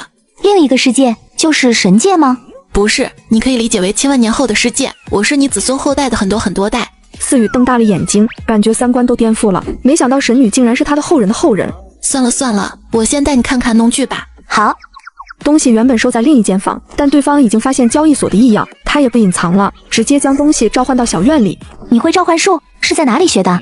自然是潮汐守望者上的羊头英雄别西部那里啊。他不仅是一个召唤流辅助增益法师，还有超大范围激励能力，仅凭他一人就让曾经生机勃勃的泰亚大陆陷入衰败。潮汐守望者那是什么？潮汐守望者是一款拥有3D 建模、风靡欧美的精品策略手游，每个英雄都有专属的出场技能，电影级画质配乐，不是3A 游戏，但有3A 画风。点击左下角即刻开启属于你的传奇吧，那便是你换的镰刀，可以直接带走的。还有这个你认识吗？我们那里叫打谷桶，可以通过击打把粮食都打落在这个里面。没有，这个也可以给我吗？我可以再给你挖人参。好，这几个样品你先拿回去用，算是送你的。多谢神女，你叫我陈老板吧，别叫神女了。好的，神女。好的，陈老板。还有这些簸箕和箩筐，你看看都需要哪些，每样需要多少，只要给我人参，我就可以跟你换。我想要这个，这些我都想要。行，还有想要其他什么东西吗？你可以说出来，我这边帮你做。我还想要绳子，陈老板可以帮忙做吗？可以，明天来我一起给你吧。思雨得到肯定的回答，开心的准备搬货，而陈金月却打断了他。你直接出去吧，我会给你送出去。你帮我送出去？相信我，你直接出去就行。思雨有些疑惑的出去了，而山洞外，四风和思远还在这焦急的等待着。酋长不会又被骗了吧？这件事未免太过于玄乎。住口！不许质疑神。昨天那些农具你没看见，你没使用吗？我就是担心。担心也不能乱说话，回去向无主忏悔，让他向神转达你的歉意。思远默默低下了头，而这时思雨就走出来了。酋长，你终于出来了。酋长，你真的没换到？话还没说完，洞内就有大量农具涌了出来，全堆在山洞门口。三人都看得目瞪口呆的。这里有个奇怪的山洞，一个原始人拿着随手摘的人参进去，出来的时候就有大批农具跟着出来。外面的原始人看到这些后都高兴坏了。农具全是收割的农具。天啊，我们每人都可以拥有一把农具，都可以下地干活了。对，每人都有农具了。酋长，这个是什么啊？到时候你就知道了。你去部落再喊几个人来，等带回去我再给大家一起说。好。另一边，陈金月送走思雨后，正想问问这人参的价值，这时钱老就打电话过来了。丫头，陈家在古玩街打听你的消息，我马上过来。不着急，你不用过来了，他们已经走了。他们什么时候来的？可能有一会儿了，不过你不用着急，咱们这行的规矩是内部消息流通，从不跟外人透露，而且大家都知道你家情况，不会透露你的消息。他们可能没问到想要的，就自己走了吧。也有可能是问到了想要的消息才走的呢。问到你赚钱了，怎么可能走？不能够的，我老头子这点面子大家还是要给的。再说，透露你的情况对大家也没什么好处啊。好，我知道了，多谢钱老师。半个小时后，陈金月就和保镖蒋子行来到了古玩街。今天来的那老头在店里做什么吗？在这问出了什么东西，还引导性的问有没有出什么什么的。那你怎么说的？我感觉不太对，就没怎么搭理他。叶姐，要不多请2个保镖吧？他们知道你赚了这么多钱，不知道憋什么大招呢？你在质疑我的业务能力？倒不是这个意思，这不主要是怕你忙不过来吗？我最大的责任是保护雇主安全，在确定环境安全的情况下，我才会离开。于佳宁扁扁嘴，不太赞同，二人就这情况互相说服不了。而这时钱老又问起来了：丫头，你现在有什么打算？我在想啊，就凭那老太婆不要脸的性格，得知了我的店面，不可能这么一走了之的。这条街到处都是摄像头，他们不敢乱来。不过我印象中老爷子完全不懂古董，但刚刚过来打听，竟然能列举出些东西试探别人，应该是为了调查你做了功课。是不是还有不能卖的文物？到底是外行，功课还是没做足？有没有可能那也是一种试探呢？试探你有没有做违法的事，这也说不通啊。就算有，那最后财产也落不到他们手上。这时陈金月眸光微动，想到了一种可能，或许是有人犯法了呢。从店里出来后，陈金月就给周一川的助理发了条消息，让他帮忙调查一个事情，接着就去找张经理商量采购农用箩筐的事了。箩筐要这个干什么？客户需要，我们现在马上生产的话，有些晚了。这东西可能不好买，附近都是工业化的东西，传统编织的太浪费时间，好多人都没做了。先问问吧，实在不行就买收纳筐。你要多少？我爷爷会做。现做嘛，会不会很慢？我要的量不小。有存货，几百个没问题。我们村其他人家也做。那价格呢？可以按照你今天买的收纳筐算。那行，你打个电话问问，没问题，我们现在就去收。之后三人很快就联系好人和车，直接就出发了。蒋子行的老家在省城的周边农村，100多公里，到达目的地10天都快黑了。子行，你老板来了，快快屋里来坐。您怎么出来了？不是让您在家等着吗？这小路偏僻，也没个灯，跟你们大城市不一样，我怕你们看不着路。走走，我们先进去。老爷子，我们是来了解一下您编的东西的，这些都是您的手艺吗？对，这就是我编的，我这些边角都处理得很细致，一点不画手。之后，老爷子又给他们详细介绍了一遍，不过到最后又开始叹气了。现在农民都用上机器了，比我们那会儿省事，这些传统的工具都被淘汰了，我们这些老东西也该被淘汰了。怎么会？您手艺这么好，这东西做得这么精美。做得再好也没人需要，要不然也不会囤那么多卖不出去。我要啊，您囤了多少？我今天全要了。你全要，我有好多，你都要？都要。您不用因为我的关系，只看你需不需要。对对，先看看你挑需得着的。您编这些用了多久啊？也用不了多久，这都是慢慢累积下来的，平均1天多一个吧。那这个箩筐卖多少钱一个？箩筐都是1对卖的，1对100块钱，你要是要上3对，算给你80块。2对要花3天吧，就卖80块。也不一定1天全干这个，还做点其他农活，而且我们做这个也没什么成本。这些都做这么好，我给您都按100块一个算吧。那不行，我知道你是我们家子行的老板，看在他的面子，但照顾我生意就很好了，怎么能多收你钱？就按照你买的收纳筐收就行。没多收，我帮别人收的，别人也给我这么多钱，都是自己人，我就不赚您钱了。最终老爷子说不过两人，就没再拒绝了。付完款后，陈金月还塞给他一个红包，接着就和张经理一溜烟跑没了身影。这是他的心意，您就收下吧，我以后好好给他干活。这太过意不去了，你是不是跟他说过我们家情况了？他可怜我们？没有，那这小丫头还挺善良的，你以后好好工作，好好保护她，也保护好自己。你奶奶现在这个情况也是花冤枉钱。爷爷，医生都说了，成功率很大，但这个花费不划算啊，我们也没几年活头，你还不如把钱存下来。行了，别说丧气话了，好好保重身体，明天让华叔送您去医院照顾奶奶，这东西就别编了。我不用去，医院有你姨和妹妹，我多赚点也给你减轻点负担。另一边，陈金月和张经理还商量着和村里长期合作的事，突然电话就响起了，是想收他叶珊珊的。陈小姐，我看了你的人参图片，品相很不错，我们需要这样的货源，你这边大概有多少呢？不少，这个价格怎么样？我得带人过来鉴定年份，但只要是野珊参，价格肯定不会便宜。你拍的那根有些磕碰，其他品相完好吗？可能大部分是完好的吧。你什么时候有时间？我直接去找你。周末吧，到时候我给你地点。好。挂完电话，陈金月和张经理就准备回去了。而另一边，思雨的部落还在连夜收粮食，有了工具让他们都更有干劲。然而这集体劳作的动作太大了，让烈日部落觉得反常，都派人悄悄过来打探他们的情况。这里的原始人突然有了一批现代的农具，于是每个人干活都非常有劲。但这集体干活的动静太大，让隔壁烈日部落的人都过来打探他们的情况了。他们的农具是哪里来的？竟然每个人都有，好厉害！是去哪个大部落借来的吧？那个装粟米的大木盒子你见过吗？从未见过。看，马上回去告诉酋长，他们粟米快收一半了。烈日部落的人偷偷去禀报了，而思雨却浑然不知，他正在查看给神女送的人参。天快亮的时候，他带着2筐人参悄悄来到山洞，接着就迅速进入了时空交易所。而陈金月感觉到有人进来，也跟着进来了。陈老板，早上好，东西都给你准备好了，你合计好要哪些了吗？要这个，还有这个。那除了这些，还有其他想要的吗？种子，您可以赐予我们一些种子吗？只要是粮食种子都可以。可以，下次我给你们带点谷种和菜种，等你们把粮食收回去了，我再给你们一些保存粮食的工具。好，那您还是只要人参吗？您看看我给您挑的这些可以吗？陈金月看着那2筐人参，不知道是不是没睡醒，总觉得怪怪的。这是不是长得太匀称了？就像超市里精品区的菜，每个都长相精美。这到底是野生的还是人工培育的？是在山上挖的吗？不是自己种的？当然是山上挖的呀，我们没事种这个干嘛？神女是想让我们种这个？不，我只是好奇，为什么这些个头都一样大小？你是挑过一遍了？是的，给您的必须是最好的。下次不用挑选，把挖出来的都给我就行了。但最重要的就是根需要完整，也不要有磕碰什么的。还有，下次除了人参，你拿来的交换物还想要样东西。什么？就是手机里这个东西的一些碎片，你能找到就帮我带过来，这个对我们交易很重要。好，我回去就让人到山洞找。哎，你这个是新手机吧？之前那个旧的呢？我放爱回收卖了，下单9工程师免费上门，价格满意当面回收。我那台苹果14 Pro 还卖了4000多呢。靠谱吗？那肯定啊，他家是上市公司，全国近2000家门店，要说回收手机、平板、笔记本，我推荐爱回收。之后2人闲聊了一会儿，就送思雨出去了。陈金月回去补了2个小时的觉，又发现有人进来了，这次是江启安。这位老顾客已经很熟悉了，他就没急着进去，先去餐厅吃点早餐，还顺便拿了一点给他带过去。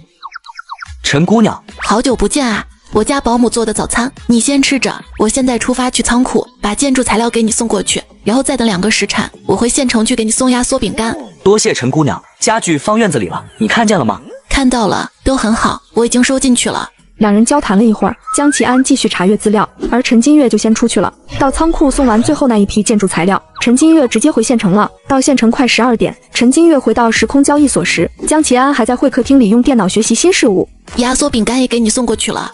陈姑娘这么快？是你学习太专注了，所以感觉快。我们上院子里吃午饭吧，在这里烤肉不太方便。要吃午饭吗？之前说好的请你吃饭，你没时间吗？我以为早上那个就算是姑娘请我吃饭了。我哪能那么敷衍？好歹你也是我迄今为止最大的客户，一顿早饭就打发了，那不吃午饭了？是，我猜午饭应该更好吃。走吧，已经准备好了。来，首先祝贺你大病初愈，恢复健康。多谢姑娘，也恭喜姑娘发财，生意兴隆。这种腊排骨方便保存，之前也给过你们，炖汤别有一番风味，你尝尝喝不喝得惯？好。同样的食材，陈姑娘做的比我们自己做的好吃很多。这不是我做的，时间来不及，我让餐厅，也就是饭馆做好送过来的。哦，忘了，你的世界很便利。我现在在省城定居，改天你有时间来我家做客，尝尝我的手艺吧。江启安闻言又陷入了沉默。是不太方便吗？过段时日我要回京城了。冯将军那里出了岔子，没有，但冯将军这次带了几万精兵来到边关，导致京城空虚，仇池军已经到京都城外了。这对你来说是好事，这是个回京城的好时机，也是夺权的好时机啊。天灾下，战乱起，民不聊生，我对这个好时机不太期待。陈金月懂了，江启安是心系百姓的，不到万不得已，他不愿意看到打仗。那做客就以后再说，回京后有什么物资需求，随时来找我，老客户我给你友情价。交战时期，财物可能不足，姑娘可愿赊账？赊账可以，但要还的啊。你放心，绝不赖账。等京都事了，我边关有件礼物要赠与姑娘，那就预祝你旗开得胜，早日把敌军驱出国都。好。这个沉重的话题很快结果，江启安还不忘学习，随口聊起了他上午又学会了一个新技能，在论坛上浏览帖子。那个电脑太厉害了，有人问出问题，他竟然可以给出很多不同的答案。那有没有可能是真人给出来的呢？真人？那是一个大型的网上交流平台，网络背后都是一个个活人，在发帖看帖回帖。那真是个好地方啊。两人又闲聊了一会儿，之后就各自回去了。陈金月在工厂闲逛着，手机铃声就突然响起，是李叔打来的。小月啊，听说你这丫头回县城了，晚上有没有时间一起吃个饭啊？饭就不吃了，李叔你有什么事直说。是这样的，田老板找到我这里来说，之前跟你有些误会，希望我帮忙搭个线，你算给叔一个面子。你说起田老板，我想起来了，没有误会，确实是我答应了分给他一笔订单。那怎么？但我这段时间忙，忘了那笔订单也不知道做没有。如果做了，我再给他一批别的，你看成吗？李叔顿时敲起警钟，怕他误会和田家是一伙的，赶紧要撇清关系。我就帮忙问问，没别的意思。你要没时间就算了。其实我也不想问的，这不是你李婶跟田家是远亲吗？是吗？那我没时间，李婶不会不高兴吧？她有什么不高兴？你这丫头说的，我们任何时候都是站在你这边的。田启明就坐在李叔旁边，听见这样说，一把就夺过了李叔的电话。陈金月，你非要做这么卷，非要拿那笔订单来侮辱我是吧？田老板这话说的，不给你订单说我言而无信，给了又是侮辱你，你想怎么样？好，很好，既然你不仁，就别怪我不义了，我等着看你跌下来的那天。陈金月挂完电话，想着田启明说的那些，难道他又有什么把柄了？接着就去办公室找到了李超，让他详细汇报厂里的情况，结果是一切都正常。那就只有可能是陈家那边有问题了，我倒要看看他们想搞什么鬼。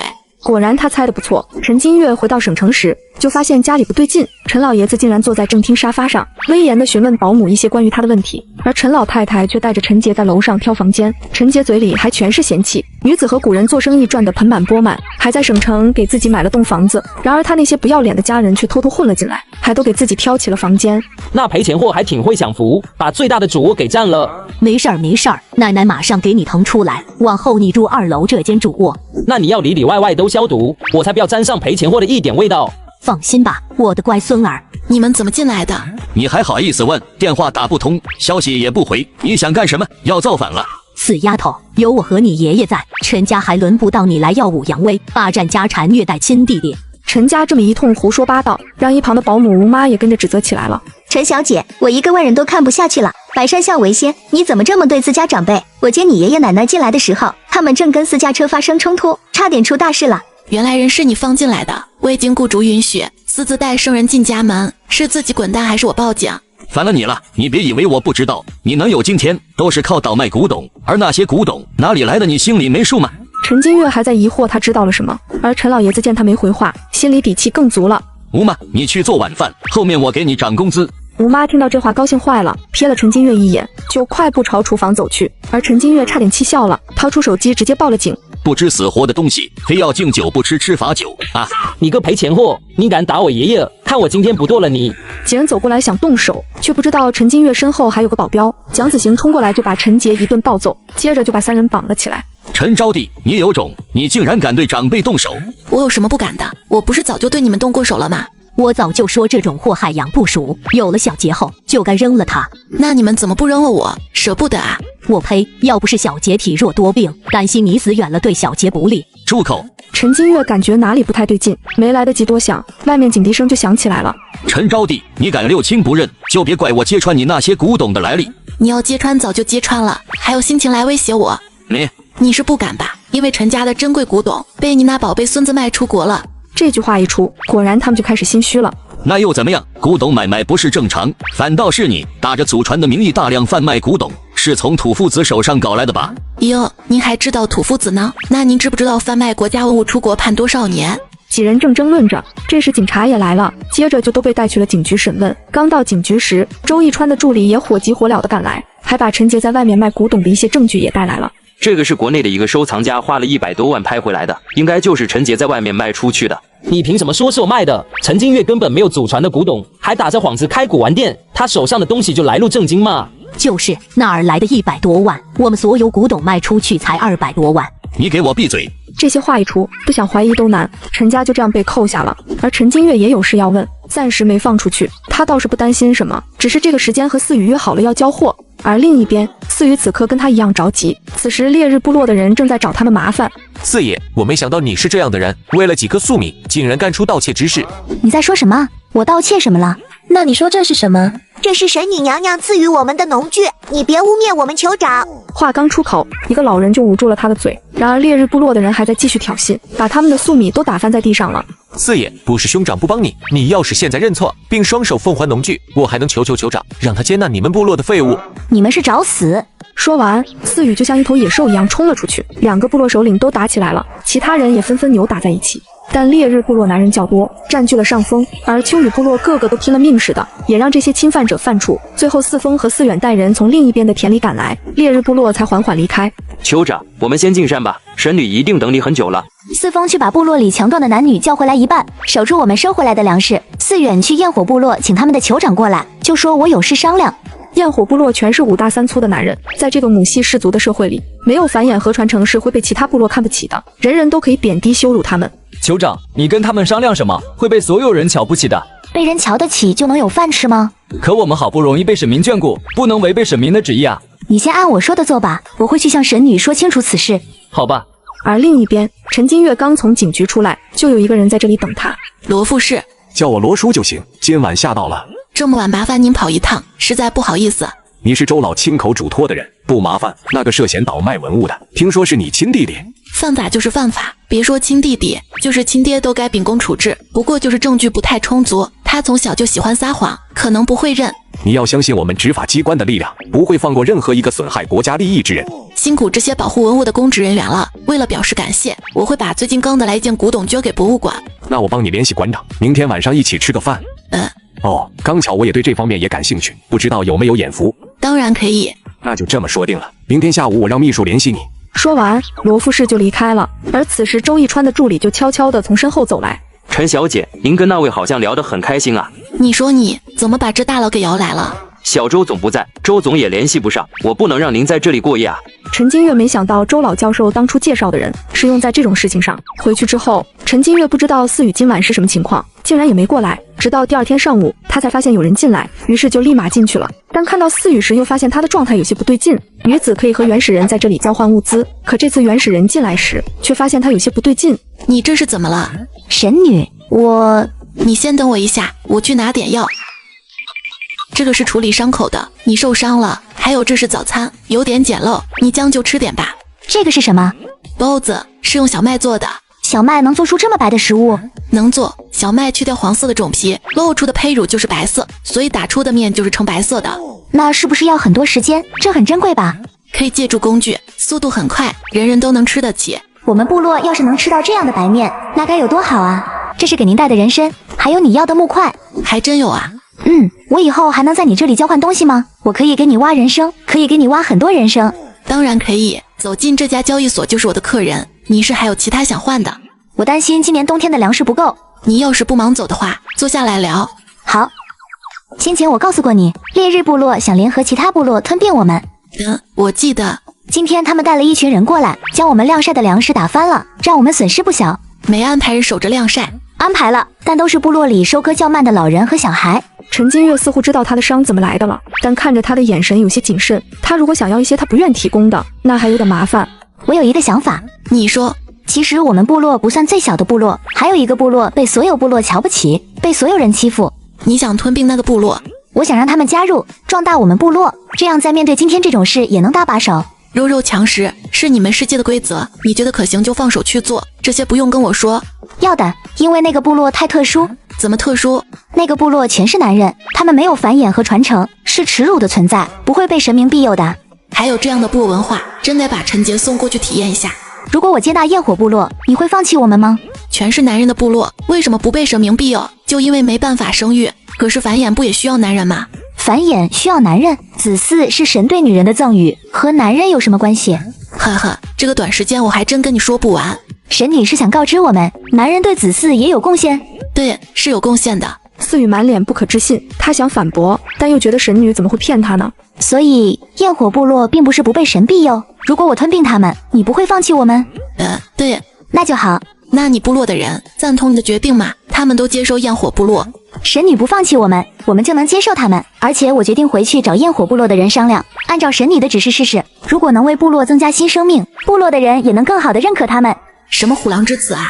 之后二人又聊了一会儿，思雨似乎得到了答案，于是就出去了。而陈金月出去后又补了一会儿觉，之后就接到了罗富士的电话，说订好了饭店，问他6点半的时间如何。陈金月本来今天也没什么事，当然没意见，接着就带着马蹄金和九尊出发了。不过到了饭店后，又看见了一个熟悉的面孔。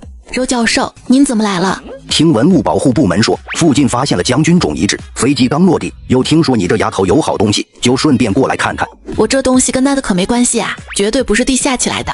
没说你这是地下起来的，就是刚说到这事儿，怪我，我措辞不当。接着，陈金月就拿出了之前江启安给他的九尊和马蹄金，在场的人看到后都无一不震惊。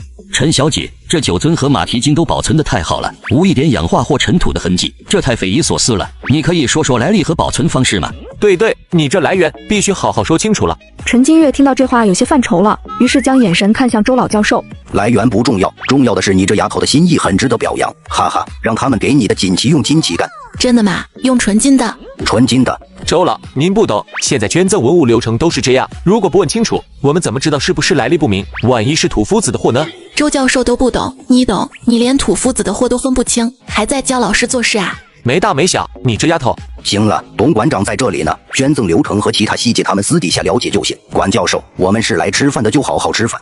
听到这话，中年男人也闭嘴了。一顿饭除了这个小插曲，其他都很顺利。吃完饭出来，陈金月把罗副士和董馆长送走后，一道熟悉的身影就从后边走来。小周总，陈老板，好久不见啊！好久不见，你不是说周末才过来吗？我过来他不放心，非要一起跟来。毕竟是合作伙伴，陈老板的事我还是要多关注一点的。走吧，上车说。听说你最近联系了梁总，手上有大批野山参出售。对啊，他告诉你了。二哥告诉我的，你没忘记，周家也有制药产业吧？怕周家给不起家。我们不是合作伙伴吗？这批野山参我准备分你一些的。原来你想买啊？这批野山参跟你那神秘客户有关。话说到一半，他意识到老爷子还在车上，又默默将后面的话咽了回去。你们说的是野山参一批？对，是有一些，还得感谢您帮我引荐的梁总，我准备跟他合作试试。可以，梁初一是个好孩子，但就是温家。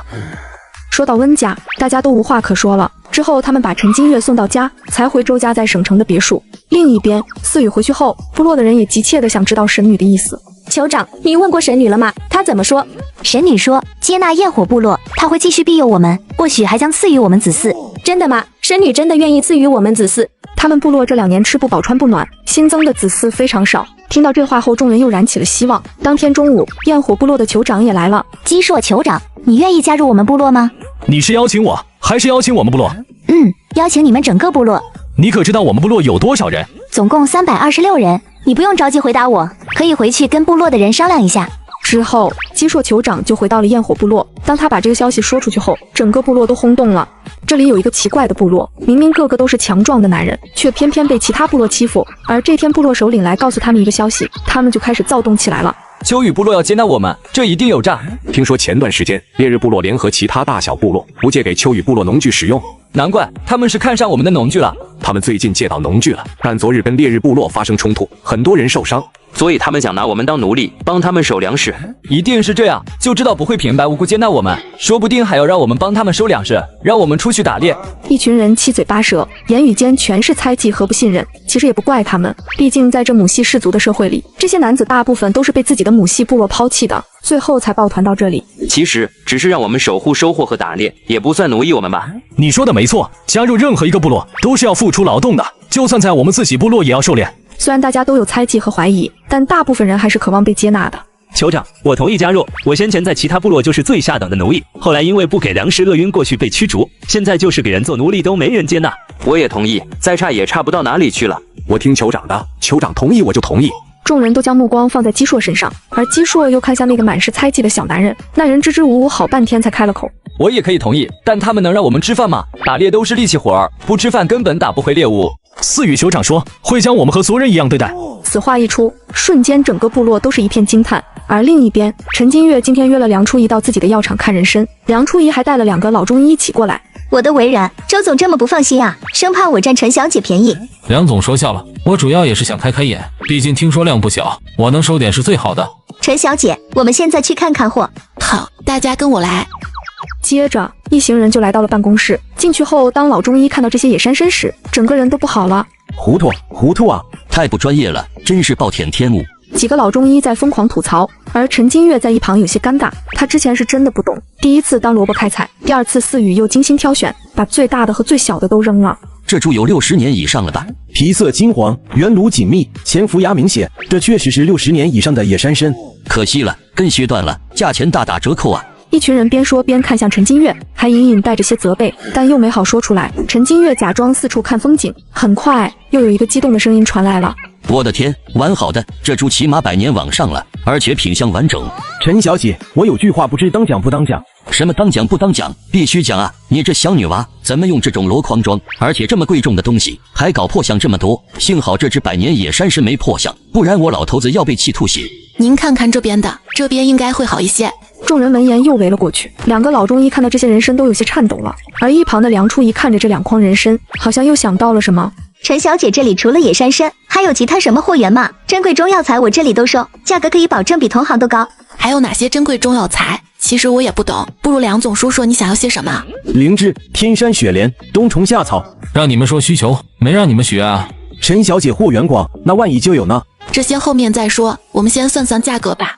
好，这些破相的价格另说，其他50年以下的按8000一克计算，50年以上的按18000一克，100年的按3万一克。陈小姐觉得如何？那还有2只200年的呢？2只200年的达到收藏级别了，我可以给你提供一个上拍卖的名额。那另一只，我得按照拍卖价格的90%收，可以吗？收藏级人参拍卖会，对，我这边有2个名额，自己的拍品占1个，让给你1个。没问题，梁总以后有什么药材需要，直接找我，我尽量帮你找。好，那以后合作愉快。最后2筐人参算下来，除了要拍卖的，剩下的都卖了4000多万。陈金月送走人后，又单独留下了周逸川，还有1筐在仓库里，我留给你的，你看是给你2哥，还是走其他渠道？1筐？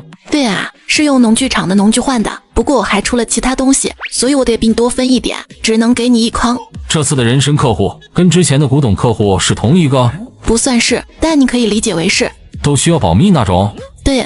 好吧，不过梁总背景复杂，他终究有不定因素，暂时不要交易太频繁。背景复杂是他夫家温家的问题。温家算什么？一家子软饭硬吃的废物罢了。温家真的是梁总当家啊？也不算，但温家确实靠梁总在京城站稳脚跟的。梁初仪的父亲是京圈有名的商人，人脉地位强大，周家都要进3分，但他嫁到温家是不被他父亲认可的。也正是因为这样，温家人才不尊重梁总。早年也不这样，是日积月累造成的。梁总虽然和父亲那边很少走动，但也不至于完全不管，更何况梁总跟中医药管理局一直有来往。中医药管理局？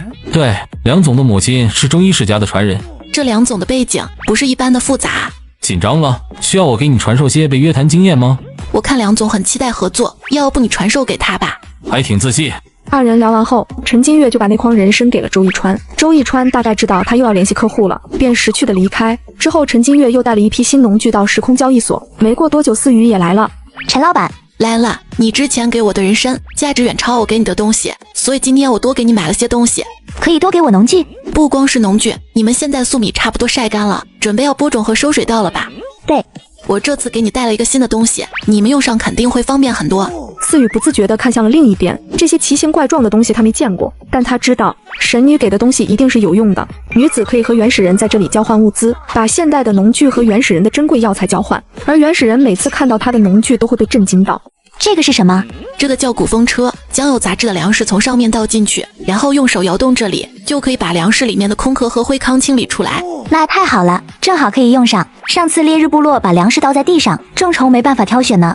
呵呵，巧了嘛，不是。还有这个是塑料编织袋，耐用又防潮，可以储存大量粮食。我给你买了100个。神女，你想得太周到了。我们去年就是因为没有好的储存容器，有好多粮食保存不当都烂掉了。那刚好给你带来了。对了，我记得你说是被兄长坑了一道，损失了所有农具，剩下的人也不多了。是的，他带走了农具和族人，投奔了烈日部落。可是他凭什么带走？族人为什么都信任他？因为我母亲，也就是部落的上一任酋长，临走前将东西都留给了他。你们那个时代就开始流行重男轻女了，不是母系氏族吗？什么是重男轻女？就是重视男孩，轻贱女孩。我们家就是如此。我爸妈临走前把财产都留给了我弟弟，欠别人的钱财却要我还。为什么会这样？我也不太清楚。那你们部落这么做，不也是重视你兄长吗？当然不是，我不是我母亲的孩子，她不认可我的能力，觉得我没办法带领好部落。原来是这样啊。对呀，你也不是你母亲的孩子吗？不然怎么可能会有如此做法？他之前从没想过这方面，但思雨这句话让他心里开始有些假想了。或许陈家真的不是他的家人呢。正想着，一个外卖的电话就打断了他。出去了一趟后，就带回来不少好吃的。一起吃吧，不用客气。这是鱼肉？你不吃鱼肉吗？这是烈日部落的图腾，是他们的保护神，他们不吃。保护神？是的，我们隔壁还有个部落的图腾是猴，他们酋长还养了一只，可厉害了。是吗？我这里有一个很厉害的猴子。这是什么？这是风靡全球的潮汐守望者，它是一款奇幻风格的策略塔防游戏。5月1日大圣限时返场，点击左下角参与活动，还能免费领取大圣神奇皮肤。如果有大圣皮肤的宝子们，也可以任选其他传说皮肤。哇，说的我都想试试了。好，吃完饭我们一起玩。至于反正又不是你们秋雨部落的保护神，没关系的，吃吧。好。神女这边的食物做得好好吃，和我们打猎回来的肉类区别太大了。因为我们这边有很多调料，可以让食物的味道变得丰富。那我下次可以跟你交换一些调料吗？可以，我下次给你采购一些吧。多谢神女。对了，下次要交换，暂时不要人参了，你给我些别的吧。你还要什么？我给你找。陈金月拿出手机，又调出那些老中医许愿的图片给他看。这些我倒是见过，但不多，除了灵芝巫医会用来治病，其他的都没用。那有多少算多少，还是跟人参一样，仔细一些，不要磕碰坏了。好。说完，思雨就出去了。另一边，山洞前的人见思雨进去时间久了，又有些担忧。正想着，思雨就带着一批新奇的农具出来了。一群原始人突然在山洞获得了一批新奇的农具，大家看到都很激动，但就在激动完之后，又遇到了新的问题。我们部落现在的牛不够啊。确实不够，需要有人去其他部落换几头回来。酋长，我们能不能？我去。我们酋长之前亲自去都没借到，你一个男人能行吗？就是啊，其他部落的人可不像我们酋长这么善良。思雨对他站出来是意料之中的，他们要融入一个新的部落，必定要展现自己的作用，才能得到其他族人的认可。好，那就你带人去，尽量别用粮食，可以给出一些农具。给农具？我们的农具可比别人好太多了。就是因为太好，我们现在想独占绝无可能。我明白了。另一边，烈日部落确实如思雨所料，他的兄长四丹只有满心的嫉妒，正和酋长商量着怎么对付他们。秋雨部落只剩一群不愿跟我走的废物，凭什么拥有那么多好农具？这次我多带些人去，必定把农具抢过来。行，你要是再办不好，就在部落里当最下等的奴隶吧。酋长，我看到赤星部落最近新得了一批农具，简直堪比神物啊！走，去看看。赤星部落这边，他们用牛换到了新农具，大家也都很高兴。哈哈哈哈哈！这果然是神物啊，太轻松了。要是用这些翻地，几天就能翻完。太好了，用那几头牛换的简直太有用了。烈日部落的集训到这里时，赤星部落的酋长也在，本来脸上全是笑意，但看到他们笑容就淡了下来。极限酋长，你们来有事？这农具是哪儿来的？秋雨部落的人送来的，他们换走了几头牛。他们把农具全给你们了？那倒没有，他们要的牛也不多，不过他们还去其他部落了，可能还要换其他东西吧。吉炫狠狠地瞪了他一眼，转身就走了。而赤星部落的酋长嗤笑一声，他们跟烈日部落实力相当，可不会怕他们。而一边的吉炫胸腔里燃着一把怒火，还边走边怒斥着：秋雨部落本该全部并入我们的部落，那些农具也该是属于我的，都怪那什么思雨，竟然真带着那群废物活了下来。前些日子他们还合并了一个纯废物部落，是企图彻底与你为敌啊！这次必须给他一个教训。酋长，要不我们回去多叫些人，等把人叫来，农具都没了，直接过去。话音刚落，就看到基硕一群人牵着几头牛往这边走来。这时的吉炫正满腔怒火，刚好可以拿这群男人开刀。而基硕这边人比他们少了一半，但他这次想立功，于是就勇猛地迎了上去，跟烈日部落厮打在一起。基硕酋长，我们回部落找人吧，这样下去不行。回去找人，我们这辈子就别想在部落抬头了。接着他看准时机，捡起一根棍子就朝吉炫投掷过去。吉炫敏捷地闪开了，但旁边的四丹却被刺中了。而吉炫分神去关注的时候，基硕已经打到了面前。此时旁边的牛也躁动起来了，就开始往里面冲撞，让场面更加混乱了。另一边，思雨等了很久没见人回来，担心出事便出来查看。刚到路口就听到声响，本以为是一场激战，可万万没想到，竟然看到烈日部落的人落荒而逃。你们战胜了烈日部落？他们酋长好像受伤了。你们真把他们打跑了？秋雨部落的人看着他们满是不可置信，但所有人都斗志高涨，瞬间对他们刮目相看了。有2头牛车乱跑了，我马上去追回来。你们都受伤了，先休息，我去追牛。这一战，他们为部落而战，也终于真正的融入了秋雨部落。另一边，陈金月交完思雨的货就没什么事了，今天还要面试一位新的保姆。不过这个人他非常熟悉，是以前在陈家做保姆的唐阿姨，曾经就是因为帮陈金月说话，就被陈家诬陷开除了。这些年不知道去了哪里，现在又被张经理找到了。唐阿姨，好久不见，你这些年过得怎么样？好，我很好，就是苦了你了。陈家的事我在网上看到了，那群畜生啊！听说陈家倒卖文物一事已经立案调查，陈家2老作为帮凶也被一起拘留了。帮凶？对，光凭陈杰没办法把东西带出去，老爷子在里面肯定出了力。原来是他们应得的啊！陈家老2口和陈小少爷坐牢了。是啊，他们做了违法的事，这都是他们的报应。我早就说了，为人父母不该那么刻薄，更何况是他们没有子女缘，主动跟你借缘分。借什么？唐阿姨似乎意识到说了什么不该说的，顿时闭了嘴，还生硬地岔开了话题，谈起了业务要求和工资。6000没问题，社保补贴、节假日奖金都有，但我有个要求，我的生活起居、作息习惯什么的，不能随便跟外人谈论。请，我可以签保密协议。保密协议？你是不是也跟陈家签了什么保密协议？毕竟是保密协议，唐阿姨没有正面回答他，陈金月也没继续问。之后签好合同，确定了上班时间就先离开了。而陈金月看着他的背影，脑子里乱糟糟的。你知道借缘分是什么意思吗？很多夫妻婚后不育，被断定没有子女缘，他们就会尝试领养孩子。如果领养的孩子命里有手足，他们就有机会怀孕。张经理大概猜到陈金月在怀疑什么，他听到唐阿姨那句话也挺震惊的。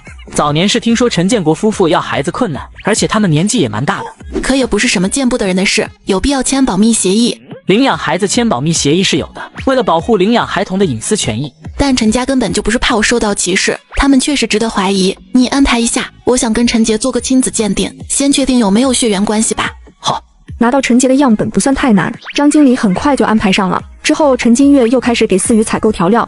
这天下午，陈金月在仓库里收东西，周一川也不知道从哪里就冒了出来。太阳打西边而出来了，你竟然在厂里？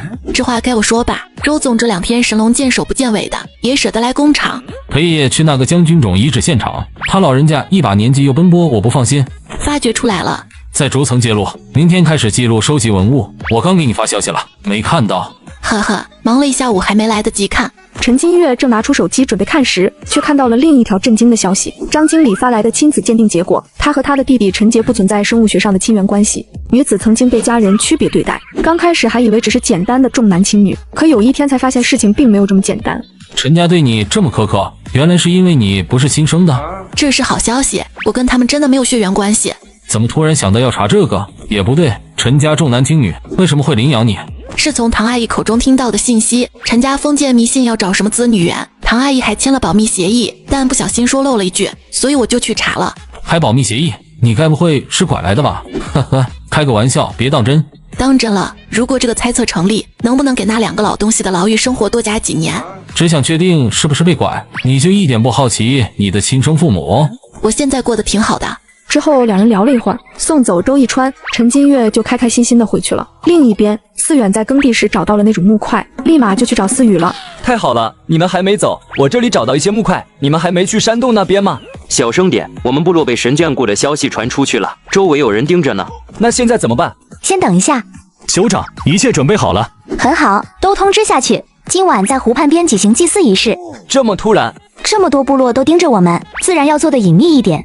那我悄悄吩咐下去。七硕看着思远的背影，又看了看思雨，他猜测到今晚的祭祀不是重点，而是有其他事要做。不过盯着他们的人却不知道怎么回事，都纷纷往祭祀地点跑去。到了祭祀地点后，烈日部落的人看到台上的2筐鱼，脸都被气歪了。那是我们的图腾，他们拿我们的保护神当祭品，他们太过分了，怎么敢的？酋长，我们一定要惩罚他们。他们现在还不是我们部落的人，捕杀我们的保护神，我们也没有打杀的权利。难道就这么算了吗？他们上哪儿捕的这么多？你们不是一直盯着吗？怎么盯的？这边在低调热闹的举行祭祀仪式，而另一边，思雨带着挖好的药材往山洞里跑去。进到时空交易所后，陈金月刚好在这里悠闲的吃水果。有人跟着你吗？偷偷摸摸的干嘛？有别的部落盯住我们了，我让其他人在举行祭祀活动，我才偷偷过来的。明修栈道，暗度陈仓，可以啊。什么叫明修栈道，暗度陈仓？就是一个成语典故，用一些明显的行动迷惑敌人，让敌人忽略自己的真实意图，从而出奇制胜。不愧是神女，真是无所不知。哈哈，吃点水果吧。我们那里都没有这么好吃的果子。这个叫草莓，很甜，我也很喜欢。对了，这些是我给你采购的调料样品，酸甜苦辣咸都有。这些真能吃吗？不是像你这样吃的，它是调味品，只能在食物里放一点点。你等一下，现在尝尝看。这个好吃。来，我再给你介绍这个我没给你买多少，你们可以自己种。他给思雨介绍了葱姜蒜的种植，以后也可以当调料。等一切介绍完，思雨的视线又停留在了装食物的碗上面。我可以跟你换些这个吗？装食物的。完了，可以啊，我给你买不锈钢的吧，结实。好，那下次还是给你带那几样东西吗？你找到了多少？不多，但我找到了你想要的那些碎木块。陈金月有些激动，立即起身就朝箩筐那边走去。看来又能解锁新功能了，下次给你锅碗瓢盆全买齐了，再教你怎么炼油，怎么保存。好，你再看看这些是不是你想要的东西？灵芝，对，我们那里也叫灵芝。还有这个，还有天山雪莲，你不是说这个不多吗？没有人参多，只有寒冷的高山上有。因为着急回来，所以这次只采了这些。呵呵，看来要重新定义一下你说的不多了。对了，你跟我进来，我还有些东西是送给你的。这个是棉衣，你们去寒冷的地方或者冬天的时候可以穿。还有这个是棉被，晚上冷的话可以盖在身上。神女，这些太珍贵了。你给我的那些对我来说也很珍贵，我用它们可以换到好多杯这些东西。我们都用自己不需要的东西换取了对我们来说很重要的东西，这就是这件时空交易所存在的意义啊。我下次给你多带些我不要的。好，我能带的也给你带。之后陈金月就让思雨先把调料带回去，晚些再独自过来取衣服棉被。等思雨走后，他把木块拼进小院，小院就显现出了一块思雨的身份牌。接着大概又等了1个多小时，思雨就再次进来了。你拿着这个，以后随便进出刀门或者山洞，心里默念时空交易所，就能走进我这里了。这样如果是在你们居所，就可以不用跑来跑去的搬运。你的意思是我有这个，就可以不用从这个山洞进来？对，这个身份牌表示你被时空交易所肯定，成为我的固定客户了。太好了，神女，你还想要什么？我下次都带给你。我们今天举行祭祀仪式，本就是供奉您的。我把那2筐鱼给你搬来吧，还有虎皮，我们昨天出去打猎的收获。不用了，我刚成为富婆，还想多自由2年。思雨一脸疑惑地看着他，而陈金月给他解释了，他的世界和他们原始社会不一样，他的世界老虎是保护动物，是不可以捕杀的。思雨这才明白。之后2人约定好送货时间，思雨就出去了。另一边，祭祀仪式接近尾声，其他部落的人没看到思雨这个酋长出现，才反应过来是被欺骗了。四血，你们酋长呢？我们酋长自然有他的事，你想干什么？你们部落祭祀神明，你们酋长却不出现，这太不符合规矩了。就是，监视神明，这是大罪啊！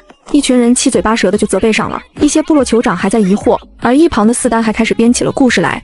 我知道思雨去哪里了，我母亲之前在山洞里藏了一些宝贝，思雨带人去偷了，思雨不敬神明，偷到他人宝藏，希望各位部落的酋长为我主持公道。胡说八道！你说他胡说，那你从山里搬来的东西是哪来的？对呀，你说清楚到底是哪来的？当然是神明所赐。你在这里举行祭祀仪式，去山里取神女娘娘赐予之物，你觉得说出来大家信吗？他3言2语的就把周围的人说的有些信了，大家看着思雨的眼神都开始带着愤怒。你是在质疑神女娘娘，质疑我们部落受到神明的眷顾？你凭什么得到神女眷顾？你们部落都是些废物，本就不该存在，怎么可能还得到神女？你不信？那我让你们亲眼所见好了。他大步往祭祀台走去，而台上老巫祝心里却没底，但还是配合他跳了起来。思雨心里默念时空交易所，然后伸手往里面试了一下，果然手伸进去就看不见了。他尽量压住心里的震惊，然后退后2步就朝祭祀台跪下，周围的族人也跟着跪下了。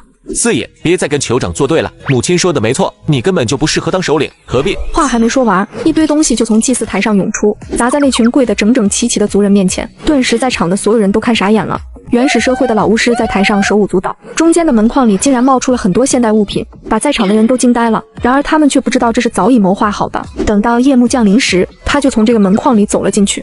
事情解决了，他们都相信了。相信了，神女，这次多谢你了。一些售后服务而已，不用谢，都是应该的。送出去的棉服，我分了20套给除烈日部落外的其他部落，他们拿到手都很感恩戴德。可以，你做得很好，拿人手短，其他部落就是再有敌意，也要多考量了。是的，关键是让他们觉得自己也受神女恩惠。毕竟如果都被神明厌弃，那他们就肆无忌惮了。现在他们好歹还有奢求，就不敢做得太过分。原始部落的神明崇拜，原来也有这么多讲究啊！这剩下的货我直接给你送出去嘛。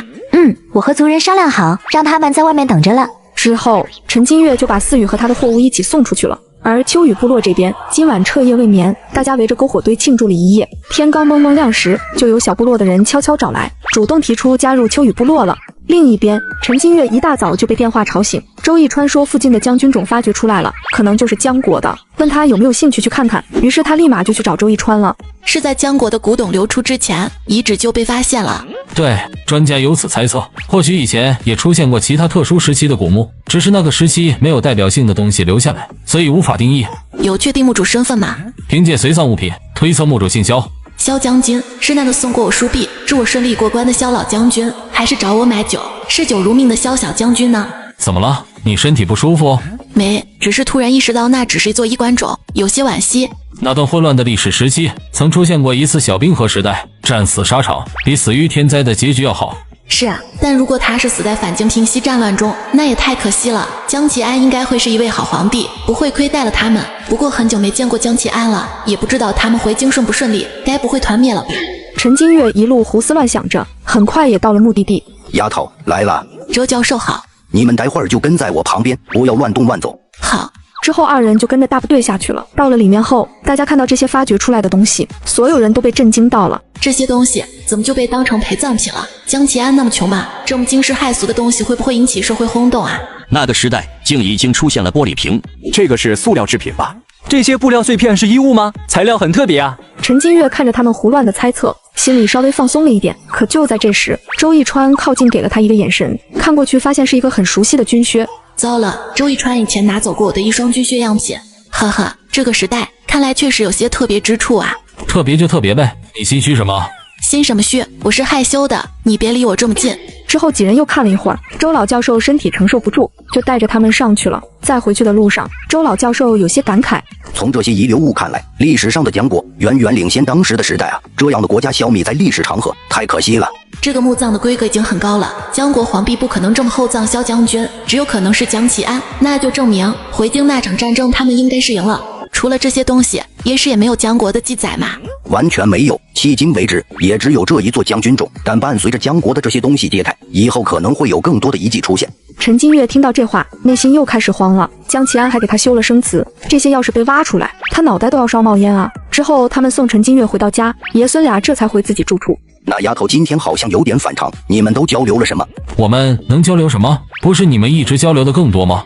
还在装？你们在下面时不是一直在小声交头接耳，凑那么近？哦，你说那个啊，就是我凑得太近了。他说他害羞。周老教授半信半疑地看着他，而周逸川表面云淡风轻，心里却并不平静，想着墓里的军靴，还有陈金月凭空消失的货物，想想都觉得诡异。几天后，这个事情就在网上爆开了，网友们还大胆猜测，是不是真的有穿越者存在？我赌100，那绝对是茅台酒瓶。我的天，这个世界绝对有穿越者，总有些远超我们认知的存在，科学是无法解释的。陈金月看着这些讨论，陷入了沉默。他现在就祈祷2件事：要么江启安快点过来，赶紧把生祠画像销毁了，或者是周逸川能帮他查一下货物，看有没有什么漏掉的环节。想到这里，就立马打了电话给周逸川。但这时周逸川不知道有什么事已经去京城了，要第2天才回来。于是他又等到了第2天，直接去机场接他了。周总，陈小姐，麻烦你亲自跑一趟了。应该的，应该的，老早就想请你吃个饭了。请我吃饭？为什么这么突然？突然嘛，之前就说好吃开锅饭，邀请你来参观我的新家。我上次都参观过了。你就参观了1楼，楼上的格局你还没参观呢，有我精心布置的收藏室，还有一些古董家具。好吧，那去看看吧。2人上了车后，陈金月想把之前送给他的军靴样品要回来，正要说什么，这时周逸川却主动聊起了这个话题。最近你那边客户订单少了些。对，主要没什么需求。我二哥还在问，上次老中医提及的那些东西能不能找到呢？看来是没戏了。能找到，但现在有个问题，客户看上了我之前生产的那批货，但好巧不巧，样品一件都没了。什么样品？就之前那批军靴啊。都没样品了，那他是怎么看上的呢？老客户介绍。都老客户介绍了，还不相信质量？你非要我说清楚，想借你拿走那双军靴用一用吗？我销毁了。你说什么？销毁了？怎么想灭口啊？他是猜到，不对，应该是确定了什么吧。两人没有继续说话，都有个心照不宣的答案在二人之间蔓延。到了家后，陈金月带他参观2楼，不过周一川看上去好像也不是很感兴趣。我还以为会有些什么让人眼前一亮的东西呢。有啊，但哪能随便给别人看？我忍痛销毁我的个人物品，帮你想办法消掉购买记录，主动投诚，还指示别人。你神神秘秘的离开，就是做这些？也不全是，主要是想确认。你怎么确认的？就因为那双军靴？军靴倒是其次，主要是你那天的反应反常，还有之前的神秘客户，凭空消失的货物，大批量的古董。还是走得太近了啊。对于这结果，他是有过设想的。周一川知道他太多秘密，暴露给他是迟早的，只是他没想到会这么快。女子可以和古人交换物资，把现代的衣服、食物和古人的金银珠宝交换。然而他送给古人的东西1000年后竟然被发现了。细心的朋友注意到他的反应，最终就把这个秘密揭开了。所以你那位神秘客户就是那位将军？怎么会这么问？因为你之前听到那位将军的姓氏反应很大，如果不是这位将军的话，那就是他所支持的那位不受宠的皇子了。好吧，既然你发现了，我也不藏着掖着了。这个东西就是萧老将军赠予我的，他喜欢吃饴糖，我给了他一些糖果，他就把夫人的书币作为回礼赠予我了。还有这个酒壶是萧小将军赠予的，他喜欢喝酒，之前我也给他们送了一些过去。原来在舆论之前就已经有交易了，一个喜欢美酒，一个喜欢甜食，里面都有这2样东西。可那些考古学家发现的到底是谁呢？我也不清楚，我一边觉得他们不该被掩埋在历史的长河，一边又担心越来越多的痕迹被揭露，曝光我自己的秘密。有没有想过你这种担心是多余的？就目前的局面来看，我帮你隐藏购买记录那些，极大可能是掩耳盗铃。为什么？什么局面？在我回去的第2天，爷爷也回了，他让人把那些东西拿去分析检验中心了，应该是想确定成分。如果确认了成分，还原了大致样貌，其实不难推测。简单来说，就是你可能已经曝光了，担心也没用。所以你帮我处理购买痕迹有2种意思，如果没被发现还好，那就是完美善后；如果发现了，其实是表明态度。是啊，表明了不愿意透露秘密的态度。反正之前上面对你就很包容，只要不做坏事，是不太会干涉你的。不过你刚刚回来一路谨慎，是担心我讹你吗？你换位思考啊，你身怀巨宝，突然被一个人拆穿，那第一反应当然是揣测对方的企图啊。换位考虑不了，我从来没揣测你图我什么。那是因为我本来就不图你什么。那我就图你什么了？哦，不过也还真有，但现在图也没用啊，你客户都生死未卜了。你怎么知道生死未卜？你订单少了，加上你连那个萧将军是哪一位都不知道，所以可见很久没跟客户联系了呗。小了，格局小了，谁说我只有1位客户？还有别的客户？周一川一脸震惊地看着陈金月，但见他没有多透露的意思，也没再打探了。2人这次的交流远超陈金月的意料，但结局总归是好的。几天后，陈金月看到思雨送过来的中药材不少了，于是就联系了梁总来收购。当他们到办公室时，2个老中医看到真有他们许愿的东西，已经抑制不住内心的激动了。梁总，可以许愿，真的可以许愿。我们得回去开个会，认真研讨需要什么了。这个我们回去再讨论吧，先算算价格。之后，梁总把这些都算好了，陈金月又有一大笔收入到账。交易结束，大家就各自回去了。陈金月到家已经是晚上7点，刚坐下休息一会儿，就感觉到时空交易所有人来了。你这是干嘛？我给你买的那点东西不用这么多交换物的。不多，你上次给我们那么多衣服，还给我们部落带来希望，我也想多给你一些。带来什么希望？是又发生什么了吗？因为被神明眷顾，让大家亲眼所见，我们部落受到了前所未有的尊重。只有烈日部落的人非常生气，不过他们也无可奈何。这种情况会一直持续吗？他们以后是不是就不敢欺负你们了？也不是，他们被神明放弃，只会变本加厉。那你抓紧时间合并其他部落，壮大自己的部落。这也是我想跟你说的，我们部落现在壮大了，已经有2300人了。这么厉害？不厉害，他们都是得知我们被神庇佑，主动过来加入的。也不全是这个原因吧？如果加入你们部落，会被分为369等，或者是只能当奴隶，他们还愿意加入吗？我也不确定，可能他们也喜欢这种不分等级的方式吧。所以啊，不光是因为我，还因为你这个首领让他们钦佩。我知道了。陈金月还想说什么，筐子里突然蹦出一条鱼来，还吓了他一跳。活的？你不喜欢活的鱼吗？我马上帮你处理一下。不是这个意思，我只是震惊，这里竟然可以交换活蹦乱跳的鱼。等下次过来，我再给你带一些家禽吧，让你们养着，到时候不用打猎也可以吃到肉。好，多谢神女。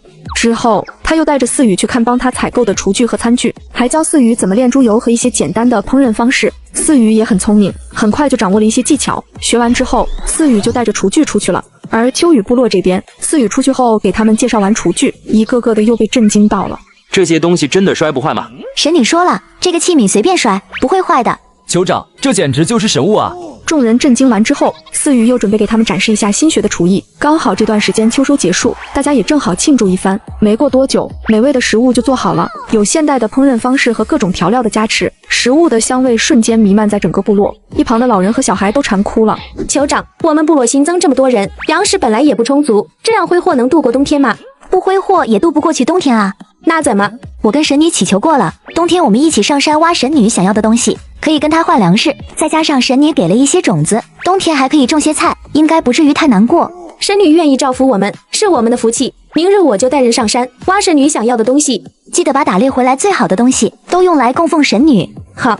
这天晚上，秋雨部落都吃得很尽兴。然而酒足饭饱之后，大家都去休息了。但万万没想到，晚上却出了事情。夜里狂风暴雨熄灭了所有篝火，部落里的长明圣火也诡异的被浇灭了。第二天，有几个中年男人就在这里大喊大叫。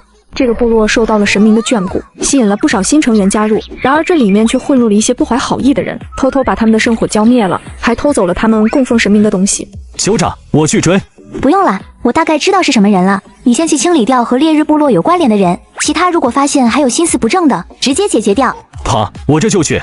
另一边，果然不出思雨所料，跑出来的人就直奔了烈日部落去复命了。做得不错，你可以重新回到部落了。你确定这些毫无用处的草根和花就是他们供奉神明的？是的，他们虽然做的隐秘，但我还是注意到了，他们有个特殊小队，专门采这个。其他还有什么吗？上次我看他们还供奉了蚁筐鱼，算不算？算你个头！我们的保护神你也敢乱说？还有，他们和神明的沟通方式有没有打探的？那些人都是思雨酋长身边的亲信，我们接触不到他们，暂时还不知道。四丹，你带300人，马上出去挖采这些东西，有多少采多少，我倒要看看他们到时候怎么供奉神明。是，那酋长，鱼我们也捕吗？养不熟的东西，保护神都敢冒犯，你是想死吗？我不也是为了部落着想？你把秋雨部落火种熄灭的消息传出去，要让每个部落都知道。是啊，我马上去。另一边，赤星部落的酋长听到这个消息后，就来秋雨部落查看情况，刚好这边也抓到了几个背叛部落的人。看来我来的不是时候，思雨酋长在处理部落的罪人啊。是啊，几个吃里扒外的东西，他们都忘记了自己早就被母族抛弃，而我们不计前嫌接纳他们，他们竟然还敢这样做。今天我也听到一些传言，原来是这些忘恩负义的废物传出来的。我就说，有些不该收的还是不要乱收，你就是不听劝。还是赤星酋长有经验，我以后要多跟你学，绝不再做这种愚蠢的事了。接着赤星酋长又和他聊了一会儿，就开始说出过来的目的了。既然神明依旧照拂你们，想必还赐下过其他东西吧？有让我们共享恩泽的吗？当然，你不说我也会给你们送过去的。今天事务太多，明天吧。好，等你明天。等赤星部落的酋长离开后，思雪实在忍不住就问了起来。酋长，他都第几次这样了，总是问我们讨东西。放心，明天我会把神明赐予的切菜工具送一把给他，然后告诉他们我们部落每人都有，看他还来不来讨要。另一边，陈金月送走思雨后，把药材都收好，剩下的鱼就带了出去。出去后，唐阿姨看到还有些疑惑，这么多鱼哪儿弄来的？朋友送的，说是去乡下扎的。我马上处理了腌上吧，这要是放坏了就可惜了。辛苦你了。不辛苦不辛苦，你这里活少清静，还经常给我带礼物，是我上半辈子攒下的福气。陈金月也笑了笑，然后跟他唠嗑了2句，就被催着上去休息了。可他上去刚坐下没多久，就感觉小院又来人了，于是就立马走了进去。进去之后才看到，竟然是许久未见的江启安。陈姑娘，好久不见。怎么样？这次过来是给我报喜吗？回京这一行说来十分坎坷，但结果是好的。我们拿下了前来侵犯的仇池国，周边国家第一次对我们产生敬畏。等等，你说打的是什么国家？仇池国？对。陈金月有点凌乱，江国他没听过，但仇池古国历史上还是有记载的。那么现在江国把他吞并了？吞并了。可既然如此，为什么史书上江国还是毫无记载？难道是在江国吞并仇池国的那一刻，就走向了另一个平行时空？可萧将军的痕迹怎么又流传下来了？对哦，萧将军呢？话出口的瞬间，江启安面色苍白了几分。陈金月也从他的表情看到了答案。萧将军战死在拿下仇池国的前夕了。不是，萧将军是在守护皇城时战死的。那这样就说得通了，仇池国应该就是进入平行时空的转折点吧。萧将军这一生都是腹背受敌，尽忠职守，最后却在战场上尸骨无存，只是遗憾忠臣无人惦念啊。有记得萧将军，你将他以战死沙场的规格下葬，让历史也记住了他。历史记住了萧将军，江国在历史上不是没有记录吗？陈金月没说话，直接去打开电脑，将最近的新闻报道搜出来给他看。好啊，萧将军不愧是我江国的重臣，名垂千古。不过这些评论都表示很震惊，里面发现的塑料和玻璃会给你带来麻烦吗？那段时间有些担忧，现在暂时没事儿了。对了，边关的生子还在供奉吗？父皇病重，我现在是江国的储君。昨日我派人去往边关，将生祠迁回京城了。难怪啊，没发现生祠就说得通了。攻占仇池国之后的一切都不会流传下来。现在你们国家稳定下来了吧？发展的怎么样？目前不会有什么战事了，但眼下还有一大难题。江国经历这场天灾加政权更替，创伤严重，整体贫穷。之后还希望能继续跟陈小姐做生意，让国家富裕起来。当然可以啊，你有什么想要的告诉我，只要钱到位，只要我能做到，一定帮你备好。好，那我先回去跟表兄商议一番，下次过来正好边关给姑娘准备的礼物也该回京了。好，这次见面没谈交易，就像两个老友许久未见聊了聊近况。没过多久，江齐安就先行告辞了。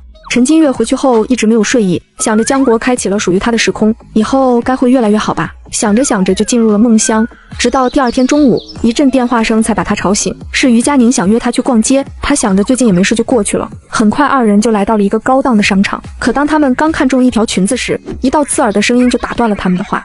那条裙子我要了。来人陈金月并不陌生，正是之前那个趾高气扬的温源。他刚在商场里看中一条裙子，就遇到一个嚣张跋扈的女子来争抢。女子还以为像是在自己家一样，可没想到这里没人会惯着她。道歉，店里只有这条，是他们先要的呀。原来是陈小姐，好久不见啊！实在不巧，跟温小姐撞眼光了。是啊，这样吧，陈小姐，你们今天想要什么我买单，这条裙子就让给我了，毕竟衣服还是要配合适的人。月姐，她是你朋友吗？你觉得呢？懂了，让给你，让给你，从这排到那排我全要了，2份，我和我姐的尺码，等下给我打包寄回去。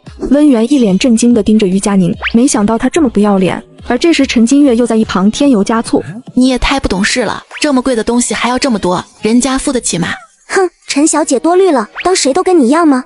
还愣着干什么？快包起来啊！服务人员先是一愣，接着就立马跑去打包结账了。而陈金月他们也转身离开了。感谢温小姐的馈赠，拜拜。陈金月二人快步走出店面，温源这才感觉自己像是被当猴耍了。而外面的二人正在外面捧腹大笑时，温源又愤怒地跑了过来。陈金月，你有什么好得意的？怎么，温小姐想反悔了？不管你什么心思，我希望你认清自己的位置。你赚的那点小钱，不过是我妈赏给你的。人要学会知足，别妄图挤进不属于自己的圈子。没有我妈，你那些破草根能卖那么多钱？是你妈这么跟你说的？是不是她说的重要吗？重要的不是这是事实。温小姐，脑子没事儿装点东西，别连水都没有。珍贵药材有的是人求着我买，我并不是非要跟你妈做生意。你装什么？你那些东西要是有销路，至于总缠着我妈？陈金月没回答他，只是拿出手机当着他的面拨了梁初怡的电话出去。陈小姐，我正准备找你呢，今晚有空一起吃个饭吗？我有些需求想当面跟你说。温大小姐说，我们之间的生意都是您的赏赐，没有您我的破草根卖不了那么多钱。我听劝知足，以后不占您便宜，也不用再合作了。爸，现在满意了吗？你干什么？我不就跟你聊2句天吗？你怎么还告状？我告诉你，少了你这单合作，不会对我们家有任何影响。那祝你们家财源滚滚，生意兴隆。说完，陈金月转身就走了。而温源实际上不太清楚他妈和陈金月的生意，只是家里人怂恿他来追着周一川的。到这边听到一点小道消息，就想来找陈金月麻烦。等温源回到家后，就看到他妈严肃地坐在沙发上。你跟陈金月发生了什么冲突？怎么了？你还要帮他撑腰啊？以我对他的了解，他不可能主动招惹你。你到底干什么了？我干了什么关你什么事？我一举一动非要向你汇报吗？我告诉你，我姓温，我在外面做任何事都是代表温家，跟你没有半点关系。奶奶说的没错，你不过是温家的提款机，还真把自己当……我说的话你都当耳旁风，非要听那死老太婆的对吧？你凭什么说奶奶？你连基本的家教都没有，还有权利管我？好，我没家教，我也高攀不上你们温家。我又没说错。你说错了，我不是温家的提款机，我是你们姐弟的提款机。5年前我跟你爸就离婚了，我跟温家早就没有半点关系了。什么？离婚一直隐瞒，也是怕你们难过。现在看来，是我自作多情。怎么可能？爸前段时间还说你根本离不开温家。那是前段时间，现在不是了。你姓温，你跟温家一条心，那以后你的一切经济开销，我这边都会停掉。